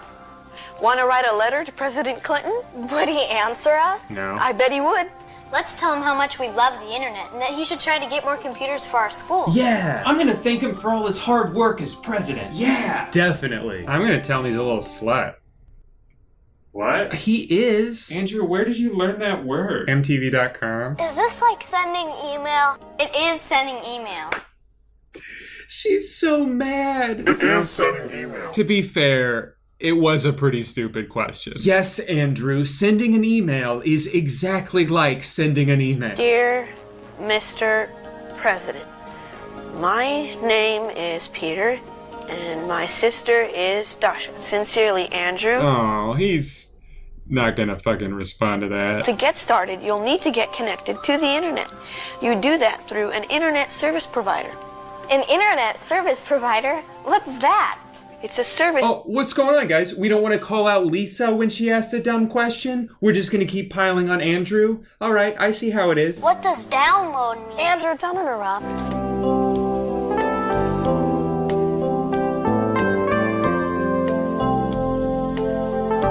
Man, that music is so good there, I'm willing to ignore the fact that under card number, they wrote Rich Jameson. Microsoft Internet Explorer came with our computer, but you can download it by typing www.microsoft.com. Wait, but how do I download a web browser if I have to type that into a web browser? What if it's my first time? So where would you like to go now? Surf in the net.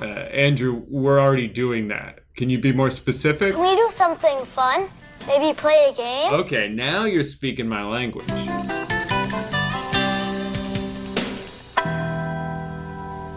They They sure have a lot of them.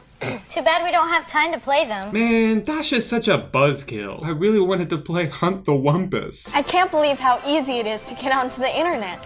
When you hear my parents talking about it, it sounds like it'd be so hard. Fun little detail here. Up until this point, I had no idea what year this was. I just knew it was the 90s. But luckily, you can see when they look up the headline, Wall Collapses, 2 Dead, that it's 1997. So I thought that was pretty cool. Can we look up my frog too? I can get a head start on my homework.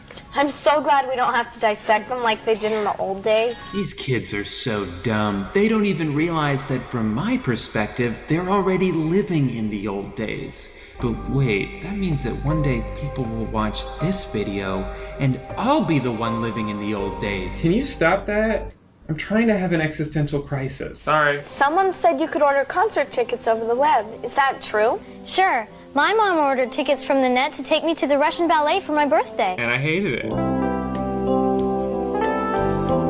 Wait, Bush is playing in Orlando? Oh, I just missed it. But speaking of parents, our mom is going to be here in a few minutes to pick us up. Well, quick, before you go, this is one your dad will love. It's porn. It's porn. But I thought the singer said... The singer lied. Thanks, Mrs. Jameson. Well, you're welcome, Andrew. So, did you learn anything important today? Are you kidding? I can't go another day without the internet. Oh, you have no idea. I'm sure your folks will get it for you soon enough. I know we just love it. The kids are on it all the time between their homework and games. Yeah, but we are always on the computer.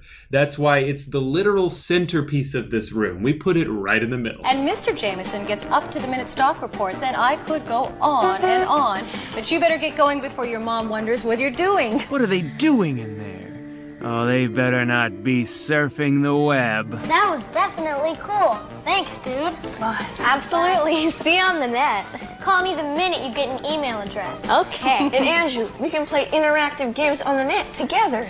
Yes! Andrew, don't interrupt. You have to remember the internet is not a regulated environment, so the quality and accuracy of various informational offerings can differ quite a bit. Wow, even in 1997, when the internet was new and exciting, people were still like, well, hold on, let's take some of this information with a grain of salt. These days, people will read an article about how, like, the moon's spying on us on spacefacts.info.web, and then get 40,000 shares when they post about it on Facebook. Oh, did you get those Rolling Stone concert tickets?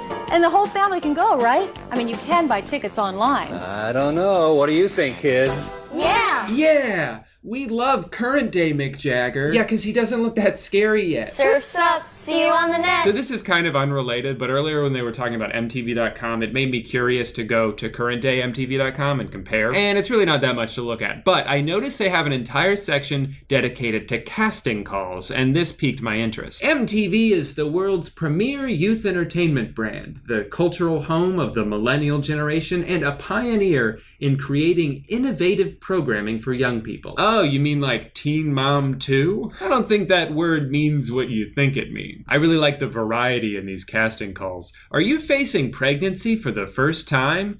Or are you an outspoken teen facing pregnancy for the first time? Well, I'm definitely a pregnant teenager, but I'm kind of shy. MTV is looking for fun, charismatic, and outgoing young women who appear to be between the ages of 15 and 18. Wait, who appear to be? So sometimes the teen moms aren't even teens? Okay, so far today, we've learned a lot about how to connect to cyberspace, but everything we've learned has been from the perspective of a child. What about the adults out there? What can the adults do on the internet? Porn, besides that. And you guys are in luck because one thing I've been kind of interested in lately is reading all these old, weird books, and one of them is called Love Bites, the Online Dating Handbook. Now, I actually met my wife online in 2016, which was fortunate because I'd been looking for her for years, but this was written 21 years before that in 1995. And I was curious to go through and see how much of it is still relevant today. And most of it's not, but my favorite section in here is the one that goes over all the different ways you can communicate online, not just verbally, right? You guys know. But this was long before emojis came along. You had to type out those symbols yourself. For instance, a long-stemmed rose for those romantic moments. Or a fish for those stinky occasions. Oh, hold on. Honey, can you change my diaper? And then of course all the various smileys you might see online. Now these aren't always self-explanatory, so it's important to have a guide, and I want to go through that with you guys. You've of course got I'm sad now, or I'm so sad I'm crying. A lot of people think that this face means you're winking, but actually it means you're saying the phrase, here's winking at you, kid. Just one of those common misconceptions. This one means, oh, what was in that chili? And this one means, what was in that chili? This one specifically means my future's so bright, I gotta wear shades. This one means you broke my heart. And this one means dunce. The one with the ampersand means now I'm mad, which you would say in reply to someone who just called you a dunce, and then they would apologize and use this one because their excuse is they've been drinking. Well, I hope that between this book and the video we watched, you guys learned enough today to be able to confidently and safely navigate the internet. And who knows, you might even be able to meet that special someone. Or not, probably. Interesting. Man, I really gotta learn how to read.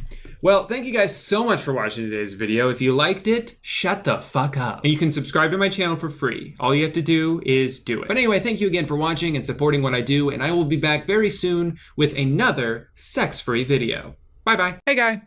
Every day I get pulled deeper into a social media anger vortex that is surely knocking years off my life, and I'm almost positive my inability to sit alone with my thoughts for more than 5 seconds at a time without pulling out my phone and submitting to an endless scroll is making me dumber, sadder, and more anxious. But the thing is, if I didn't do all that, then I never would have found this guy.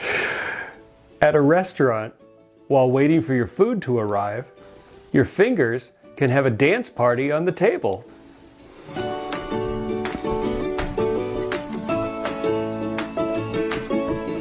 His name is Nathan Bailett, and he's the best.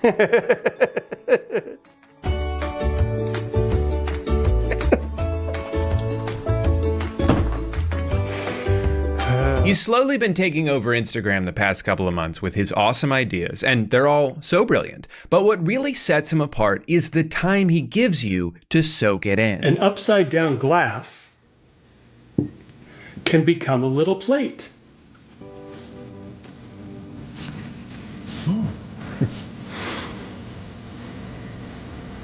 That's what it looks like up close.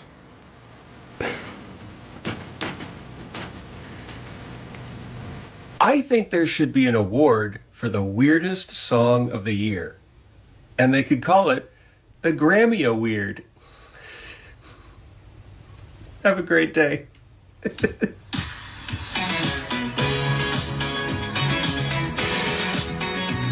A thumb is different than the rest of the fingers. These aren't just silly thoughts that you can gloss over in a couple of seconds. He's asking the questions that, quite frankly, no one else in this country has the guts to. When fish swim, where are they going?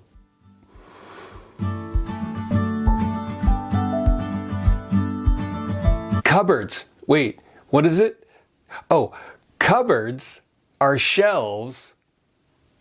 Cupboards are just shelves. That's what I'm saying. Every time I'm having a bad day and I go to Nathan's account and just stare into those eyes that have never once blinked, my stress just melts away. I don't know. Movies.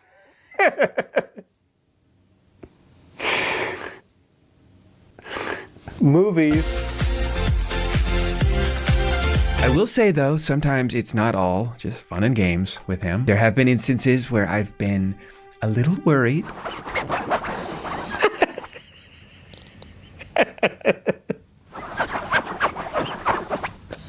You all right, buddy?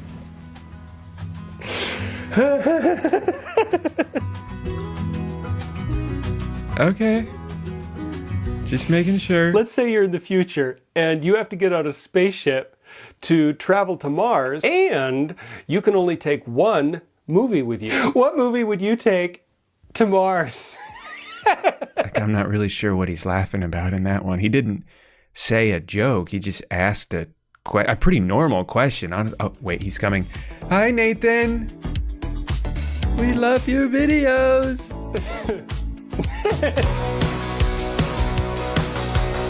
Nothing to see here. Keep scrolling. Okay. I would never say to a guest, please make yourself at home. I don't want people sitting on my couch in their underwear. Out of all his videos, there's really only one that I'm a little bit iffy on. If you could be in a horse costume with a celebrity, which celebrity, and would you be the front or the back? Yeah, I would have maybe kept that one in the draft. If you could be nose deep in a celebrity's ass, whose would it be? And would you want it to smell good or bad? Sometimes I wonder, if we had 3 arms, how would that change lovemaking? Damn, this guy's actually kind of a freak. My friend is a scientist. He studies condom mechanics or something. That's a great joke. I wonder what the comments say. That's kind of weird. What about this one? Come on, everybody. Let's go get those hobbits. Oh, pies. What kind of pies do you have? Oh, well, I've got blueberry. 3 years? How old did they think I am? I'd like a pumpkin spice latte, please.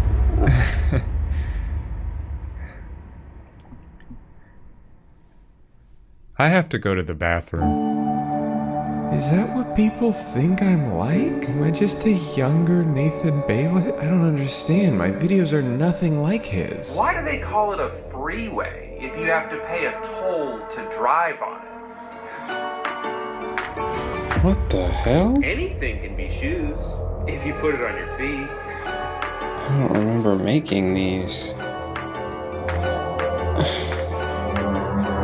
Is this my entire YouTube channel? Now I know what you're thinking, Drew, these TikToks are all so funny and awesome, and thank you for sharing this with me, you've made my day, but you're making a whole video about this? No. I'm making part of a video about this. The rest of this video is about the book that he wrote. You heard that right. Nathan Baylett, Instagram extraordinaire and staring contest champion of the world, is also the author of a rom-com novel. And I figured if this guy is me in a few years, then this is a rare opportunity to get a glimpse into my own future. I need to read this book, cover to cover, twice. And after several weeks of research, I'm very excited to report that this is the horniest book I've read since Jake Paul's autobiography. I'm not looking for a guy to hang, Chris said. Now I just want to bang. Yeah, Chris cheered as she slipped into her tan ankle boots, ready to jump back into the single scene vagina first. The happiness of my penis is riding on tonight working out with Vanessa. Holy tushy twerks. Holy fuckadoodles. You'll take her home in an hour so mama can get some dick. Passion or Pancakes is possibly the most complicated book I've ever read, because despite the fact that the entire story takes place in one night, there are approximately 4,000 characters. If there were any more names in this book, he would have had to start inventing new ones. There's even a character whose body parts have their own names, i.e. Stacy the Stomach. But I must have spaced out the first time I read that because I got to a conversation between 2 people named Chris and Bryn, and out of nowhere it said Stacy growled, and I'm like, who the fuck is Stacy? And why is she so mad? It is almost impossible to keep track of everyone mentioned in this book, but I think I may have come up with a way to help. So the book is about Chris, girl, and Mark, boy, on the fateful night that they meet. Mark is trying to get over his ex, Jill, who left him for Jack, and Chris is trying to get over her ex, David, who left her for Lisa. So she goes out on the town with her best friend, Bryn, while Mark does the same with his best friend, Chet. Hey, can you put your phone down? This is important. After a couple hours, Chris and Bryn meet a girl named Callie, who's described as an insane person, even though she talks in the exact same way as every other character. They eventually meet up with Vanessa, who spends the entire night getting on everybody's nerves because she won't stop filming them. Meanwhile, Mark and Chet meet up with a guy named Skip, who I thought for sure would end up being the love interest of either Callie or Vanessa, but he ends up meeting a girl named Lola at one of the bars they go to on their way to Roger's friend's apartment party. His name is Anton, and he's dating Debbie. Before any of that though, Mark and Chet meet up with their friends Charles and Vicky, but they leave after 2 pages to go have sex. So then Mark and Chet go to a bar to get drinks from Bonnie the bartender, whose name is spelled 2 different ways. There they meet Dina, Lorna, and Anna, who may sound like a band of rambunctious chipmunks, but are actually 3 human women. Things don't work out with any of them though, and they also don't work out with the girl named Melanie because she has a boyfriend. Before leaving the bar, they give their business cards to Miranda and Panda, 2 different people, but we never hear from either of them ever again. Meanwhile, Chris and Bryn share a 2-page interaction of their own with their friends Madeline and Lamar, before chatting it up with Barry the bartender, who they're both attracted to, but he's gay, I think? I don't know. Everybody in this book flirts with service workers, but they never pursue them romantically. Instead, they talk to Ron and Ian, who get into a fist fight with each other, forcing them to leave the bar. Luckily, they have somewhere to go because Chris got a text from her friend Holly, who's hanging out with Bob and Steve. Eventually, Vanessa's sister Jane joins the group, along with Sarah and the aforementioned Holly, who's dating Colin, even though nobody likes Colin. The problem with Colin is that he doesn't appreciate Holly as much as he should, but it turns out they actually broke up yesterday and just didn't tell anyone because they didn't want to spoil the mood. The irony, of course, being that news of their breakup would have only improved the mood because Colin sucks.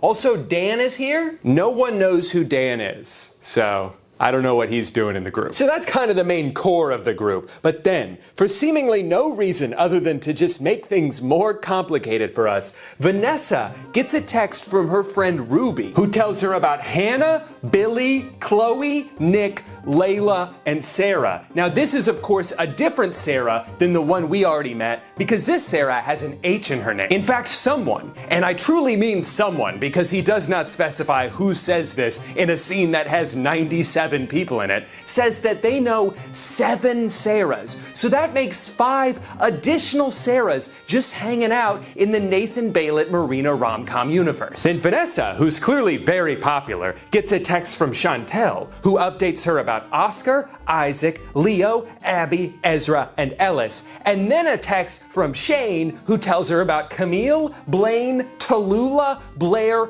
Emma, and Blake. Now, if you're worried about having to remember all these names, don't be, because they never get brought up again. Finally, the group makes it to Roger's friend Anton's apartment building for his apartment party, but they never make it past the lobby of the apartment because Roger does something to get everyone mad, so Bryn throws a cocktail in his face, and then the police show up, and then they all go get pancakes, which you may remember from the title. All right, well, that's all of the characters in Passion or Pancakes, but you're probably wondering who ends up with who. And I'm so glad you asked. Mark ends up with Chris, and Skip ends up with Vanessa, and Holly ends up with Chet. Ooh, that's a surprise. And then finally, Bookworm Brenda ends up with Peter the Reader. A perfect match.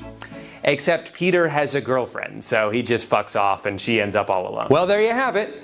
I know it may look like a lot to remember, but if you ever find yourself reading Passion or Pancakes, which I highly recommend, it's a great book, great gift. Mother's Day is coming up in a couple months. I know what I'll be getting my mom.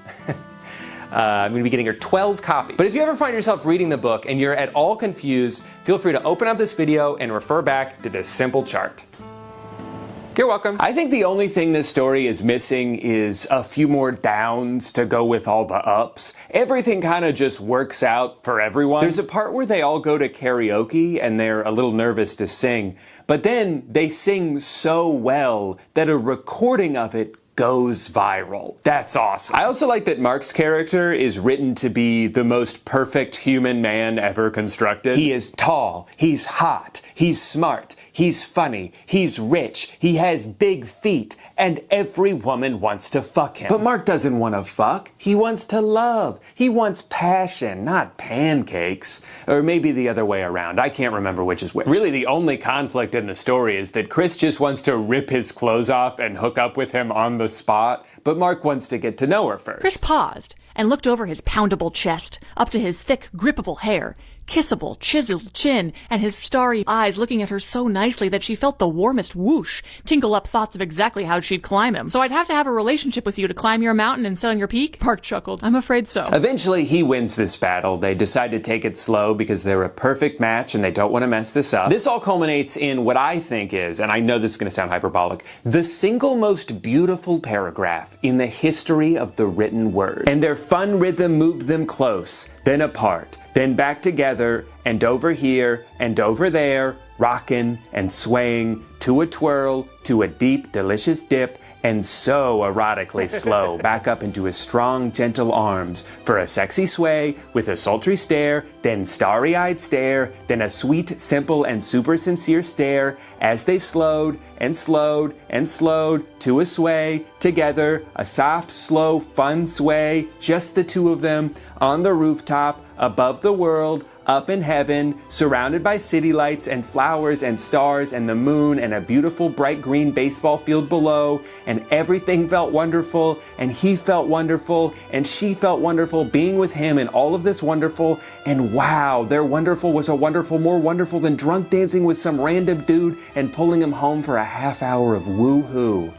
That was all one sentence. Really, these two people could not have asked for a better night out. Not only do they find their soulmate after looking for a few hours, but they manage to convert each of their best friends into the person they've wanted them to be their entire lives. So Chet is like a Barney Stinson type, right? He's constantly running into women he's slept with. He's telling Mark, don't worry about the future. Tonight, we're just gonna fucking till our fall off. It's about love. It's about sex, Chet said. The lyrics are saying monogamy. The beat is saying sex. That is until the end, where he's like, actually, I've changed my ways. I like Holly, and I'm a relationship guy now. Also, Brain breaks the sad news pretty early on to Chris that she's planning on moving to Los Angeles to pursue the next chapter of her life. But at the end of the book, she says, you know what? Never mind. Screw my career, screw all of my plans. I'm staying here with my family. And that's so sweet, really, but I'm doing the math over here. Like, you guys have been to at least 12 bars tonight. There's no way you're in any cognitive state to be making these kinds of life-altering decisions right now. But that's the thing. Despite the dilemma it poses in its title, Passion or Pancakes isn't about having to make difficult decisions. It's about everything working out perfectly for a group of hot drunk people. And honestly, that's the kind of story this world needs more of. So Nathan, thank you. And I'm sorry I had a full-blown existential crisis earlier when I saw 3 comments comparing us. I've thought about it a lot, and I'm honored to be associated with someone who spreads as much joy as you do. In fact, I think I have a video to make. Fingers are kind of like the toes of your hands.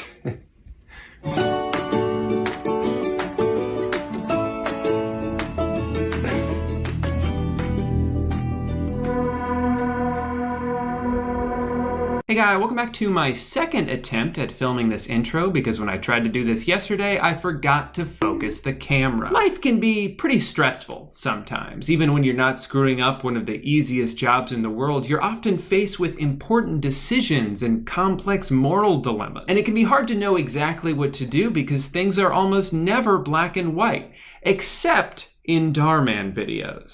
This pizza's frozen cold.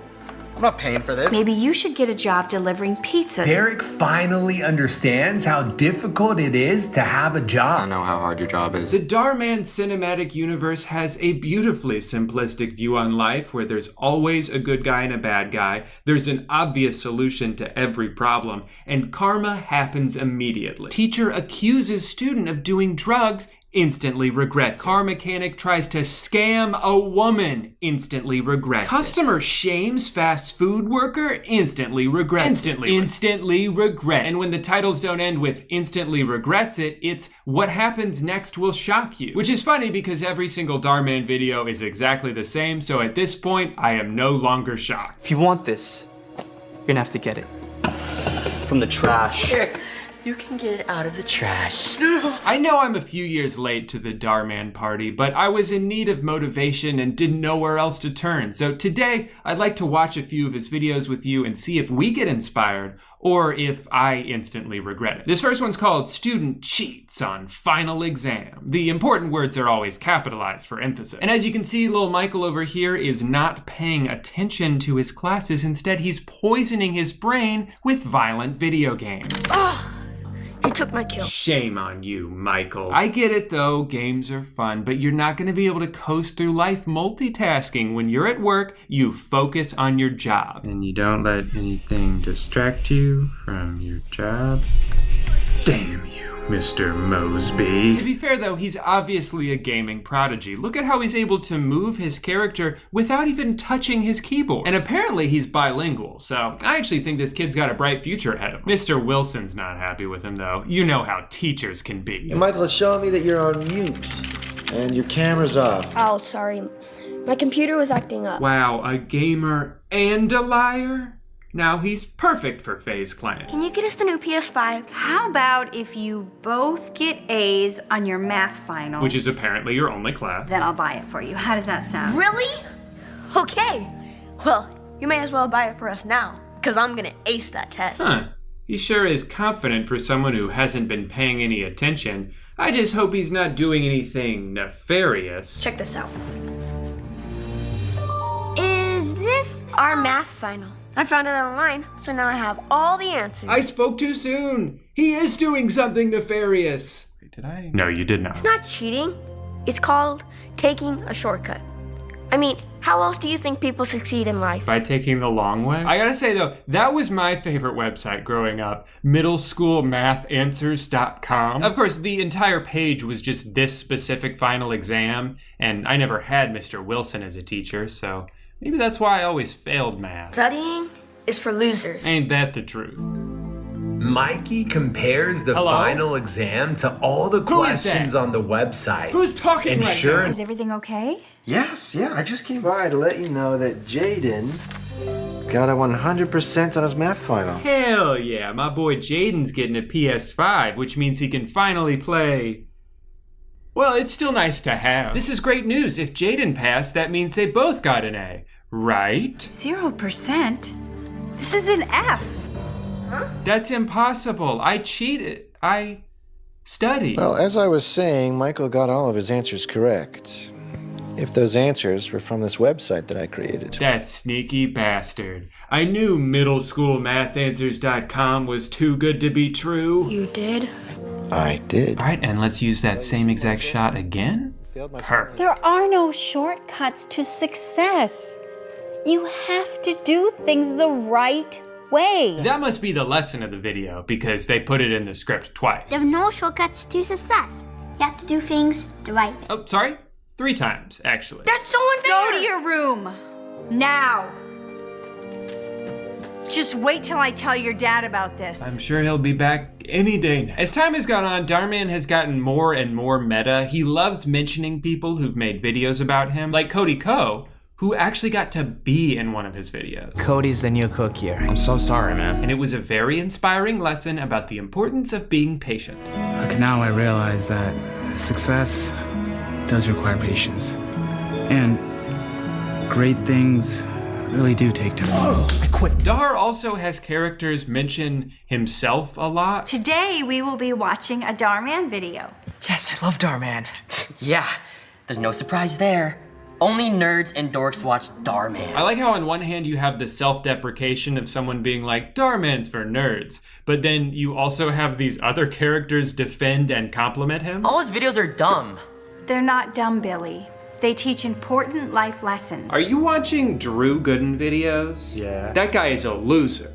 All he does is film himself pooping and farting all day long, edit it into a little compilation, and then upload it to his OnlyFans. And I happen to like that. I think Drew Gooden is a very cool guy who seems handsome as well and is smart guy. You're right. He is much awesome, and I couldn't agree more on the handsome part. It actually goes even further than that. You see, in this sketch, Darman is written to be the ultimate celebrity. He is idolized by every single child in this school except for the bully. Because only losers with no friends watch his videos. That's not true. I watch Starman. I love all his videos. Noah even spends his lunch break watching him on YouTube. Side note, I love that instead of just playing a video on the phone, they made the editor mask it onto the phone frame by frame. As a former video editor myself, I can relate to that all too well. Oh, don't you think we should pull up the video? Don't worry about it. We'll fix it in post. What do you mean we? What'd you say? Nothing? Sorry. And take that paper off. You got it, boss. And when Noah's mom comes to pick him up after a long day of ruthless bullying, Dork! Psych! she knows just how to make him feel better. Darman t-shirt. So you see? Really? Wow. Thanks, Mom. I love it. That's right, honey. I got you merch. Are you happy now? Yeah, merch make me happy. That's right. Merch can cheer anyone up, even the saddest, loneliest boy. You just have to buy a shirt like me, and then you'll be happy. Link in description. Loser! Tell me what's going on. I don't have any friends. And today, I was the laughing stock of the school. You see? Oh, my glasses. My glasses. I can't see. There you go. Oh, thanks. Are you okay? That's Dorman. Some kid at school's been really mean to me. Look, I'm really sorry. Darman, I can't believe it's really you. I'm like your #1 fan. I can't believe it. This is the best day of my life.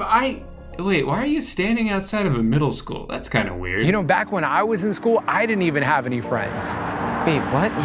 You did? That can't be true. You're Darman. You're the coolest guy ever. We worship you. What's so funny? Darman? In this universe, you are literally our God. You gave birth to us. Thanks, Noah. I really appreciate that. And you know what? I think you're so cool. I even made you your own limited edition merch. Holy shit, it's a real shirt. I can really buy it. I can't believe this. I'm gonna go put this on right now. I guess my work here is done. If you guys need me, I will be standing in the parking lot, just kind of lurking there. So.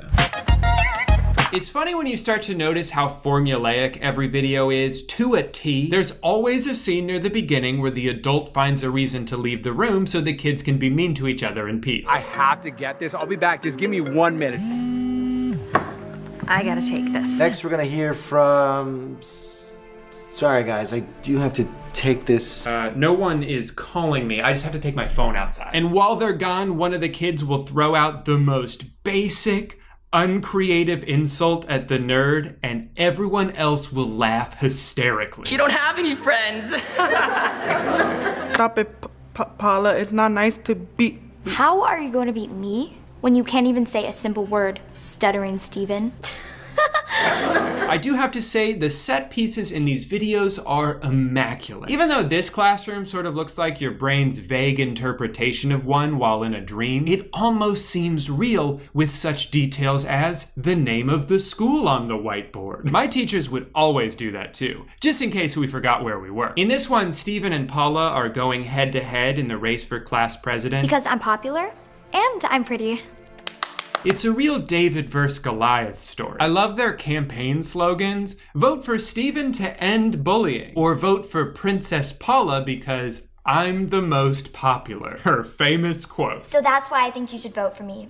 I'm popular, I'm pretty, plus I'll make sure we have less homework and more movies. These kids have really lofty goals as class president. Steve wants to arrest all the bullies and Paula's gonna ban homework. Do middle school class presidents actually do anything? Because I feel like this plot is sort of built on the notion that whoever wins is going to be sitting behind a desk all day passing executive orders. No, I said pizza for lunch every day. I guess now that I think about it, the title could be interpreted pretty ominously. Kids make fun of boy and live to regret it. Sounds like he might hire the middle school Secret Service to take care of anyone who called him Stuttering Steven, which, by the way, is a top-tier nickname, and one that's definitely worthy of the laughter that ensues each time it's said. Stuttering Steven, Stuttering Steven, Stuttering Steven. This is another one of my favorite Darman tropes. In the last video, Noah was a nerd, so the bully called him Noah the nerd. And then there was one with a poor kid named Gordon who bought his clothes from Goodwill. See you later, Goodwill Gordon. Goodwill Gordon. And then there's another bullying video about a girl in a wheelchair named Wendy, and this one's kind of tough, so I'm gonna give you a few minutes to think about it. What do you think her nickname is? Wheelchair Wendy. I don't know how he comes up with this stuff. Homeless Heather. Jordan the janitor. This time it's Wendy who's getting made fun of because we've been transported into the Darman universe where everyone is a bully except for the nerds and people with disabilities. Would one of you mind helping me reach that? Just because your legs don't work doesn't mean your arms don't work. She just keeps on roasting Wendy for absolutely no reason and expects Noah, that's right, we got another Noah. There's Noah. He's so hot. She expects him to laugh along because he's the football quarterback guy. And that's what football quarterback guys do. But he doesn't, so she's confused until she learns. Why do you keep sticking up for her? Because I know what it feels like to be in her shoes. A few years ago, I took a really bad hit. The doctor told me that I wouldn't be able to walk for a really long time. But do you know what hurt even more? How other people would treat me. They'd stop and stare. Really? He's like... Did you hear about Noah? He suffered a major spinal injury that could leave him paralyzed for the rest of his life. Oh my God. That is very funny to me. To me as well. I am laughing at that. I know what it feels like to be in a wheelchair. And Wendy doesn't deserve to be treated that way. So, is the point that if he hadn't experienced that, then the bullying would be okay? Is the lesson that you can only be nice to someone if you can relate to them? Because it almost sounds like Noah would be laughing at Wendy if he hadn't personally been in a wheelchair himself, which I think is kind of flawed logic. You could be nice to someone just because. That's kind of how all of these videos go. Another one of my favorites is the trope of the rich kid making fun of the poor kid, and then the parents of the rich kid are like, hey, you need to walk a mile in their shoes, and then they do, and they're like, wow, I never knew it was so hard to be poor. I was spoiled. Joey takes out an old tablet since his mom took away his new one. Everyone laughs and makes him feel really bad. I like how in this one, it's established that the Minecraft shirts are new and cool, but the Animal Crossing is so last year. No way. Look at what you're wearing. Is that last year's Animal Crossing t-shirt? Yeah. Why? Oh. No one plays that anymore. We don't play Minecraft. Minecraft's been around since like 2012. Those could be very old shirts. It is hard to completely make fun of these videos. They can be pretty cringy and the music is always comically intense. Oh, you have 7 followers on Instagram.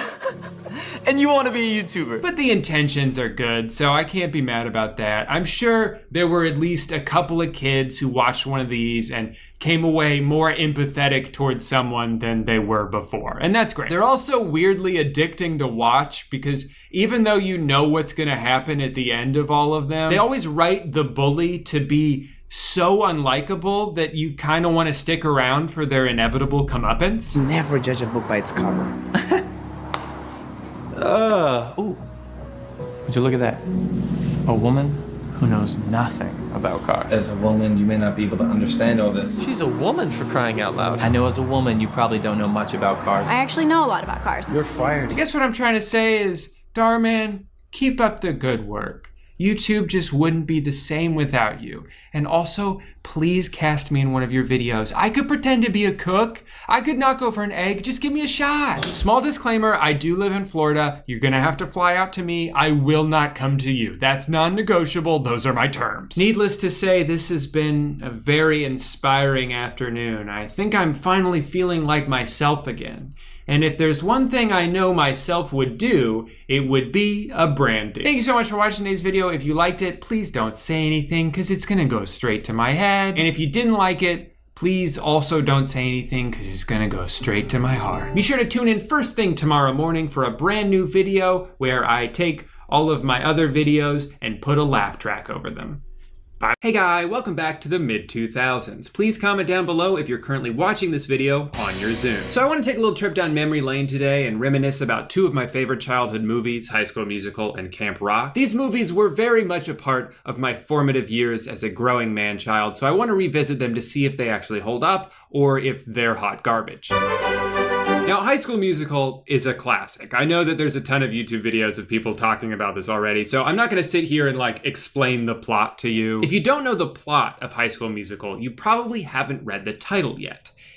It's pretty much that. Well, technically, I guess they don't actually perform a musical, they just audition for one. Maybe it should have been called High School Audition, but I'll let it slide. So at the beginning of the movie, they're in Alaska or maybe the North Pole, and the 2 main characters meet because they're forced into karaoke. Totally normal situation, nothing to see here, except for what's on TV. The TVs at this party are playing footage of the party. Who set this up? Who set up a live stream that's being shown to the people in it? And who's filming it? I don't see any cameramen. So is it the movie's cameramen? They're supposed to be filming the movie. I know it's a weird thing to focus on, but I notice this every time I watch this movie. I don't want to be the school's freaky genius girl again. I don't want to be smart and beautiful.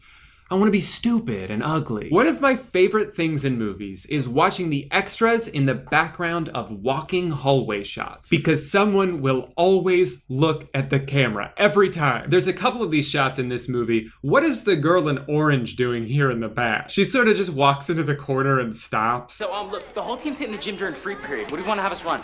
Dude, you know what? Does anyone know what the musical in this movie is actually supposed to be about? It's called Twinkletown. Twinkletown? And the only other thing we know about it is the 3 songs that they sing from it, but the songs have nothing in common, so I have no idea what the plot is. What the heck are those two doing in a tree? Also, I've always been confused by the timing of the movie. So they come back from winter break and have the championship basketball game coming up in 2 weeks. So we're supposed to believe that they played through the entire regular season, maybe some playoff games, to get to the point where they determine who's in the championship. Then they go on a 2-week winter break, have another 2 weeks before the game even takes place.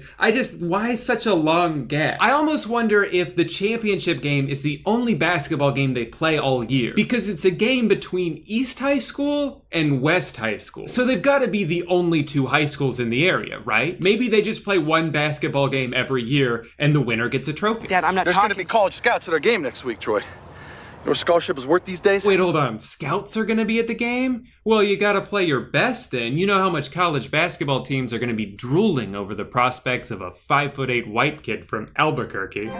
She's not a problem. She's just a girl. But you're not just a guy, Troy.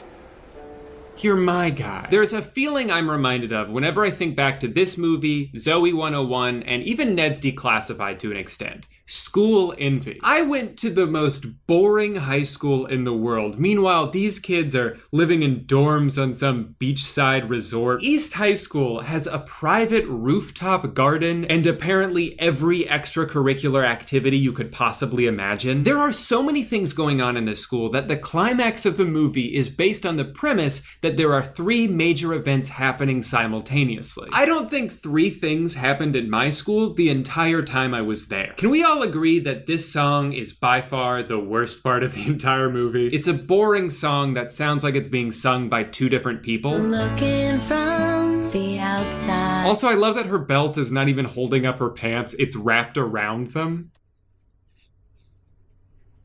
All right, good to go. I like at the end when they hack into this beaker to get it to heat up. Yeah, I think that's how computers work. But it buys them enough time to get to the audition, along with every single person who's ever gone to the school. There are a few things I still really like about this movie. I like that the final song is teased throughout the movie, so when it finally happens, there's sort of been this anticipation for it. It's a big payoff. I may have been a 13-year-old boy when I first saw this movie, but I definitely got goosebumps. And overall, I think this movie holds up pretty well. I'll say it. Yes, I know the story is very cliche. The whole idea that, wait, you can do more than one thing? Did you ever think maybe I could be both? You want to sing and play basketball?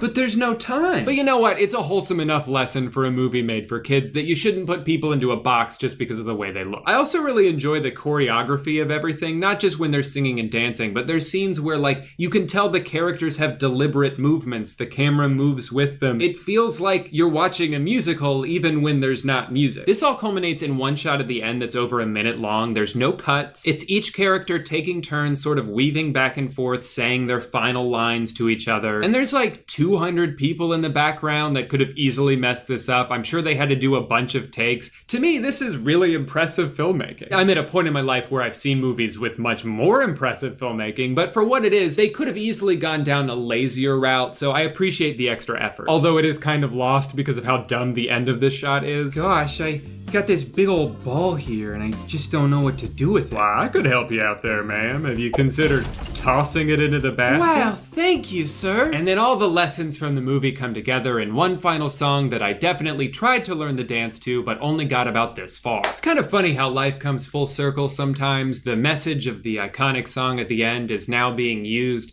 by every single brand in the world in their commercials. We here at Mustard know that things are pretty crazy right now, but you're not alone, and you can still give us your money. Now, on paper, Camp Rock and High School Musical seem like very similar movies, but there is one key difference that I noticed, which is that this movie is absolute garbage. That doesn't mean I didn't like it at the time, because I most certainly did. I really liked the Jonas Brothers. I liked one of the songs so much that I bought it on iTunes, even though I only had about $9 to my name. That's the song. You think? But the combination of overacting and weird writing choices make it pretty hard to enjoy this movie as an adult. Check me out. Cool. Also, the reason it's becoming relevant again is because it's so bad that people on TikTok are pointing out how bad some of the scenes are. He went.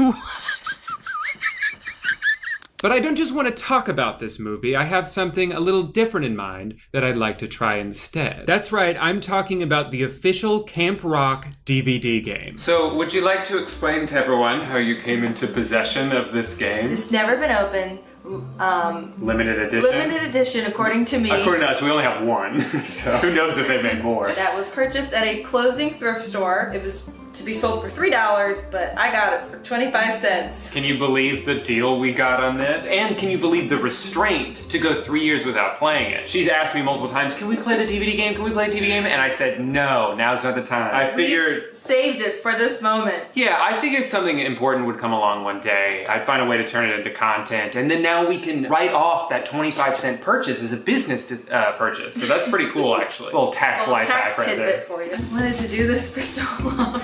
So was this used and they put new shrink wrap over it? Because this box is very beat up. I've never pulled shrink wrap off of something that's been this dilapidated before. You're ready to take the stage and steal some hearts, pick up the remote, and play Camp Rock DVD game. Camp Rock DVD game. We got a holographic game board. Wow, this is worth at least 20 to 25 cents. When the movie came out, I was in 8th grade, and me and my two best friends were so excited that we put every photo that we had of the Jonas Brothers around us just to watch the movie. Who was your favorite Jonas brother? Kevin. No, be honest. Her favorite Jonas brother, I'm so embarrassed by this, was Joe. She loved Joe, but because her friend already loved Joe, she agreed to love Kevin instead. And I just think that that's really sad, and I wish that there were 2 Joes and 0 Kevins. He even drew a picture of Kevin on my back in Sharpie, just to prove how much we loved the Jonas Brothers. Oh no! Holy shit. When it's your turn, spin the spinner and do what it says. Okay, jeez. I guess I'll go first. Jam time! What? Which came first? Oh, well, that's the beginning of the movie. That's the only time she's in her house in the entire movie. It's my favorite game. Yeah, she makes me play this with her every night before she goes to bed. Otherwise, she has really bad nightmares about Camp Rock 2. Spin it and do what it says. Do what it says. Free card! Alright, well. Oh, I wanted Sultry Joe. Look closely. These images are from the movie. Oh, yeah, I figured they might be. Which came last? What have we here? They're playing the clip from the movie. I can hear you. Right. I don't think this game is very hard. The whole concept of DVD games seems fun. I don't know if I ever played any, though. We weren't allowed to have fun. Who said? You totally rocked it. Trash can. Trash can said that. Who said? That's cute. Oh, the same options. Trash can. Rise and shine, superstar. And throw it in the trash. Oh boy, this sure is fun. Yeah, honestly, I actually don't know. I have no idea. This one's hard. Which came second? Flawless. I don't know whether to be proud or embarrassed of how well we're doing. So she got Go Fish, which I think means she can ask me for one of my cards. Do you have Joe Jonas? No. Okay. Cha-ching! Take it to the bank. Okay. Hi, I played this Camp Rock DVD game and it told me to say no more. They give you a voucher. Wow, $1,000. Players pick. I pick Go Fish, which means I get to ask you for the mom card that you just picked up. You got a crush on this girl? I'm back at the bank now. I'd like to redeem my 2 mom cards and 1 wild card. This guy's got 2 mom cards, gold and voice card. Give him a guitar pick. Yeah, they're in the vault. Sorry, you're gonna get a lot of people like you coming in here. Pick one. I got a guitar pick. You haven't gotten any wrong. Is it even possible to get one wrong in this game? Yeah. Or are we just so smart? Wait, let's blatantly pick a wrong one and see what happens. Oh, funny you want to do that on my turn. Pick your card. Golden voice! And you've got 2 Joes. You trying to redeem those? Yeah. Welcome to the bank, ma'am. May I take your order? I have 2 Joes and a golden voice. Wow, there was some lanky guy in here a few minutes ago with 2 moms and 1 golden voice. Do you know him? That's my son. Your son? Tell him he's a real nice young man. Here you go. You got that one. Oh, can we put this game in the trash when we're done? Come on and sing along. Follow and I lead. You wanna be like me, but you're just a wannabe. Fuck it or suck it. I won! I have so many people to thank. Kevin and Joe and Nick and my wife. And Frankie Jonas! Frankie, if you're out there and I know you're watching this video right now, I know you're a big fan, keep being you. Rockin'. Rock on, Joe, or what's his name? Kevin. Kevin, rock on, Kevin. Frankie, if you're out there, rock on, Kevin. What's your name? I'm Joe. Okay, I guess I'm Demi then. Didn't really give me a choice there. Are they just gonna play the whole movie but without sound? Yeah. It's really awesome. If anyone out there is looking to play the Camp Rock DVD game, good luck getting it. I don't know where you could buy this. You gotta just hope that a thrift store is on the verge of closing down and they'll give it to you in exchange for $1. Well, before we go, do you have any words of wisdom you want to impart on any aspiring DVD game creators out there? I think the ship has sailed if you want to create a DVD game. Yeah, sorry, aspiring DVD game creators. It's too late. Make an app instead. Yeah, make an app. All right, babe, play us out. Cool. Well, boy, was that a lot of fun. And I definitely didn't forget to film an outro. I'm doing it now. Gotta cut to a commercial break real quick, but be sure to stick around because when we come back, I will be showing you a really great thing that I just got in the mail. And it's gonna be worth it, so please don't go anywhere. Okay, thanks. Stop trying to order a pizza from me. This isn't Domino's. Hi, I just see what's on the other side of the pillow. Please drop a like button now.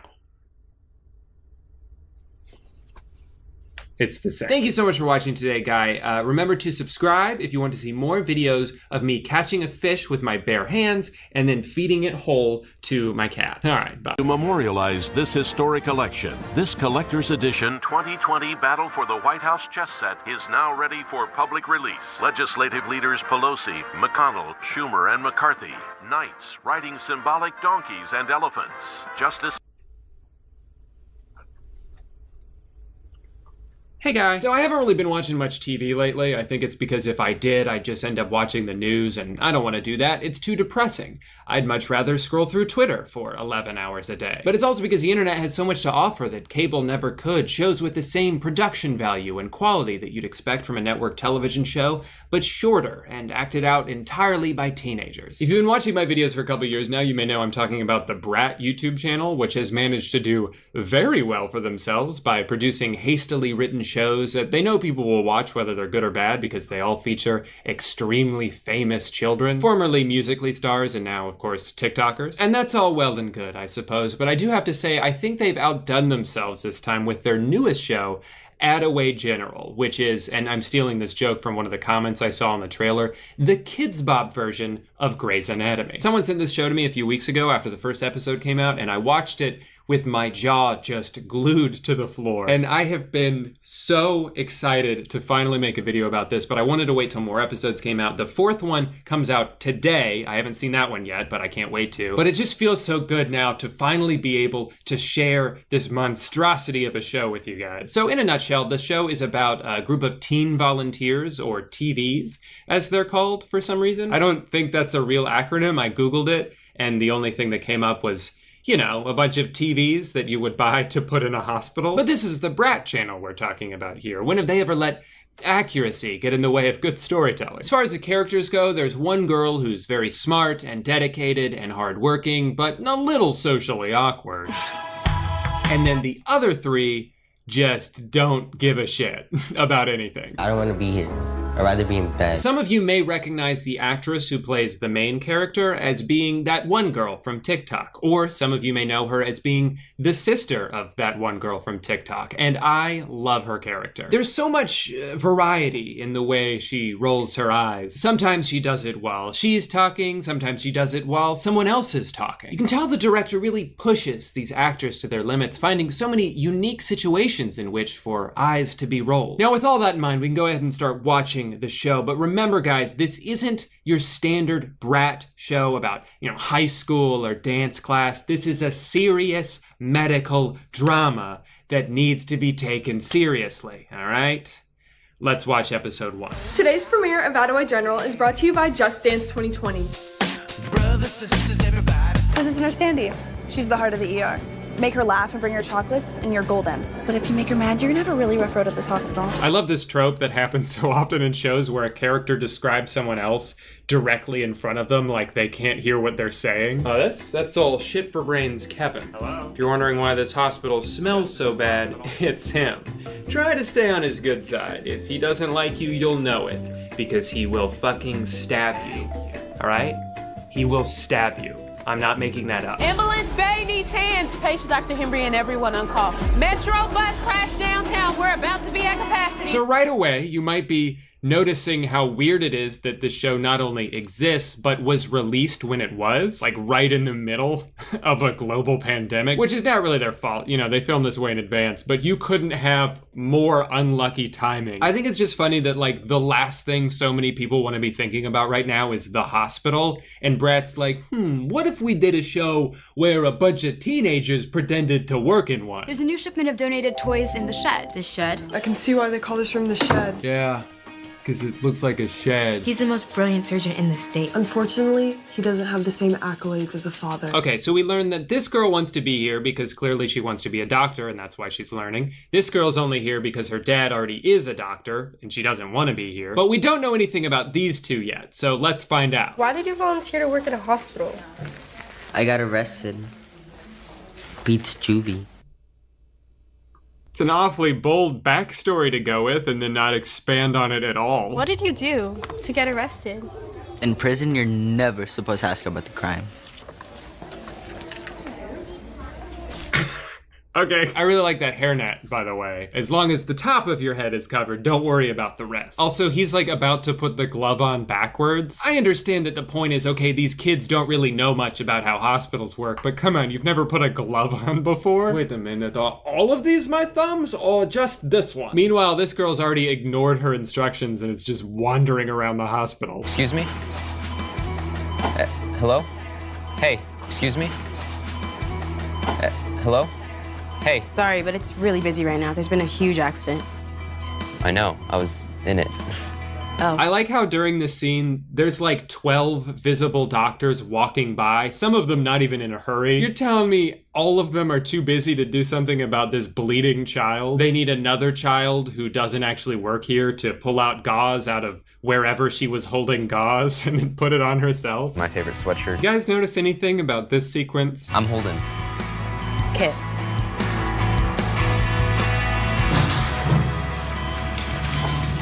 The nurse who comes running in with this patient was just standing behind them 5 seconds ago. You see, Brad probably didn't care about all these little details because they thought only kids would watch this show. Joke's on them. I'm an adult. You're new TV, aren't you?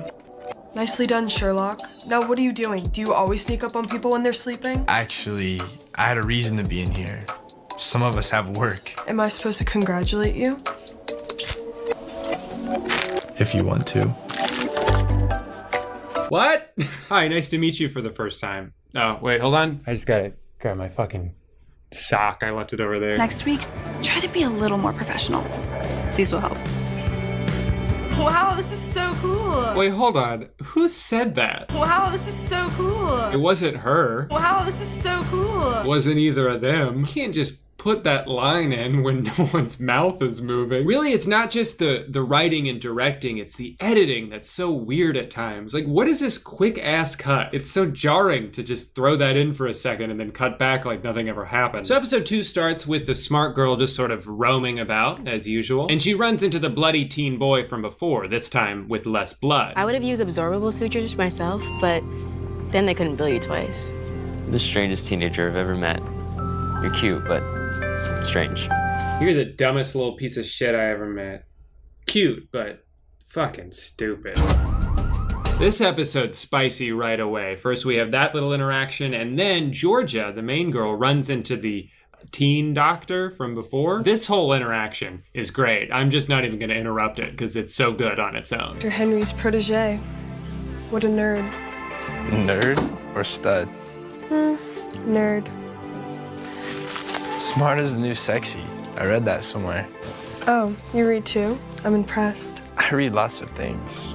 Novels, magazines, instruction manuals. Candy wrappers, street signs, funny t-shirts. How many times are they gonna do that? Just almost kiss in the closet. Pudding? Juice? Just juice. Just juice, please. Whoa, calm down there, buddy. You really don't know where the bandages are?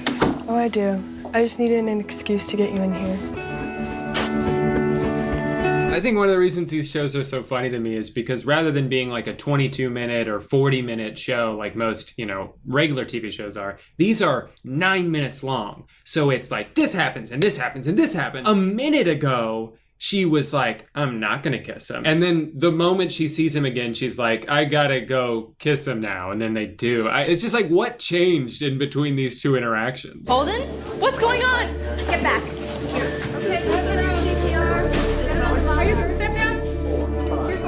Like, and then she sees the kid again and just immediately starts crying. Because there's no way for there to be good pacing when the episodes are so short. Excuse me, Nurse Sandy. Can you tell me what happened to Holden? No updates, kid.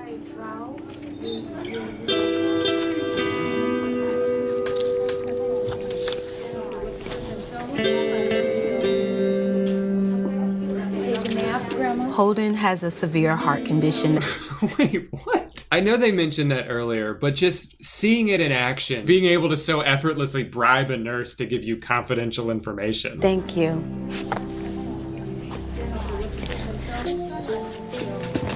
I love jitterbugs. You didn't have to say that. Next time on Attaway General. Look, I know what's going on between you and Will. You do? How? You guys walk into the storage closet together every 15 seconds. It's pretty much the only thing you've done here so far. It doesn't even seem like you're trying to hide it. Attaway General. No, that is not a disease.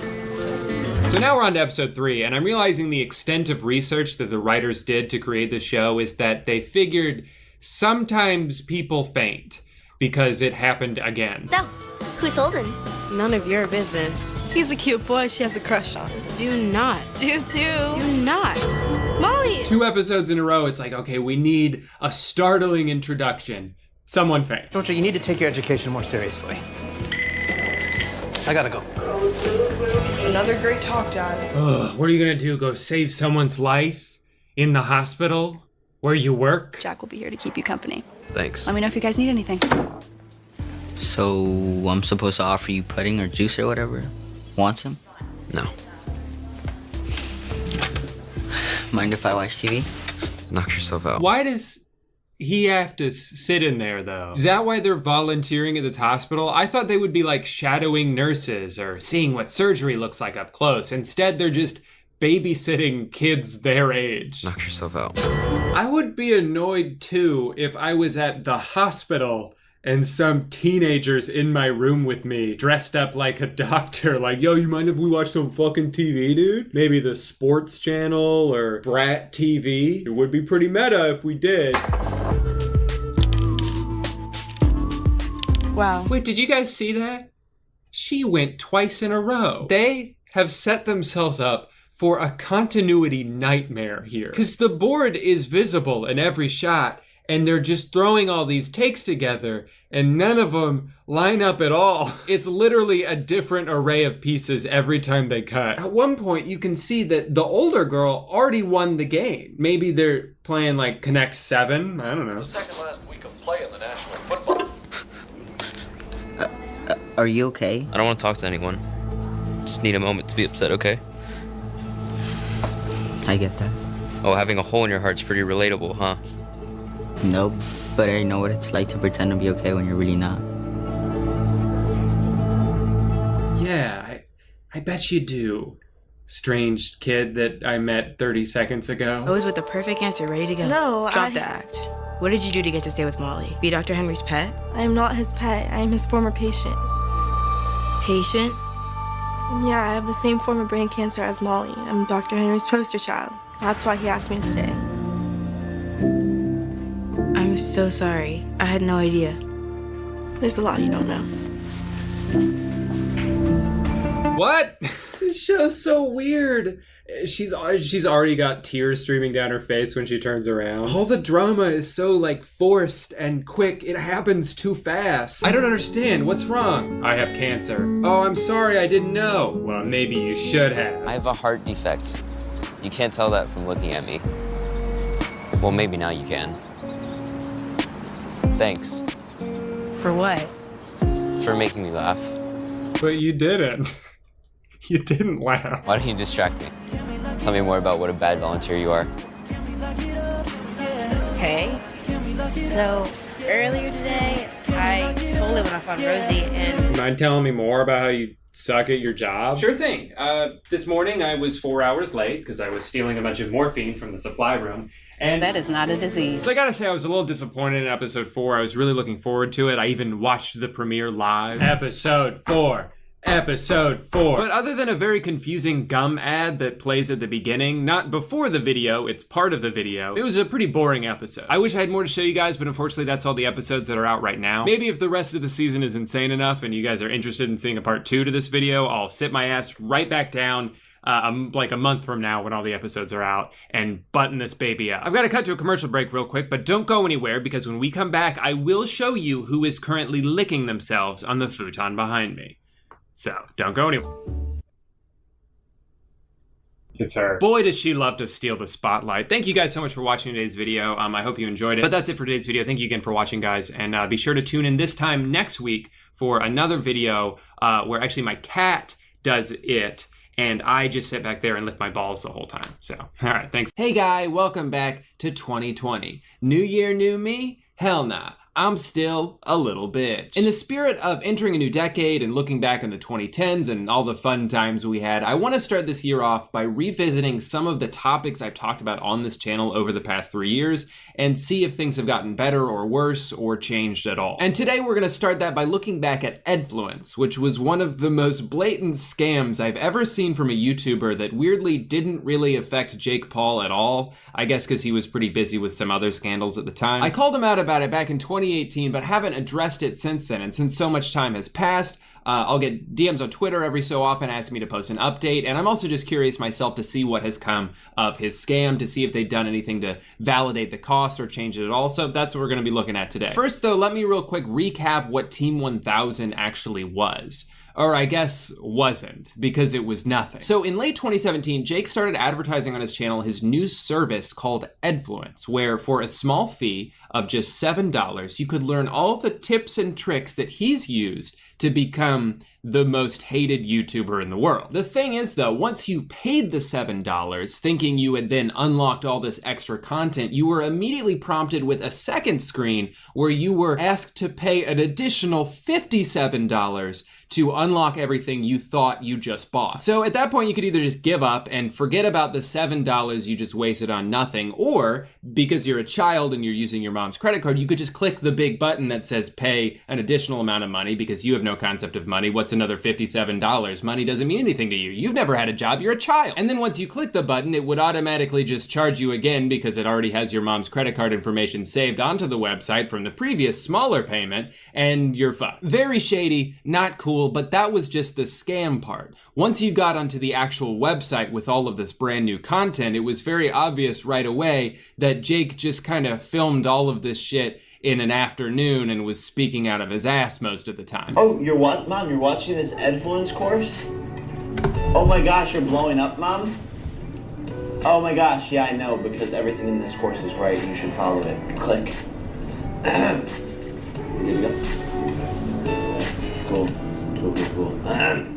But the most disappointing and confusing element of this website was Team 1000, which is like Team 10, but with more zeros. This was a massive part of Jake's pitch on Edfluence, basically saying that for just a few bucks, you could join Team 1000, which he described just vaguely enough to pique interest of young fans without really saying what it actually was. And so finally comes the big reveal. Once you've paid $64 to join what you thought was Team 1000, you click on the tab that says Team 1000 only to find out that Team 1000 is coming soon, which is not usually how transactions work. It kind of reminds me of that episode of Nathan For You where he would sell underage people alcohol, but they couldn't actually take the alcohol until they turned 21, except it wasn't as funny when Jake did it. So overall, Edfluence, Team 1000, whatever you want to call it, kinda stinky, if you ask me. But it has now been 2 years since I posted this video, which I think puts us well past the window of soon. So the $1 million question is, did Team 1000 ever come? Actually, I don't like the way I worded that. What happened to Team 1000? Are you fucking kidding me? If you are a visitor, contact the website owner or try again later. Well, there's no contact information for the website owner, so I don't think I'll be able to do that. Don't think I can just give them a phone call if I don't have their number. Okay, let's go to Edfluence's Twitter page, which has not tweeted since November 2018. And the last thing they tweeted was, "Stay calm. There's still time to get Edfluence half off." Oh, and then the tweet before that was 30% off, and the tweet before that was 30% off, and the tweet before that was 50% off. Basically, they were just tweeting all through November 2018 with all these new sales, probably knowing full well they were gonna shut down the website almost immediately afterward. Team 1000. Okay, you know, it was bad enough that 2 years ago I spent $64 to access an unfinished website, but now it doesn't even exist anymore?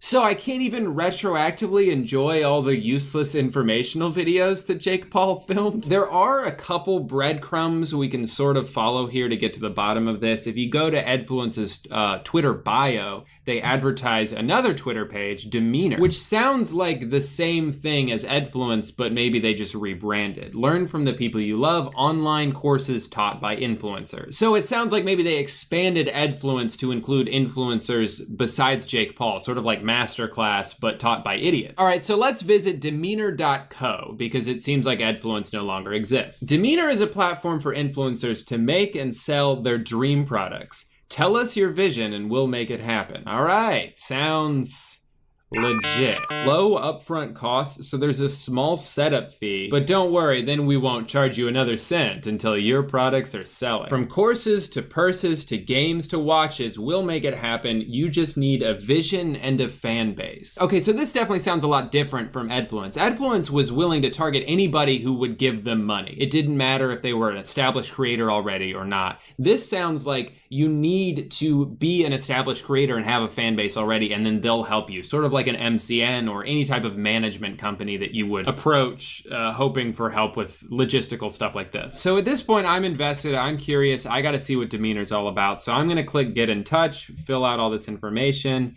and now I guess we just wait for a response. This could take a while.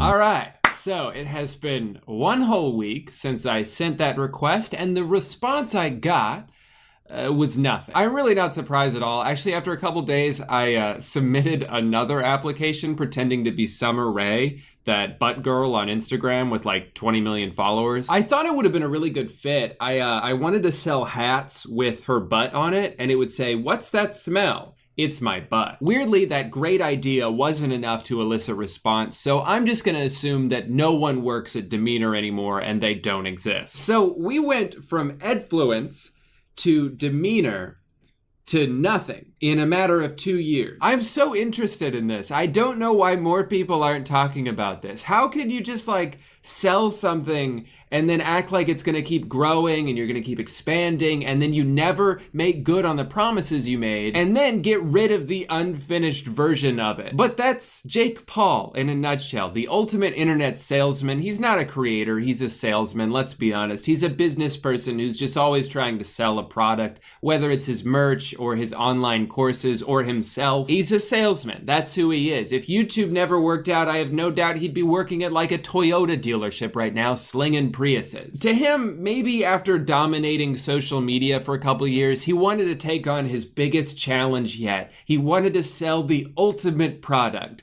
You give him money, and he gives you nothing. And maybe he just wanted to see how many people he could get to buy it. I mean, it's amazing what the power of a good sales pitch can do. Oftentimes the marketing of something is way more important than the actual thing you're selling. Like, I think a lot of people tend to buy things based on how the packaging looks or the color scheme of the logo. I've been using Old Spice deodorant for years now just because I thought their commercials were funny. Edfluence was packaged in a really appealing way to his young fans. He used all the right words, threw in a couple obvious manipulation tactics that went right over their heads. If you can't follow the roadmap, then there's just no chance you'll make it into Team 1000 or maybe even as a social media influencer. And they bought into what he was selling. I would guess he sold thousands, maybe tens of thousands of subscription packages. You can scroll through YouTube and see countless videos of like my Edfluence journey, day 1, joining Team 10 or Team 1000, and then fast forward 1 year.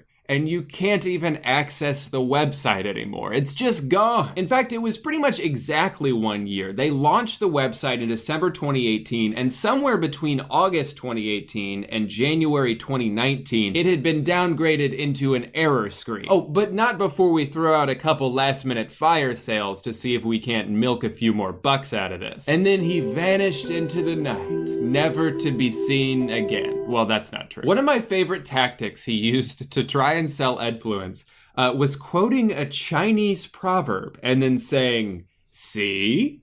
That's why you gotta give me $64, because of this 1,000-year-old wisdom." What an insane connection to try and make. I feel like that's like trying to use Socrates as a testimonial. Let him that would move the world first move himself on a brand new bike. You know how I know Demeanor is bullshit? If it's a service that handles merch operations and it was started by Jake Paul, why doesn't Jake use it? He uses FanJoy. He's been using FanJoy for years to sell his merch. He's not even using his own service, so why would people trust it? Speaking of which, let's see which creators that...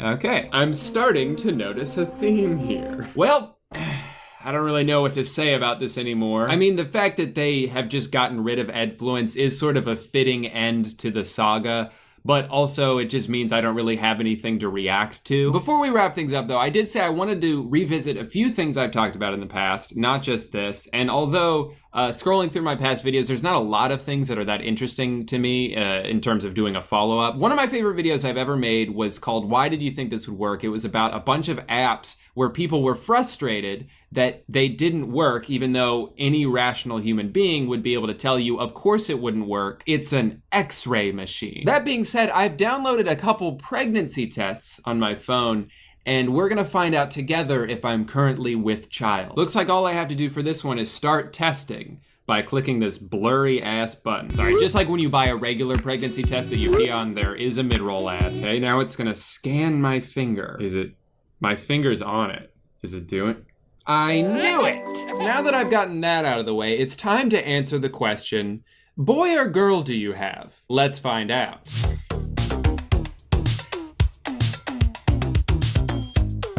What is this? Oh, that's my stomach. Also, what's this right here? If this is my stomach, is that my dick and balls? I knew it! It's a girl! A beautiful, fetus girl. Wait, this developer also has an app called Baby Thoughts Simulator. I gotta know what my baby's thinking. All right, well, I don't have a baby yet, but I do have a Gooby. So, let's scan him. What's Gooby thinking about? Is scanning. Thanks for the update. I want to sleep. That's all you ever do. Let's try this again. Is scanning. I want to sleep. Is this the only response they programmed? Get out of here. Now, the only thing left to figure out is what is this baby girl gonna look like? So let's get to the bottom of that using future baby. Why would I need notifications? Wait, babies don't wink. Babies don't have secrets. Dad's photo. Awesome, mom's photo. Here we go. Oh, well, I wanted to crop that one, but okay.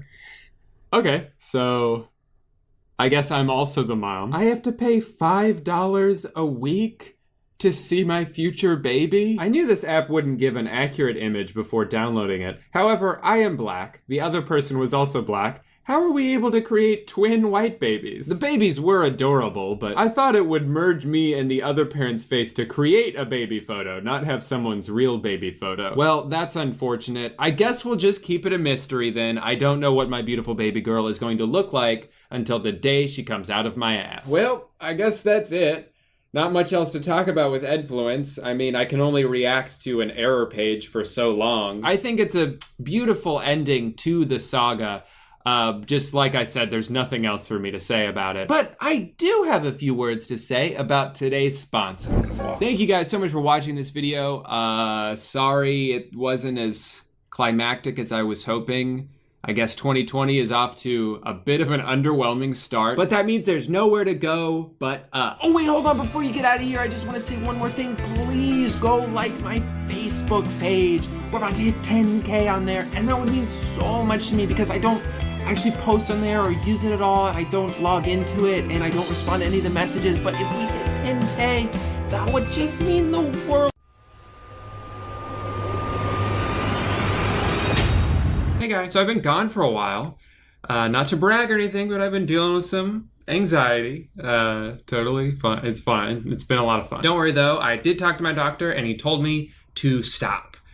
So I feel a lot better now. But anyway, I've noticed that every time I go a few weeks without making a video, I always forget how. What do I talk about? Is this where I sit? What do I do to make jokes? And I figured since I'm feeling kind of rusty, what better way to get back into the swing of things than by watching some training videos. All right. I feel like at one point or another, almost all of us have fallen down a YouTube rabbit hole of weird VHS training videos that teach us how to do jobs we don't have. Once you watch one, it's hard to stop. They just keep getting recommended and you end up learning some really valuable skills, like how to cook fried chicken, how to send an email, how to shoplift. If merchandise is available and no one is around, steal it. Steal several items at a time. Steal as many as 40 items at one time from one store. This old country buffet video that came on my recommended is like an instant classic for me, just because of how visibly uncomfortable this guy is. I'm almost a little bit worried he's being held hostage. You might ask something like this.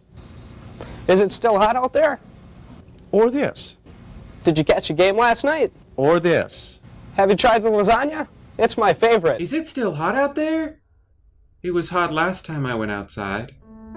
3 years ago. It's my favorite. One thing that's great about this video too is that it was uploaded by that guy. He's the one who put this on YouTube. And now that it's been getting a lot of views and comments recently, he was really excited to talk about some of the misconceptions people might have had. For one, he wanted to make it clear that the entire video was scripted, and no, he doesn't actually like lasagna. How could that even be? He seems so confident. It's my favorite. Let's take a closer look at greeting guests. Every conversation you hold with a guest should begin something like this. Good evening. Or, hi, how are you? Oh, so greet customers by greeting them. All right. Children often play a big part in deciding which restaurant their parents visit. We want them to feel welcome and special here too. One of the comments on here is, what restaurants do you want to go to, kids? The one with the sweaty man who makes us feel special. So start conversations with children by saying something like this. What grade are you in at school? Or this. Have you decided what dessert you're going to have? Or this. Do you like hot fudge sundaes? Or this. Do you have any homework? Or this. Could you help me break out of here? At other buffet-style restaurants, guests often feel they're on their own. Once they've paid for the meal, no one pays much attention to them. Oh, I know. I'd hate to be left alone to eat after I order my food. I'd much rather look up from my plate to notice a very sweaty man staring at me. All right. This next one is specifically for Nintendo employees who are handling returns from customers. And this one has a little bit of a different tone. I like this a lot. Some people will go to great lengths to return an abused or an out-of-warranty piece of merchandise. What are you supposed to do? Tell them what you really think? Of course you can't do that. That's such a great line. What are you gonna do? Tell them what you really think, which is to fuck off and you don't get paid enough for this shit? You can't say that.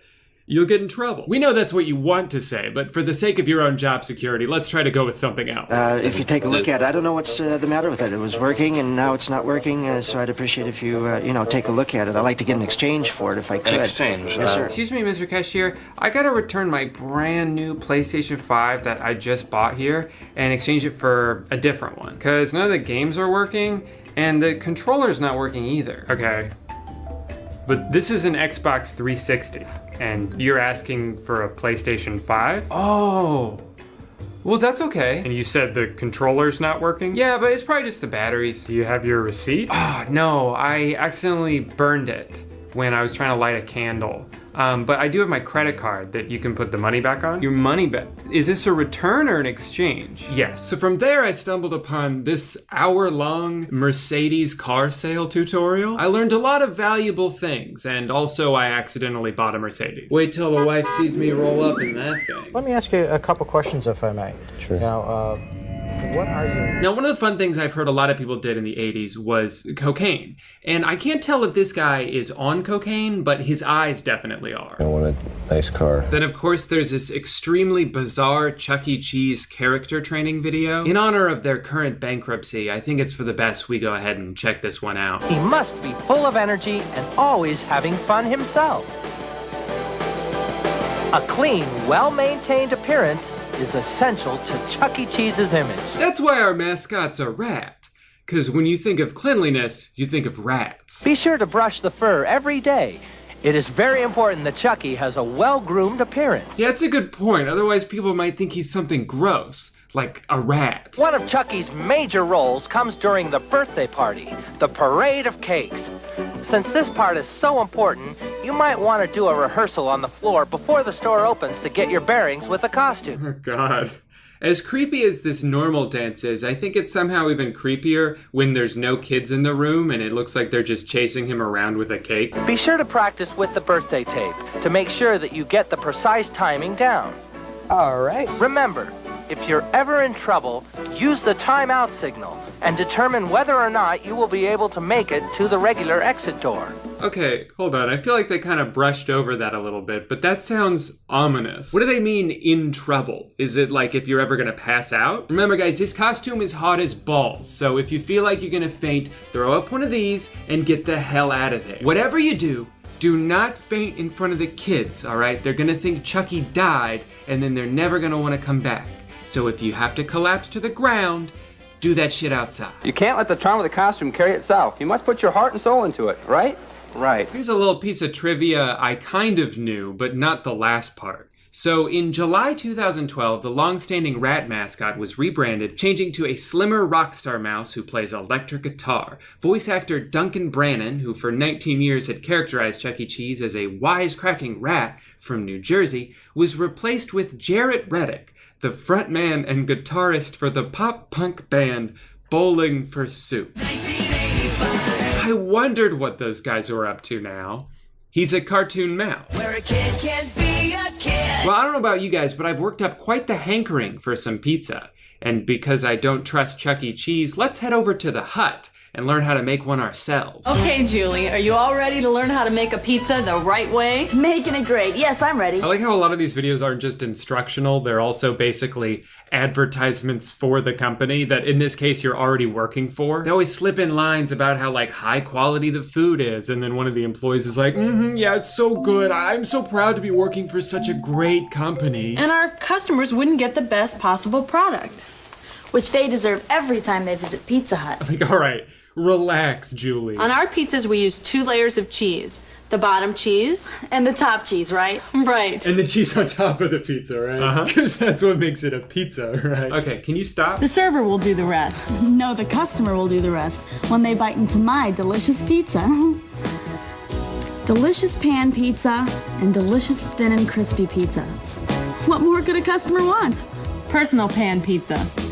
What? What? There's more pizza? Oh, I was so happy a second ago. Just remember to follow the instructions exactly and you'll be just fine. And so will the pizzas, right? Right. Oh my god. Hey, I'm not just making pizza, I'm making it great. You know, I can already tell this girl is all talk. She seems confident now, but the moment things get hard in like a week, she's walking out of there. Yeah, I've seen my fair share of Julie's before. They always crack. When it comes to food training videos, though, it's Wendy's that takes the cake. If for nothing else, just for sheer quantity. They've got songs about hot drinks. They've got songs about cold drinks. Which is basically just saying, put ice in the cup and then fill it up with the drink. But sure, listen to the song if you need to. And they also have this one called Grill Skills, which is certifiably insane. You'll see why. Starts off with the founder of Wendy's, Dave Thomas, who just woke up from a very long nap to tell us about hamburgers. My goal has been to serve the best hamburger in the business, a Wendy's old-fashioned hamburger. So I started with the freshest beef I could find, 100% pure beef. Human beef. And we patted it into squares, so the hamburger hangs over the side of the bun. You know, when I worked at Wendy's, they told me that the patties are square because they never cut corners. But here Dave is saying that it's just because he likes that they hang over the bun. So which is it? Seems like a bit of revisionist history if you ask me. Also, sometimes we did cut corners, so it's a lie. It also makes the patty larger, so they'll hang over the edge of the bun. And people will like that. Yes, they will, Dave. Okay, seems pretty normal so far, so I'll skip ahead a bit. Why don't you have a look at the tape first, and I'll check back with you in a few minutes. All right.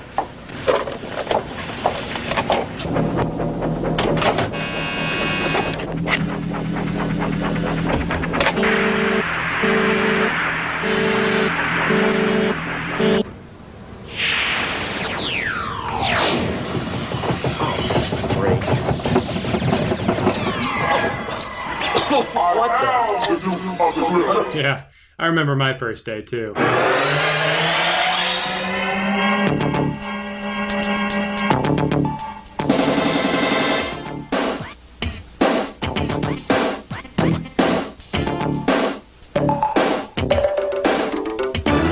working the grill, Bill, it ain't so tough. But first of all, you got to check your stuff. Like a grill that's set at 250 with the meat and cheese that's ready to go.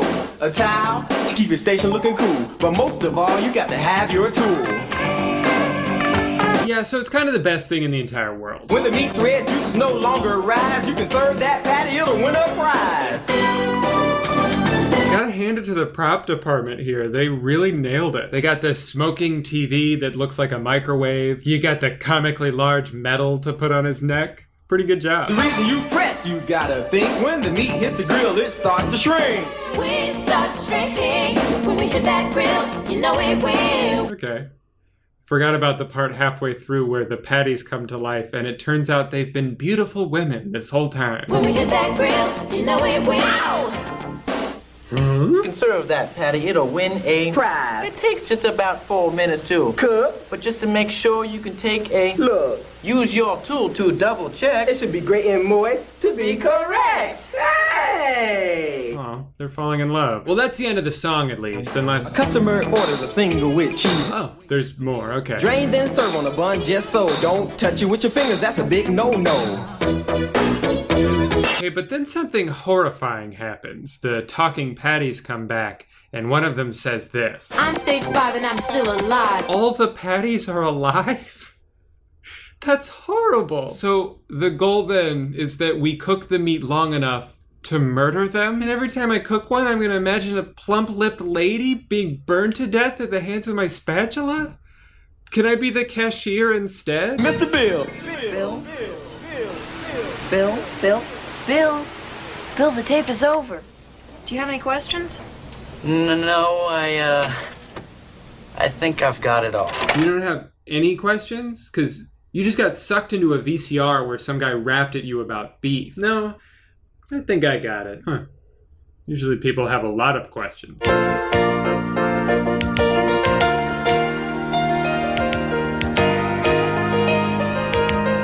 They're falling in love. Well, now that Billy knows the burger wrap, looks like he can cook patties to his heart's content. It's just one of those classic stories with a happy ending. And most importantly, there are no more songs. Oh no. When you got orders to fill, come to the one with the grilled skin. This one's not quite as much of a bop as that other song, but it does end with a pretty killer sax solo.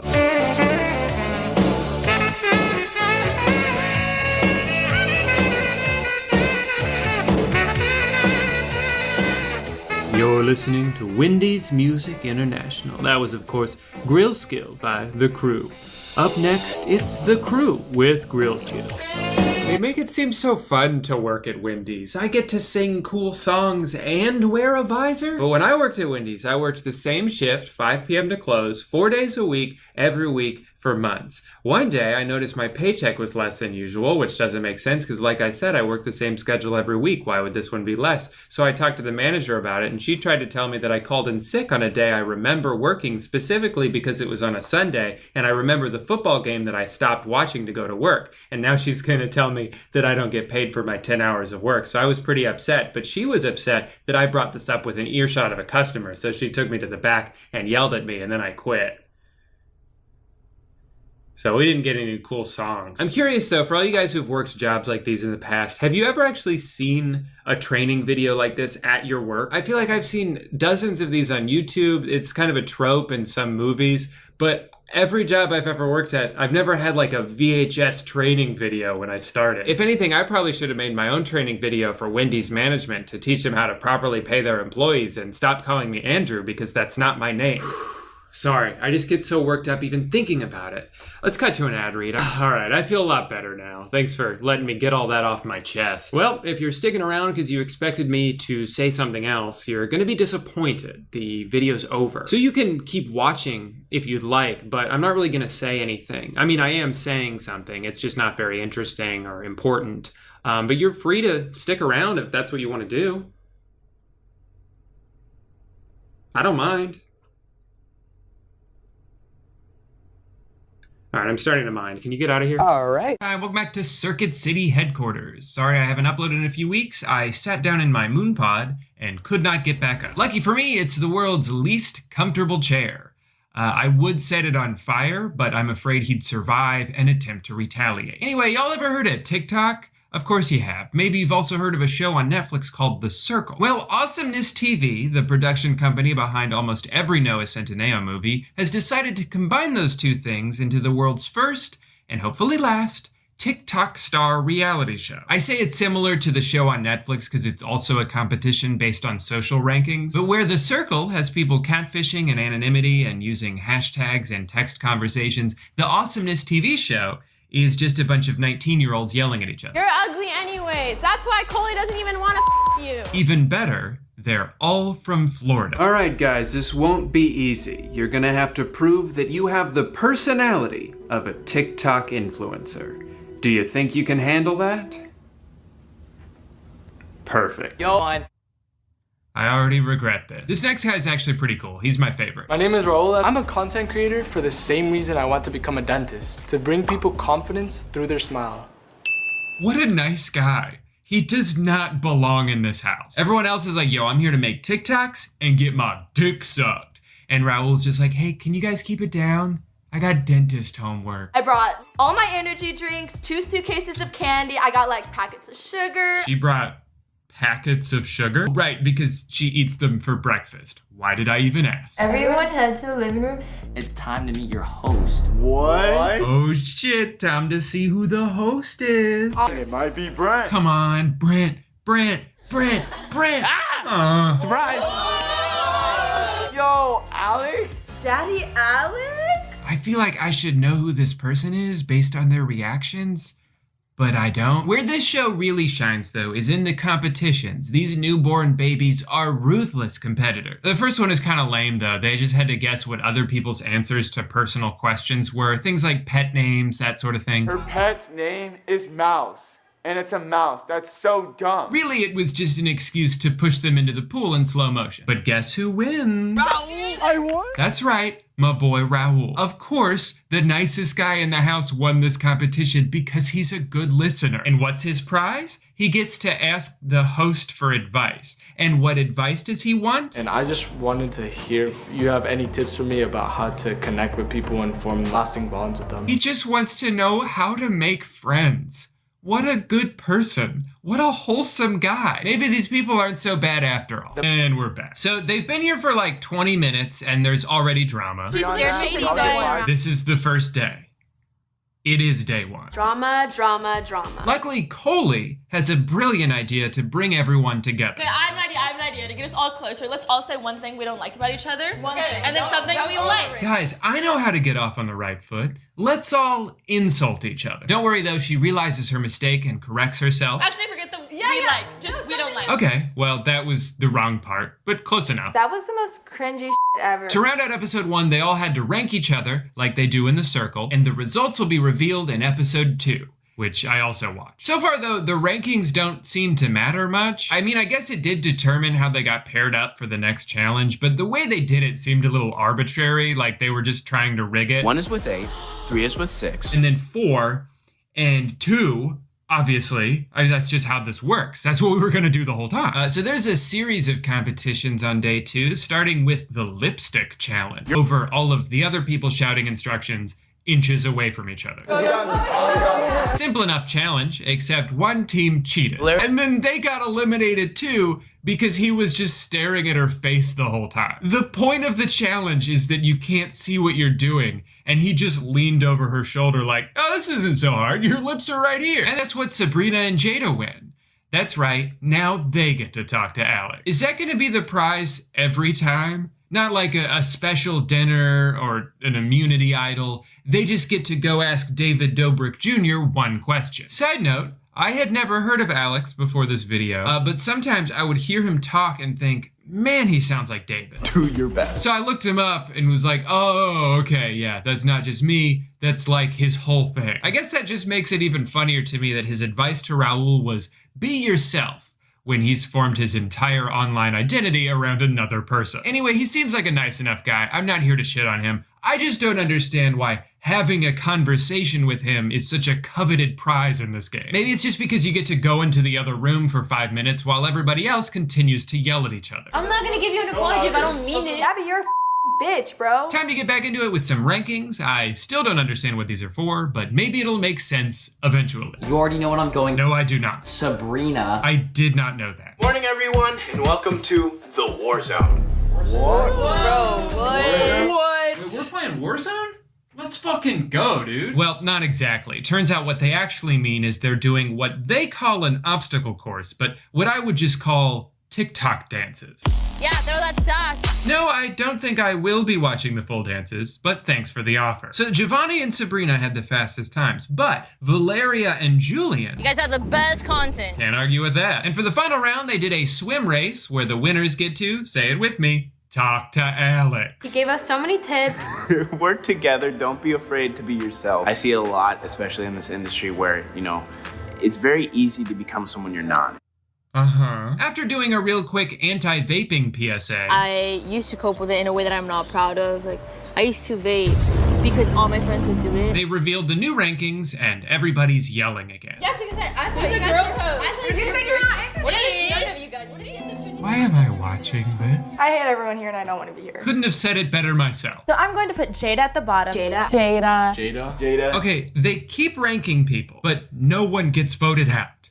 So what is the point of the ranking? Are you gonna send someone home or not? Jada's practically begging for you to do it for her. That's it. I'm done. Y'all won't be hearing no more from me. I'm out.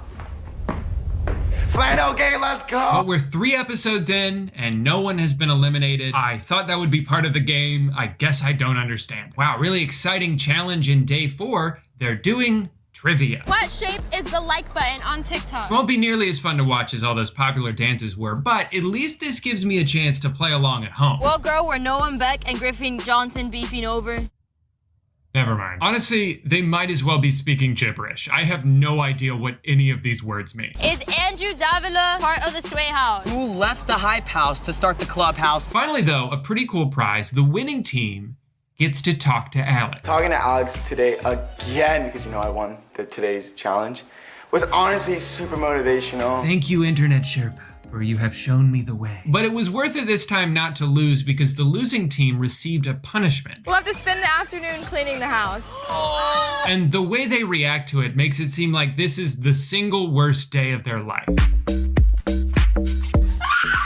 Episode 4 ends with some spin the bottle, so now they're screaming and kissing. I gotta say, I'm happy for Raul. He got to kiss the girl he liked, and that's about it as far as good news goes. In episode 5, they play a game where they pop a balloon on someone's head, and then that person has to spin a wheel, and then they talk shit about whoever it lands on. Julian actually wet his bed. My bed! Literally the bed that we're sharing. What the hell? Are you serious? Wait, you peed? Bro, why you're 21! As an honorary member of the former bedwetter club, I do feel for the guy. I used to wet the bed when I was a kid, but I never did it while someone else was sharing the bed with me. If I did, I don't think that shame would ever wear off. Okay, but here's the best part of the game. I guess Jada didn't realize she was supposed to pop the balloon, so she fucking chucked that shit right at someone's head. Move over, Raul. I've got a new favorite. For some reason, halfway through, they went inside for a rain delay, as if they weren't already soaking wet. But they never went outside and finished the game. They just skipped right to the rankings, which they all did on their phones. But then these girls were wondering what Owen was up to, so they went outside to wait, I thought it was raining. Where's the rain, guys? Did they make that up? Anyway, these two lovebirds, who I thought just met like 3 days ago, went on a poolside date where he reveals this. I might have wrote a song about you. You wrote a song about me? Yeah. Yep. He wrote her a song and recorded the song and produced the song in the house? Well, let's hear it. Here's the song. I just wanna be with you forever. She makes me pancakes. I just want to be with you forever. She makes me pancakes. This show is the best. Guess what time it is? FaceTime time. Now it's Jada who gets to ask for advice. If I was to give you my best advice, I'd say is let your guard down a little bit, get to know the people, show them that you're not a threat, because I feel like they may view you as a threat. That's actually really good advice. Thank you, House Messiah. Your infinite wisdom shall prove invaluable. We are the same age. Wait a minute, there's a phone number you can text for exclusive next influencer content? Hello? Hello? Is this the number for... Speak up, I can't hear you. Is this the number for Is this the number... This is a voicemail. Who's not on the phone anymore? Text me instead.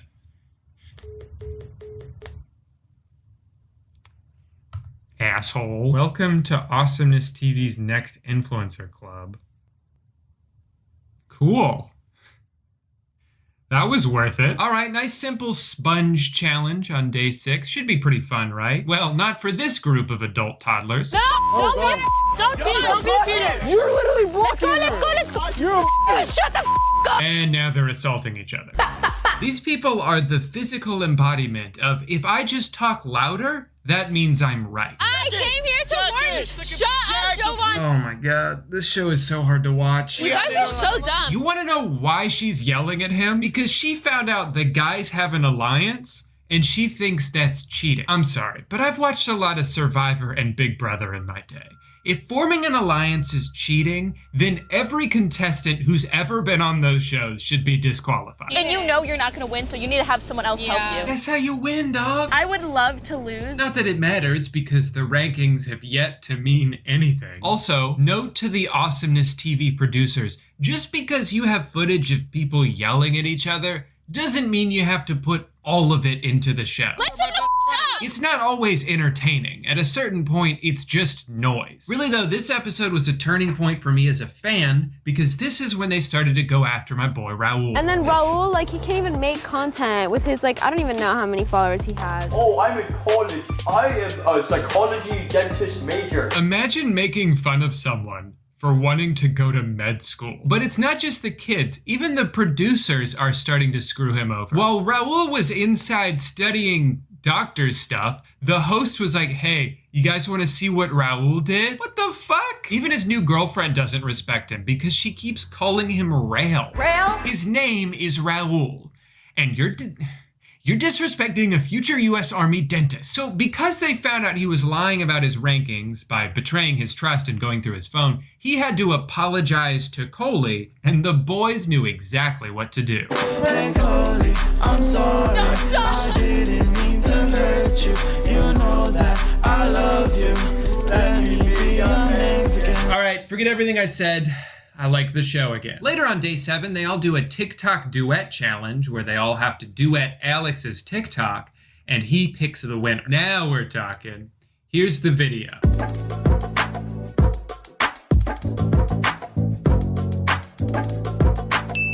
Oh boy, that'll make for some wacky collabs.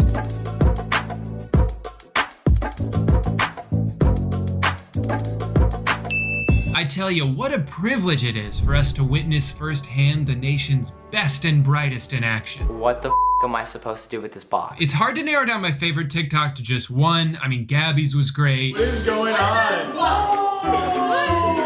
Bro, what? Meanwhile, Owen jumped into the box. And Valeria brought out the special effects. Okay. Gonna be hard to choose. Except not really, because Jada was the only one who put in any effort. Surprise!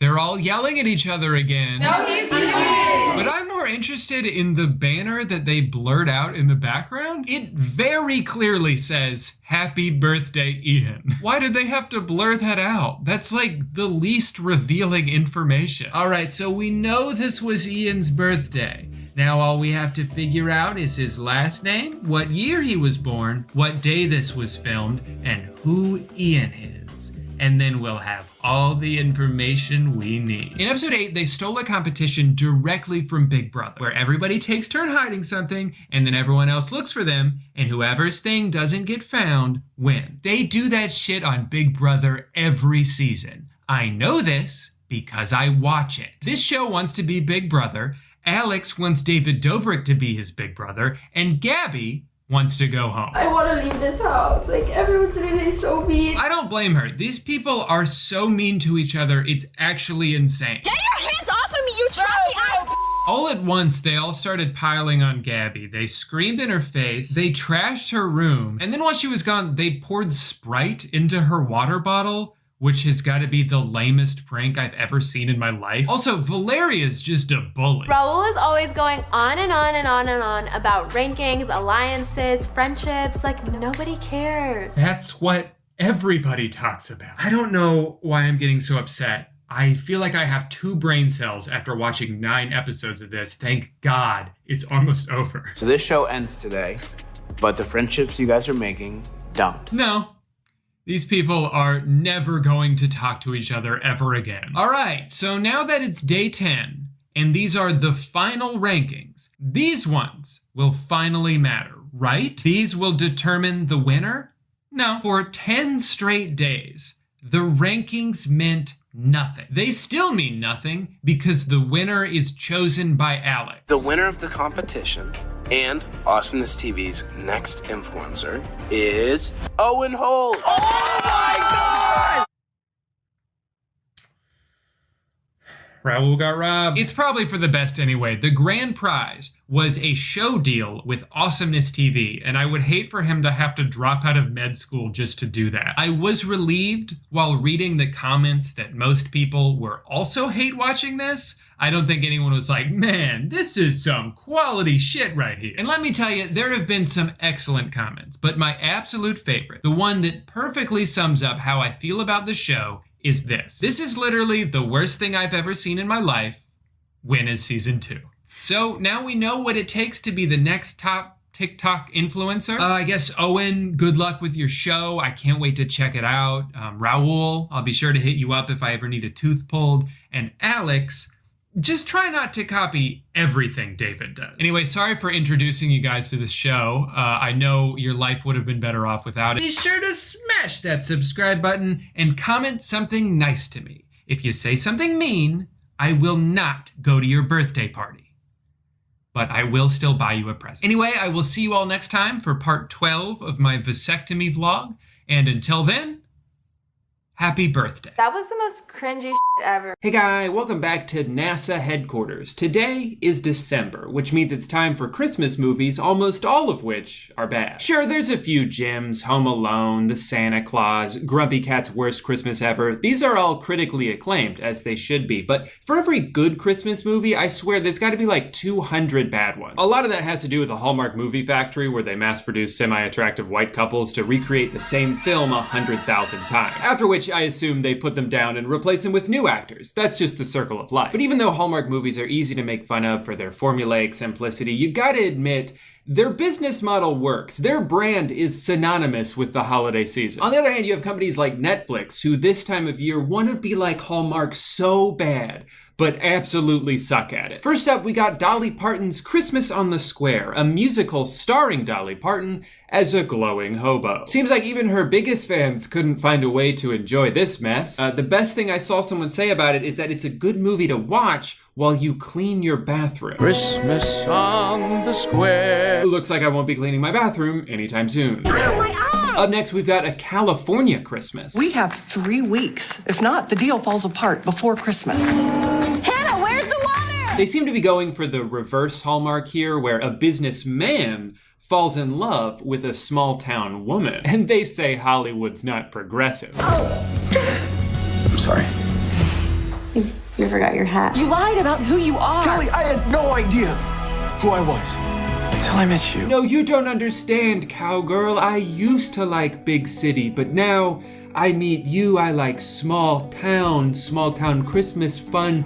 For me, horse ate my shirt, let's ride the horse. This one's not out yet, but luckily I can just click this little button here to be notified when it's time to cancel my subscription. Now I'm gonna list off some other Netflix Christmas movies, and you let me know if you notice the theme here. Christmas with a Prince, A Christmas Prince, A Christmas Prince the Royal Wedding, A Christmas Prince the Royal Baby, The Princess Switch, A Princess for Christmas, The Princess Switch Switched Again Part 2, The Night Before Christmas, and Prince of Peoria, A Christmas Moose Miracle. For some reason, all 9 of these movies revolve around a royal family, and almost half of them star Vanessa Hudgens. The Princess Switch is probably the most notorious one here. It's your classic Princess and the Pauper Parent Trap kind of situation, where Vanessa Hudgens and her twin, Vanessa Hudgens, no relation, switch places before realizing that maybe the grass isn't greener on the other side. Just kidding, they love it. Nothing goes wrong, and now they're both princesses.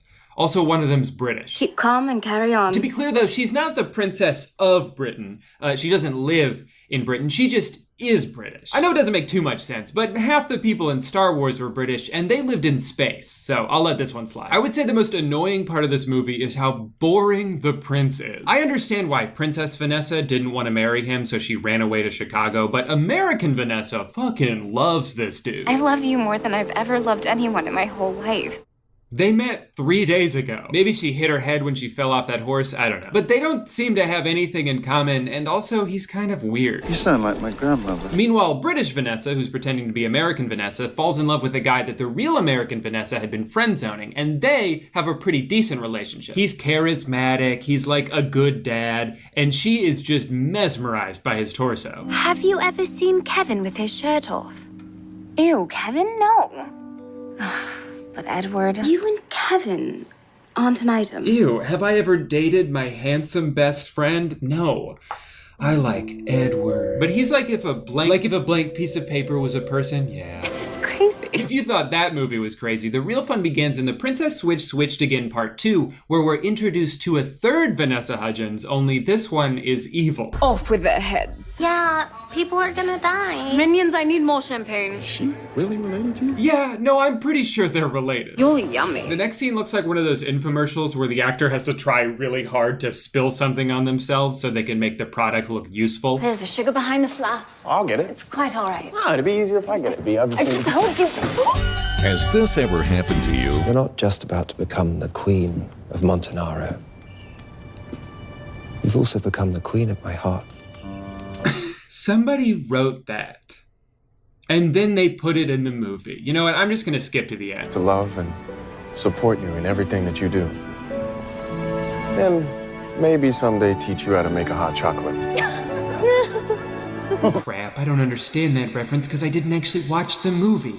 Just try and act natural. I love you, Margaret. I'm just excited for the next sequel to come out when they all have kids, who I assume will also be played by Vanessa Hudgens. What news? As bad as the Princess Switch movies are, I really think they have nothing on this next one. This is the other Netflix movie that also has Vanessa in it, and it is so unbelievably dumb. So this movie is set in the 1300s, and also 2019. You see, Sir Cole over here wants to become a knight, but he can't until he completes the quest given to him by this old crone. Old crone? Her name in the movie actually is Old Crone. What if there was more than one old crone? How would you tell them apart? Also, what is an old crone? Well, in folklore, a crone is an old woman who may be disagreeable, malicious, or sinister in manner, often with magical or supernatural associations that can make her either helpful or obstructing. As a character type, the crone shares characteristics with the hag. What a description. Anyway, the old crone sends him on a quest which is for some reason 700 years in the future. You shall travel to faraway lands,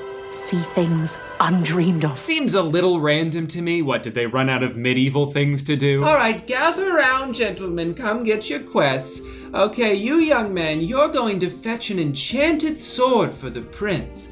And you're gonna scale the highest mountain and slay the dragon who lives on the top. And you're gonna date a middle school teacher. So she sends him to 2019 and he's hella confused, obviously. Can we take a selfie?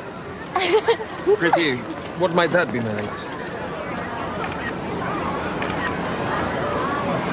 Thank you. Did you notice anything about that shot? Well, let's see. Her hand moved. He went from being in the middle to being on the end. And where the hell did that merry-go-round come from? Not that continuity is important or anything. We're just making a movie. Also, the old crone time traveled here too, I guess to make sure he's doing his job. But she's posing as Mrs. Claus and no one notices. Wouldn't the guy playing Santa be a little confused that she just appeared out of nowhere? Like, wait a minute, where did you come from? Get away from those children. You share characteristics with the hag. It must be like the easiest thing in the world to write a Christmas movie because nothing has to make sense. Christmas is a time for magic and wonder and plot holes, but If you believe, anything's possible.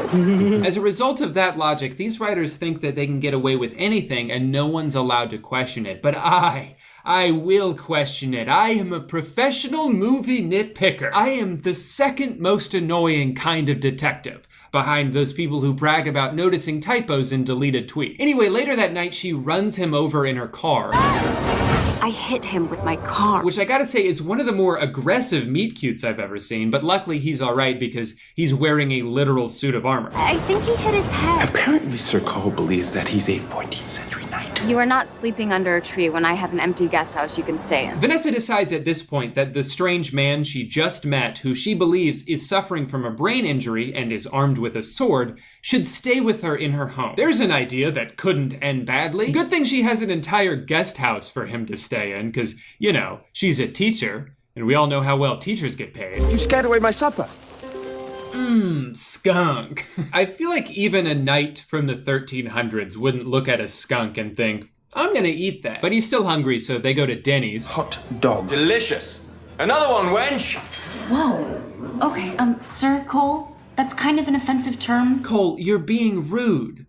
We prefer to call them hags. So then he spends all night watching TV and I guess learns some of the modern dialect. What do you think of these awesome new threads? Modern technology is lit AF. He doesn't talk like that at all the rest of the movie. It's just for that scene because it's funny, or I mean lit. We tweeted ours. The next day, he chops down a tree with one swing, and then Vanessa lets him drive her car. Yep, the guy who spent the last 3 days talking like a Shakespeare play, who doesn't have a license and clearly has never been in a car before the night you met him. Sure, let him drive your car around by himself. Why stop there? Give him a gun too. See what more havoc he can wreak. Side note, time moves very fast in this movie. There are entire days that are only like 3 minutes long. On December 19th, they wake up, start watching TV, and then it's nighttime, and then they fall asleep, and then it's the morning again. December 21st, she sends Cole and her niece outside to hit each other with sticks, and they do it until it's dark.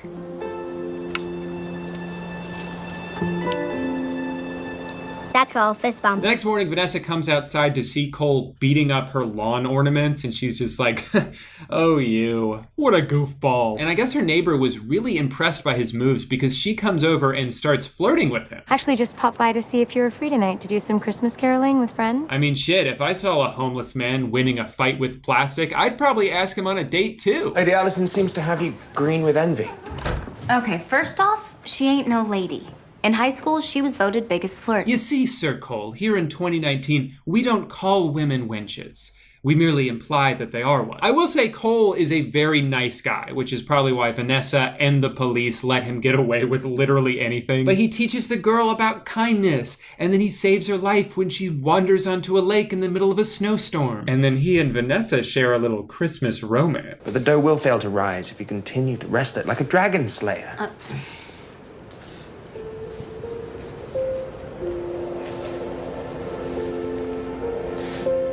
Why can't I get my printer to connect? Need a hand? No, I'm good. Shh. Don't say a word. You'll ruin the moment. This isn't helping. He loves them. Pickpocket! Should we let him keep his hands? Yeah. Yes? Well, you're turning into quite the natural at this game, Cole. You know, you should consider, joining the force. Wait, so this cop is well aware of how insane Cole is. He just watched him use excessive force on a teenager, and so he asks him to join the police force? This movie's more realistic than I thought. They were about to kiss, but they got interrupted. I wonder if that same exact thing is gonna happen again 7 minutes from now. It did. All right, third time's a charm. But of course, the old crone, whose motives I'm starting to question, is just staring at them creepily in the background. Cole, your medallion. This thing's glowing. That means he did his quest. They figured it out. The quest was to kiss her.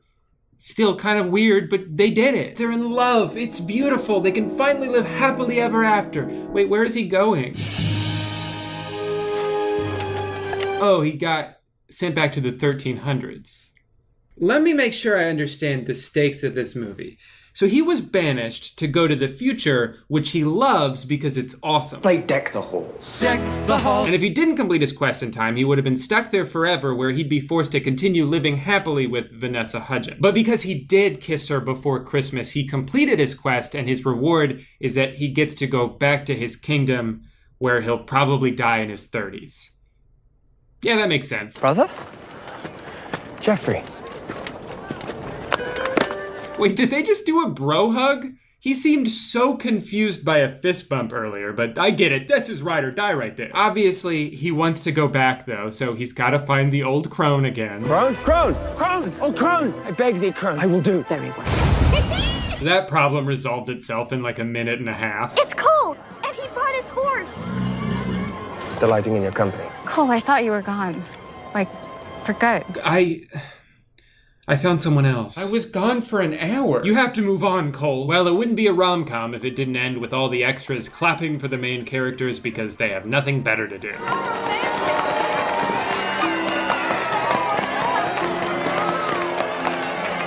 Oh. Did not expect that. Another thing I didn't expect was a random post-credits scene. You truly are a handsome young knight.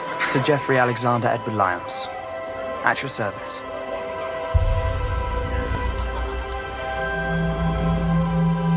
Oh, the old crone is at it again. Are they hinting at a sequel? Is there gonna be like a whole Marvel universe of knights being sent in the future, only they all go to Vanessa Hudgens and she's just like, guys, I'm taken. You should know this. It was your brother. I give this movie a D.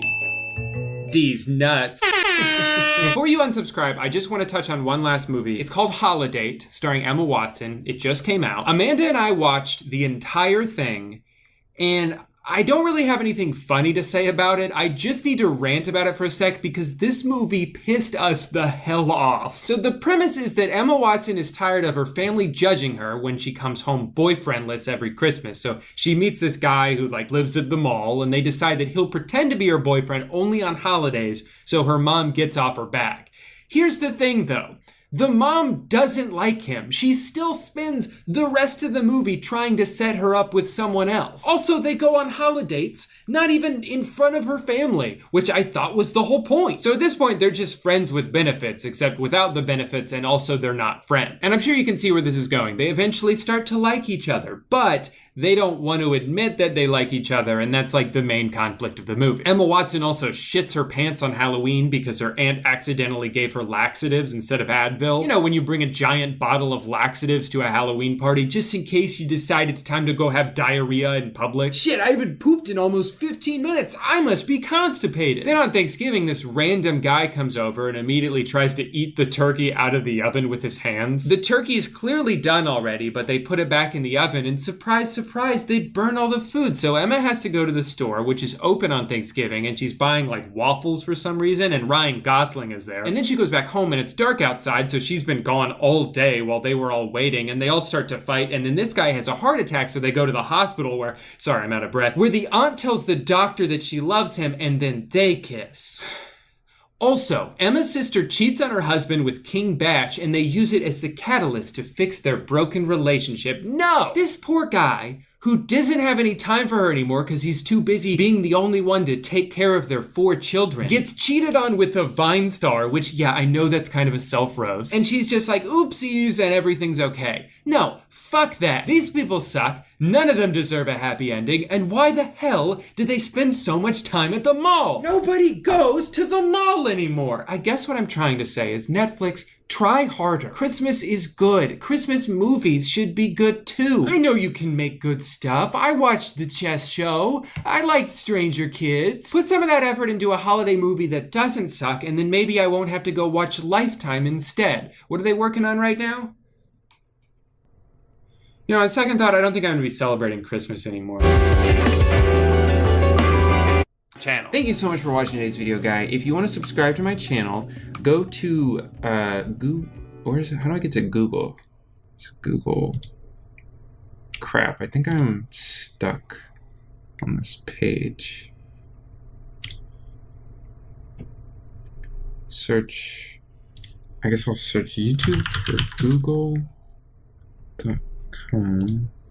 Maybe they have official. Maybe this will take Google. Take me to Google. Fuck. How do I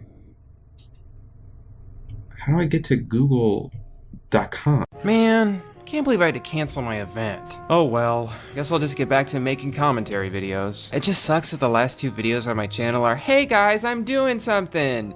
Never mind. You know, I really need to remind myself that even though I have a fan base, they're really only following me to see my videos, not pay a bunch of money to go to some overpriced, poorly put together event. Oh hey, Jake Paul's going on tour. That should be good. Hey little stinkers, and welcome back to YouTube.com, a website I created 13 years ago while taking a nap. Today we're gonna be looking at the Team 10 tour. What is it?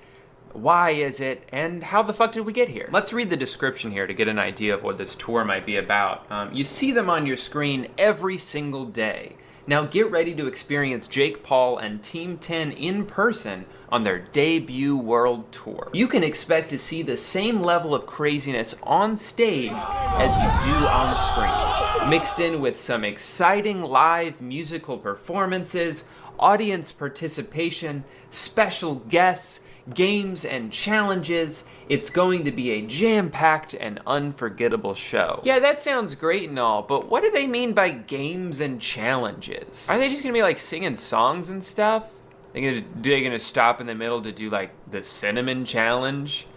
Are we gonna do a round of trivia with the audience? I'm almost certain that they were just like short on buzzwords during the 30 seconds it took to write out this description, and they were like, let's just say games and challenges. That sounds fun. But maybe I'm nitpicking. Let's watch the hype video, the announcement video for the tour. 14 million subscribers on YouTube. What is next? We're doing a tour. We're going to 20 cities in the US.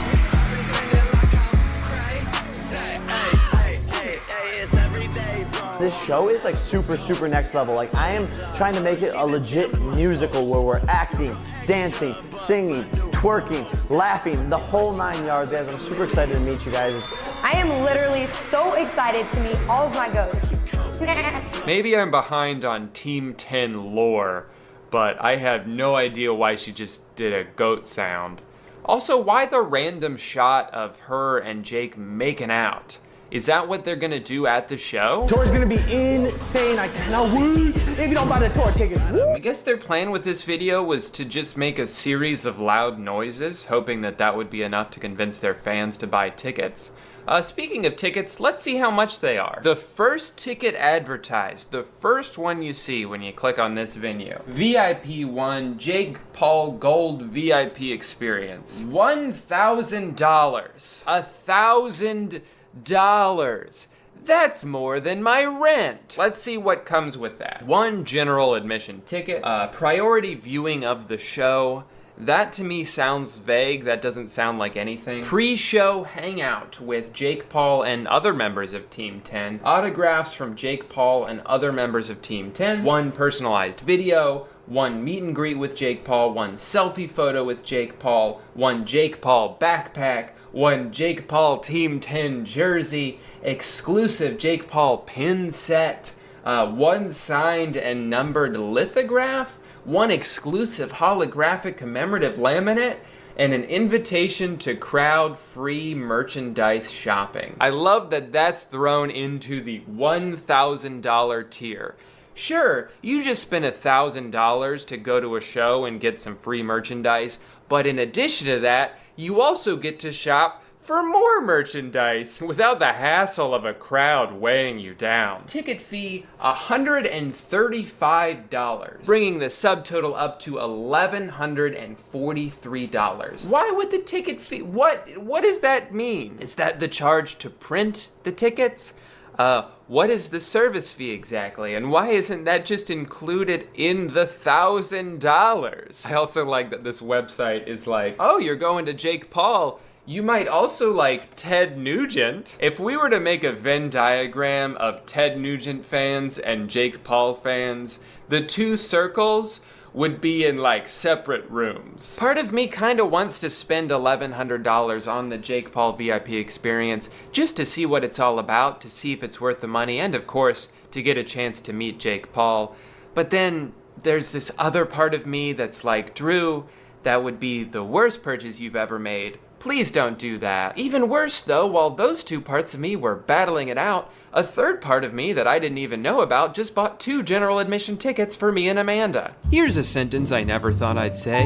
YouTube vlogger and disgraced former Disney Channel star Jake Paul is headlining his own show at the historic House of Blues. The same House of Blues built on a rich history of rock and roll icons such as Pearl Jam, Aerosmith, Yellow Card. But tonight, the stage belongs to Jake. It was a fittingly gloomy day outside. Contrary to popular belief, Florida summers are pretty consistently rainy, and today was no exception. As a result, everybody entered the building soaking wet and miserable. It was perfect. It's also worth noting that this particular House of Blues is nestled inside none other than Disney Springs, an outdoor shopping center owned by Jake's former employer. I imagine it was a real homecoming for him, and as such, my expectations were through the roof. Oh, speaking of the roof, someone on top of it is dabbing, and kids are cheering. Why does it feel like I won't make it out of here alive? The line to get in wrapped around the building and was filled to the brim with exactly the demographic you'd imagine would be in line for Jake Paul. After sidetracking a bit to take a selfie in front of the Team 10 tour bus, Amanda and I made our way back to the line, which moved pretty quickly once the doors opened. Once inside, we trekked straight to the bar, where I let Amanda buy any amount of alcohol she wanted, as an apology for making her come to this with me. While there, we were accompanied by hordes of soon-to-be drunk moms, most of whom probably could not even fathom the amount of discomfort that was to ensue. Over 30 minutes had passed since the show was slated to begin, and not a single person had come out on stage. No one knew when the show was going to start, or if it already had, and this silence was just the opening act. In an unsuccessful effort to provoke any form of entertainment, the sea of increasingly restless children combined in chant every couple of minutes. But to no avail. Jake and his gang were still nowhere to be seen. But then, graciously, at around 7:42 p.m., a human being entered the stage. The crowd screamed. The concert was about to begin. Oh, wait, no, that's not Jake. Who is that, actually? Is that Chance or Nick? Crompton? No, he's not here. Oh, okay, there we go. His name is DJ EV. And let me just say, from the moment this guy walked out on stage, the energy in the room was unlike anything I've ever seen. 2, 3, jump! This guy kept asking every minute or so that people like his Facebook page. He also plugged Instagram about 9 times. On Instagram, at EV. At EV on Instagram. Normally this could be perceived as a bit of a slap in the face to artistic value or whatever, but I can't really blame him. Tonight is his one and only time to shine, and he knows it. I actually did some research on this guy after the show and found out he really only has a few original songs, and I only remember him playing one of them. He's pretty much been able to make a career out of getting on stage and playing other people's music.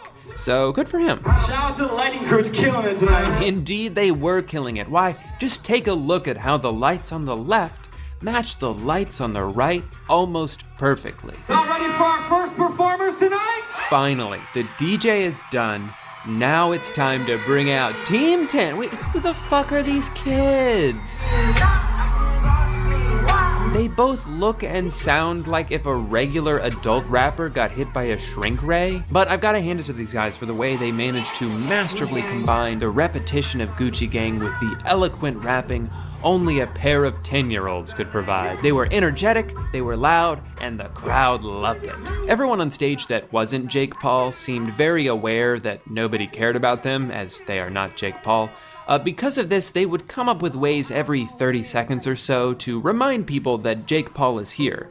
They'd ask something like, "Who's ready for Team 10?" The crowd would scream, thinking maybe they're about to come on stage, and then they'd just continue doing what they were already doing. My new song called Oscars, it's out right now on iTunes and Spotify. I think the funniest part of the entire show was when this girl Sunny hyped up the crowd before ending a song. Are you guys ready to turn up?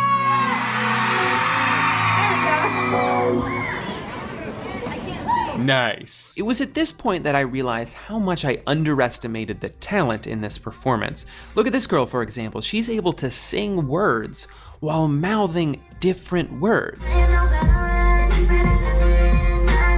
Absolutely incredible. All right, let's time out here for a second as we try to figure out who it actually is that people paid money to see. Sunny Maloof. There's a chance that name might ring a bell for you, and if it does, it's probably because you heard of this news story from a couple years back. This private water park belongs to Texas' most famous dentist, Dr. Richard Maloof. A dentist named Richard Maloof made headlines when he bought a $20 million home next to his $20 million home and attached them to create one $50 million super home. This man is Sunny's dad, and the $50 million house that he owns is where she grew up. The only reason I even bring that up is to answer a question that I had, which is, how do people like this, who have, no offense Sunny, but absolutely no talent, make it into a group as popular as Team 10? And the answer is money. Money that was not earned by these individuals, but rather by someone in their family. Like her first song was a song about having $100,000 on her wrist. From what? She's 14. If she has a $100,000 bracelet or watch or Fitbit or whatever the hell, it was given to her. Another perfect example of this weird second-hand bragging was displayed by the very next performer to come out, Justin Roberts, which is quite possibly the least showbiz name I've ever heard. This guy's one and only song was about how he's been rich since he was 4. How does someone think it's cool to, in a song, brag about money that they were given? What? What we're witnessing here is an unprecedented lack of self-awareness in a group whose leader is the poster child for this kind of behavior. Hey, speaking of Jake, it's been over an hour and a half. Is that guy coming out on stage anytime soon? Well, most of my energy is long gone at this point, and my phone is already halfway dead, but at around 8:49 p.m., almost 2 hours after entering the building, Jake Paul has come out on stage. The gist of this opening sketch is that Jake from 4 years ago was having a bad dream where he mentioned some references from the future. He wakes up on stage and monologues about all of the things he's going to do one day, why if he could only move to California. If I'm gonna move to Los Angeles, I'm gonna need agents, I'm gonna need managers, I'm gonna need an apartment to live in. I'm pretty sure only one of those things is true. You know what? I'm gonna need a team if I move to Los Angeles. Oh my God. Y'all wanna be my team? My favorite part of this introduction was how, as each of the individual members was getting their own inauguration, the people who had already come out had to just kind of stand there awkwardly and look back at the screen.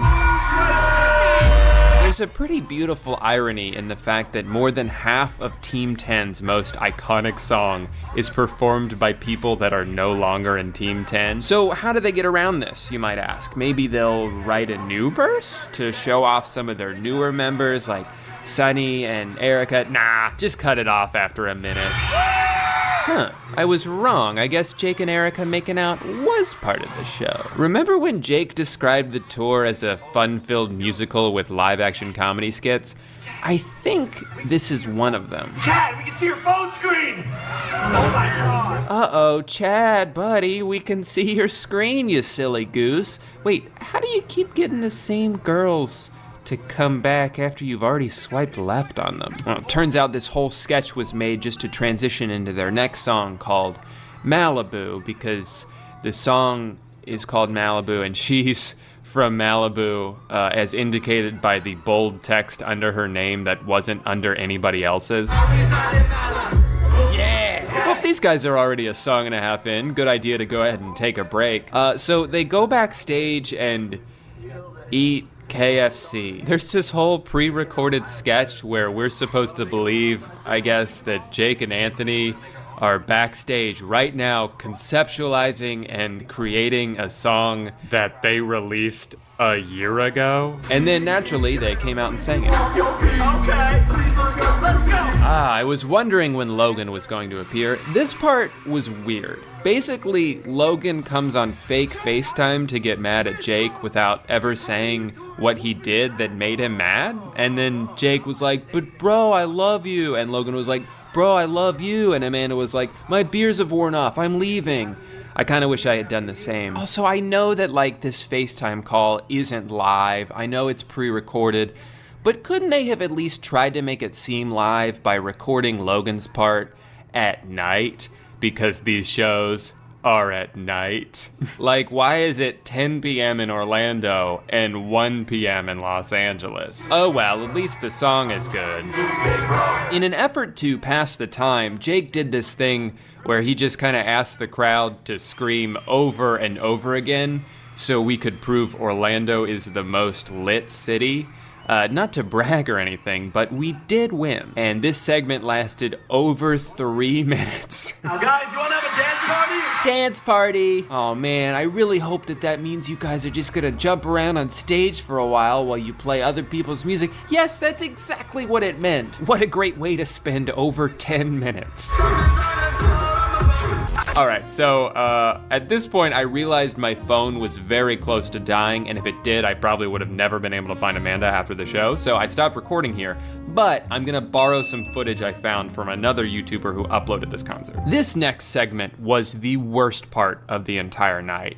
Cody and Noel already did a really good job of dismantling the song that this whole sketch is centered around, but the sketch itself, oh my God. No one cares about the Revolutionary War, but I do know about Instagram. You know when your dweeb-ass looking teacher sucks for trying to teach you boring shit instead of telling you about Instagram, so you get in his stupid little face and demand he teach you how to drive a car. Teach me something like how to drive a Lambo. Jake, you know there actually are teachers who will teach you how to drive. Like, you know that's a thing, right? But yeah, this idiot of a history teacher isn't telling you how to drive, so you should throw him out the window.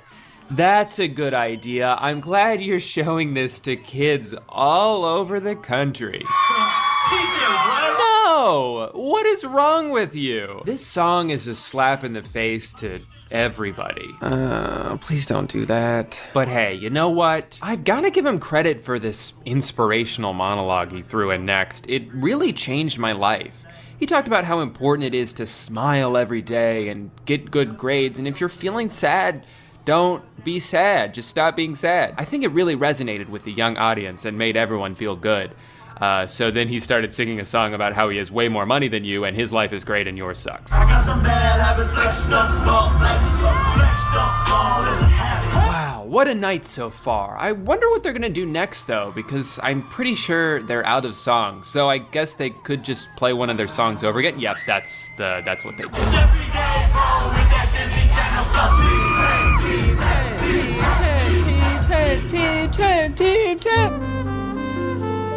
Well guys, I'm back home now, wearing the same shirt I was wearing in the intro for some reason. I guess my final thoughts on this entire experience was why did I do that? This is the second time I've spent money on a Jake Paul thing in order to make a video about how bad it is, and I'm starting to think that maybe I'm the one getting played here. I think the one positive that could have come out of this entire tour is that I'm hoping that the parents who came to the shows with these kids were finally able to witness firsthand the kind of shitty influence that this Team 10 group has on the people who watch their videos. The type of lifestyle and attitude that they promote, like idolizing the idea of making as much money as possible so you can brag about it to other people. Physically assaulting your teachers who are just trying to do their job? The optimist inside of me is thinking that all of the parents who came to these shows saw it and were like, oh, yeah, you're done watching Jake Paul, sorry. And if that's what they do, then the world will be a better place for it. For some reason on the website, it says Team 10 Tour 2018, as if to suggest that there will be more tours in the future. I just can't imagine a world where that happens. I think this was a one and done kind of deal.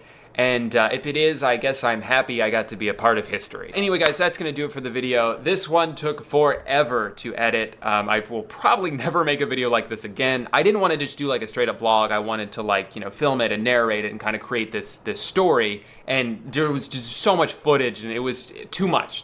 Back to my regular content immediately, ASAP. That was the worst. I can't, yeah. That was the worst thing I've ever seen in my entire life. Yeah, welcome back to a remote episode of The Drew Gooden Show. I'm actually filming this one from inside the walk-in cooler at Popeyes. Please don't tell my manager I'm in here. I'm hiding. Remember my last video when I said this? I know I've made a lot of videos lately about how dumb TV is, but clearly I haven't learned my lesson because I keep watching it. Well, I can't stop. But instead of just choosing things I don't like on TV, I also wanted to add a positive twist and talk about things that I think are pretty great and have helped me get through this past year. So without further ado, the video is starting. So admittedly, I'm kind of mad at Hulu right now because their whole thing is Hulu has live sports, and they don't. That's like their #1 slogan, and it's a lie. Hulu doesn't just have live sports, it's a lifestyle. But you know what? I can forgive them because they have some pretty damn good shows on here. Malcolm in the Middle, Nathan For You, The Eric Andre Show, Hey Arnold, House Hunters International. What's not to like? But when you look at Hulu original series, without a doubt, the best show on here is Pen 15. With such an oversaturation of content these days, it's not very often you can say that a show does something you've never seen before, and Pen 15 does something I've never seen before. The gimmick in the show is that the two main characters are played by the adult versions of themselves, but the characters are middle school girls. So you have these two 30-year-old women acting out scenes from their adolescence, surrounded by an ensemble of child actors, and it's one of the most uniquely entertaining shows I've seen in a long time. Now, you might be thinking, that sounds weird. And it is, it's extremely weird, but it works because Maya and Anna are fantastic in this. I don't think I'd want to see someone else try to recreate their experiences. It's so much funnier and somehow more authentic this way, even though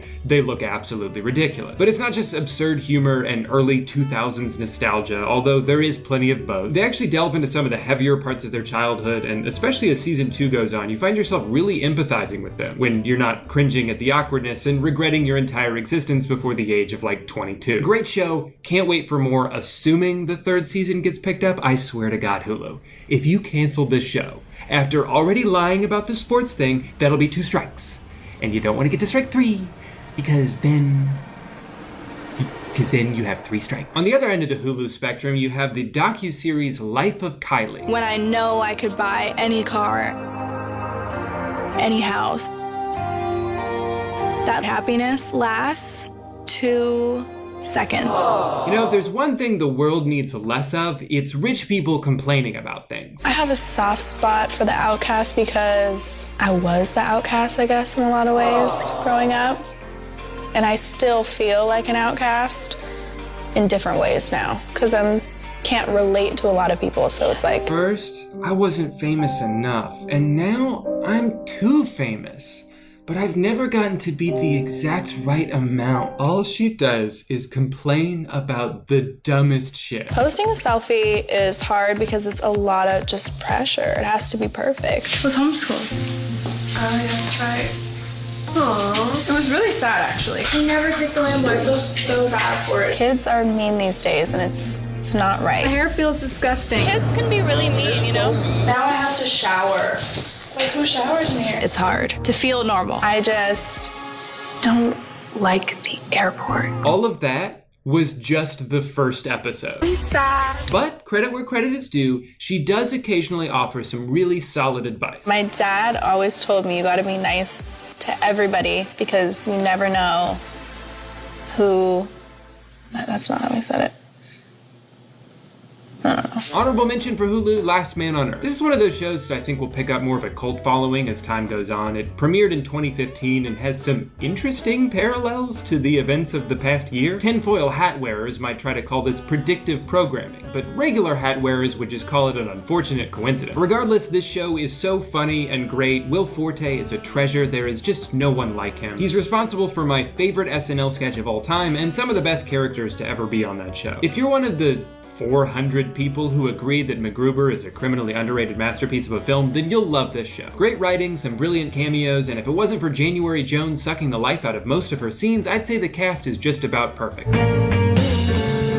I couldn't narrow HBO down to just one, so I'm gonna recommend 3 shows that all have great stories and varying degrees of comedic relief. If you're a fan of Bill Hader's comedy and want to see how talented he truly is, then you'll like Barry. If you're a fan of Pete Holmes and or his podcast, which is one of my favorites, or you're just interested in seeing a story about a stand-up comedian trying to make a name for himself in New York, then you'll like Crashing. Fuck! I'm not mad at you. And if you're a fan of Brian Cox, the guy whose voice you might know from McDonald's commercials, your fries will be their fries. Morons! Then you'll love Succession, which is actually the exact opposite of a McDonald's commercial. As far as a worst show, this is gonna sound really lame, but every show I've ever watched on HBO has been pretty good. I've said before that what they lack in quantity, they make up for in quality. And lack of quantity is not even a bad thing. Every time HBO comes out with an original series, I feel like I can trust that it's going to be good. Until they get to season 8. Now, personally, I never watched Game of Thrones, so I missed out on that emotional roller coaster, but I do know someone who did. If you're rolling on the screen, let me know. I'll do a little clap. Okay, yeah. There we go. Nice. Was that you? I heard a clap. Did you clap? Yeah, no, that was me. That was me clapping. I even announced it. I said, I'm going to do a clap. Yeah. And I feel like I'm seeing you look at your screen right now, though. So I feel like you saw it. Where are you looking? I'm not looking at my screen. I'm looking over just there. Around. Hi. Hello. Describe to me seasons 1 through 7 of Game of Thrones. I would say, and I think the general consensus is like seasons 1 through 4 are like kind of masterpiece TV. They were turning the books into like a really, really good TV series. I don't know exactly what the opinions on like 5 and 6 were. I enjoyed them as like a more casual viewer, like I didn't read the books. And then once you start to hit season 7, people started pointing out that like a lot of the consistency of the show was disappearing. Like normally if a character had to move across like the entire world that was known, it would be like their whole season arc. And then you'd have episodes of season 7 where like 2 characters would jump back and forth like in one episode. They unlocked the ability to fast travel is what I'm Yeah. They discovered the location and then they just, whoop, now I'm there. For me personally as a viewer, it was that episode The Bells of season 8 where they had kind of played with this conflict before of Daenerys being, you know, this kind of hothead, but she really only did it when she was like freeing people who were oppressed or like taking revenge on somebody who maybe deserved it. and then they flip a switch with her character. She just nukes an entire city with major characters dying, with just insane stakes, but no payoffs, no like arcs ending in correct ways. Like the first episode of the show is like, we have this monumental event that is coming. It was a meme. Winter is Coming became a meme at the time. It's all I knew about the show. Yeah, and so the whole show was like, we're gonna get you to care about these characters. Let's see who makes it out alive. Let's see who makes it to the end. And let's see all of these stakes that we've been building, finally come to a head. And the fact that they fumbled it at the end, I think I've seen most people agree. There's no reason to rewatch it. So it seems like the whole show, from the beginning, they were kind of cocky about it, like, it's building up, you just wait. And then at the end, they were like, oh wait, we have to think of something. And then they're like, fuck, what do we do? Well, I think the big issue as well is they thought the book was gonna be done. Oh. So I think they trusted that George R.R. Martin would have the ending for them. It's like they were driving a train and he was laying the tracks and he's like, guys, I ran out. I'm sorry. You gotta figure this out yourself. Yeah. But they had dragons in it, so... They have dragons in it? Alright, I'll go watch it. Yeah, you gotta go do it. Bye, Eddie. Bye. It almost goes without saying that the best show on Disney Plus is the critically acclaimed spin-off of the international movie franchise that millions of people grew up loving. High School Musical, the series. Am I joking? Yeah. Probably. I'm sure The Mandalorian is the best show on here, at least based on what people have said on social media. But I have not watched it. I don't know why. I'm a pretty big Star Wars fan. I'm even a defender of the prequels. Hayden Christensen is my soulmate. What? I think I'm just burnt out on the franchise as a whole right now. There are too many Star Wars in this world, and I need a break. I'll come back to this in a few years, and I'll probably enjoy it a lot. But for now, I have to go with the show I started watching expecting it to be terrible and was pleasantly surprised that it wasn't that bad. But Drew, WandaVision is the best show. That may also be true, but I have seen one Marvel movie, and it was 9 years ago. I'm a little behind on the lore. I'm not saying that having to watch all 23 movies in the MCU in order to fully appreciate WandaVision is a waste of time if you're starting it now, but I am saying I'm not gonna do that. If you like this show, more power to you. I wish I could like it. It looks like a lot of fun. But this is my list, and the only truth I can speak is my own. Otherwise, it would be a big fib. Speaking of which, the worst show on Disney Plus is The Big Fib. I've got nothing against educational children's programming, but this show sucks. Whose idea was this guy? Oh! The concept of the show is that a kid has to figure out who's lying about being an expert in something and who actually is the expert. So not only are they using listening and deductive reasoning skills, but they're also learning about some science stuff along the way. Pretty cool, right? Well, then Clive opens his mouth. They're also a very important food source for some animals like sea turtles. Wow. Basically, the show cycles between being mildly interesting and insultingly stupid, but never at the same time. And then just make sure it gets to its destination as quickly as possible. Ah! Oh, I've been stung by a jellyfish. Only joking. It just feels like another example of TV executives not trusting children to be smart enough to absorb content that isn't some over-the-top character being a bumbling idiot. Yvette Nicole Brown is great, and I wish half the show wasn't her pretending to laugh at Clive's jokes. And where's the fun in that? Fuck Amazon. Finally, Netflix, the granddaddy of streaming services, the platform with over 500 million active users, all sharing 9 accounts. This is what you guys came here to see, and that's why I put it at the end. So, I'm not sure if anyone's ever pointed this out before, but there's a lot of stuff on Netflix. Almost too much stuff. But in the middle of this gargantuan tidal wave of content are some really incredible shows. Plus, when you include things that have been retroactively acquired by Netflix, like Death Note, Avatar: The Last Airbender, iCarly, we're talking about some real classics. But when looking at strictly Netflix originals, in my opinion, the best show on here is BoJack Horseman. You know, it's funny.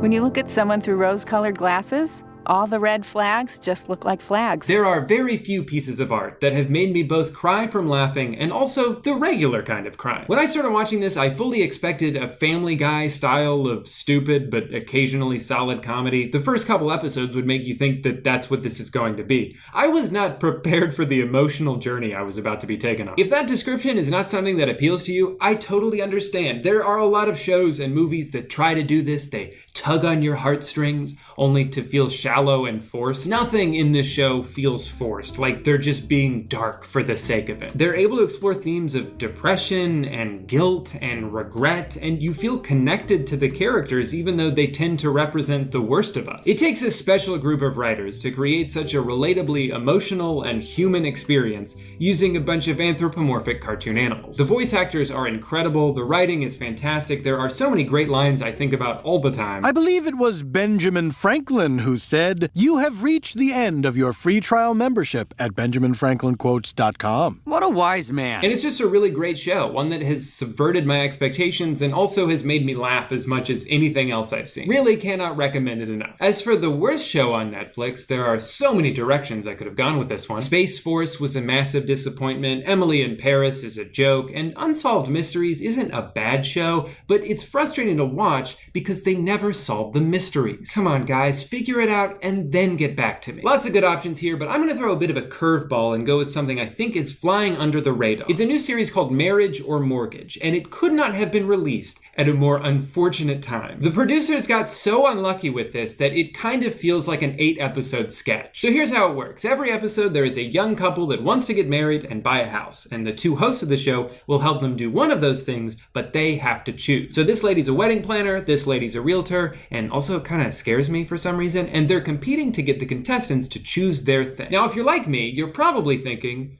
who the fuck would choose a wedding over a house? And the answer is most of the people on this show. In that way, it's actually kind of the perfect hate watch experience. I found myself yelling at my TV multiple times watching these people make the biggest mistakes of their lives. Now, we obviously have a different perspective on this now. If this time last year you were given the choice between throwing a big event with 125 people or a nice house to live in, because you're not going to be able to leave it anytime soon, the choice would be a no-brainer. But this show was filmed in like January 2020. These poor people had no idea what was about to happen. And they all get sold on the little details that are promised to them. This woman just really wanted a ranch dressing fountain, and so they got that for her. I just couldn't contain myself.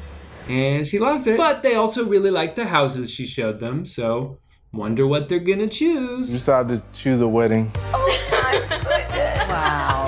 Congratulations. The dejected look on his mom's face. Good for you guys, really. The wedding will be a lot of fun. And it's not like you have to live somewhere. Okay, maybe this couple will choose a house. He seems to really like this one. It's perfect. It's everything that I'm looking for. It is exactly what I wanted. This house is perfect. You have no idea how much this is going to change our lives. We're gonna go with 1, 2, 3.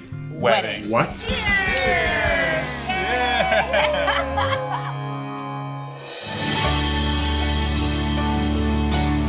They couldn't even get the venue they wanted. The venue was the only reason they chose wedding. I do feel really bad for these people, as well as everyone who had to cancel important events this past year. But thanks to Netflix, this unfortunate conundrum has been immortalized on their platform forever. To end on a positive note, let's do one more honorable mention for Netflix. So I feel like most people are aware of Tim Robinson's I Think You Should Leave, but I don't think as many people know about a different sketch show from 2016 called The Characters. There's 8 episodes and they each feature a different comedian, one of which is Tim Robinson, and this might as well be another episode of I Think You Should Leave, because it has the same vibe. Stop right there. Put your hands up, punk. Say I didn't clog your toilet. Tim Robinson is so good at devolving into chaos without it seeming like the sketch is just yelling at you. He and Will Forte are pretty similar in that way, where they can pull that off without being annoying. I think because they're always the butt of the joke. I counted at least 3 bangers in here, so go watch it if you're a fan of Tim. Even better than this episode though, in my opinion, is the one with Lauren Lapkus. If you don't know who Lauren Lapkus is, you're missing out because she is probably the funniest human being on the face of the planet. This episode incorporates a few of the characters she's done on Comedy Bang Bang over the years, and it's also directed in a really interesting way. They kind of weave the sketches together as if they're all happening simultaneously in the same universe, which I thought was a cool touch. I'll show you this one clip from the show because you don't need any context for it, and it makes me laugh every time I think about it.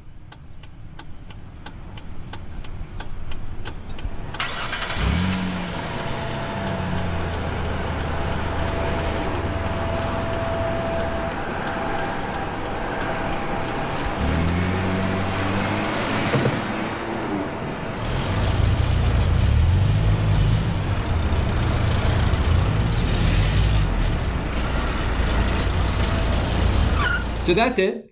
That's my list of shows. If you end up watching something I recommended and you like it, let me know. I'm just here to spread some joy. In the meantime, I'm being told by my producer that a certain CEO who looks a lot like me has an important message for you guys. So let's check that out. Hi. Why do they put the skip ad button so late? I'm not gonna skip the ad now, I'm invested. Thank you to Squarespace for sponsor and to you for watch. Let me tell you, Google Docs did not like that sentence very much. Also, I probably shouldn't have shown you the script for the outro because now you know everything I'm about to say. I guess I could improvise something? No, that would never work. You'll just rewind to look at the script again and realize I'm a fraud. Well, this sucks. Anyway, go watch BoJack Horseman and I'll see you guys next time.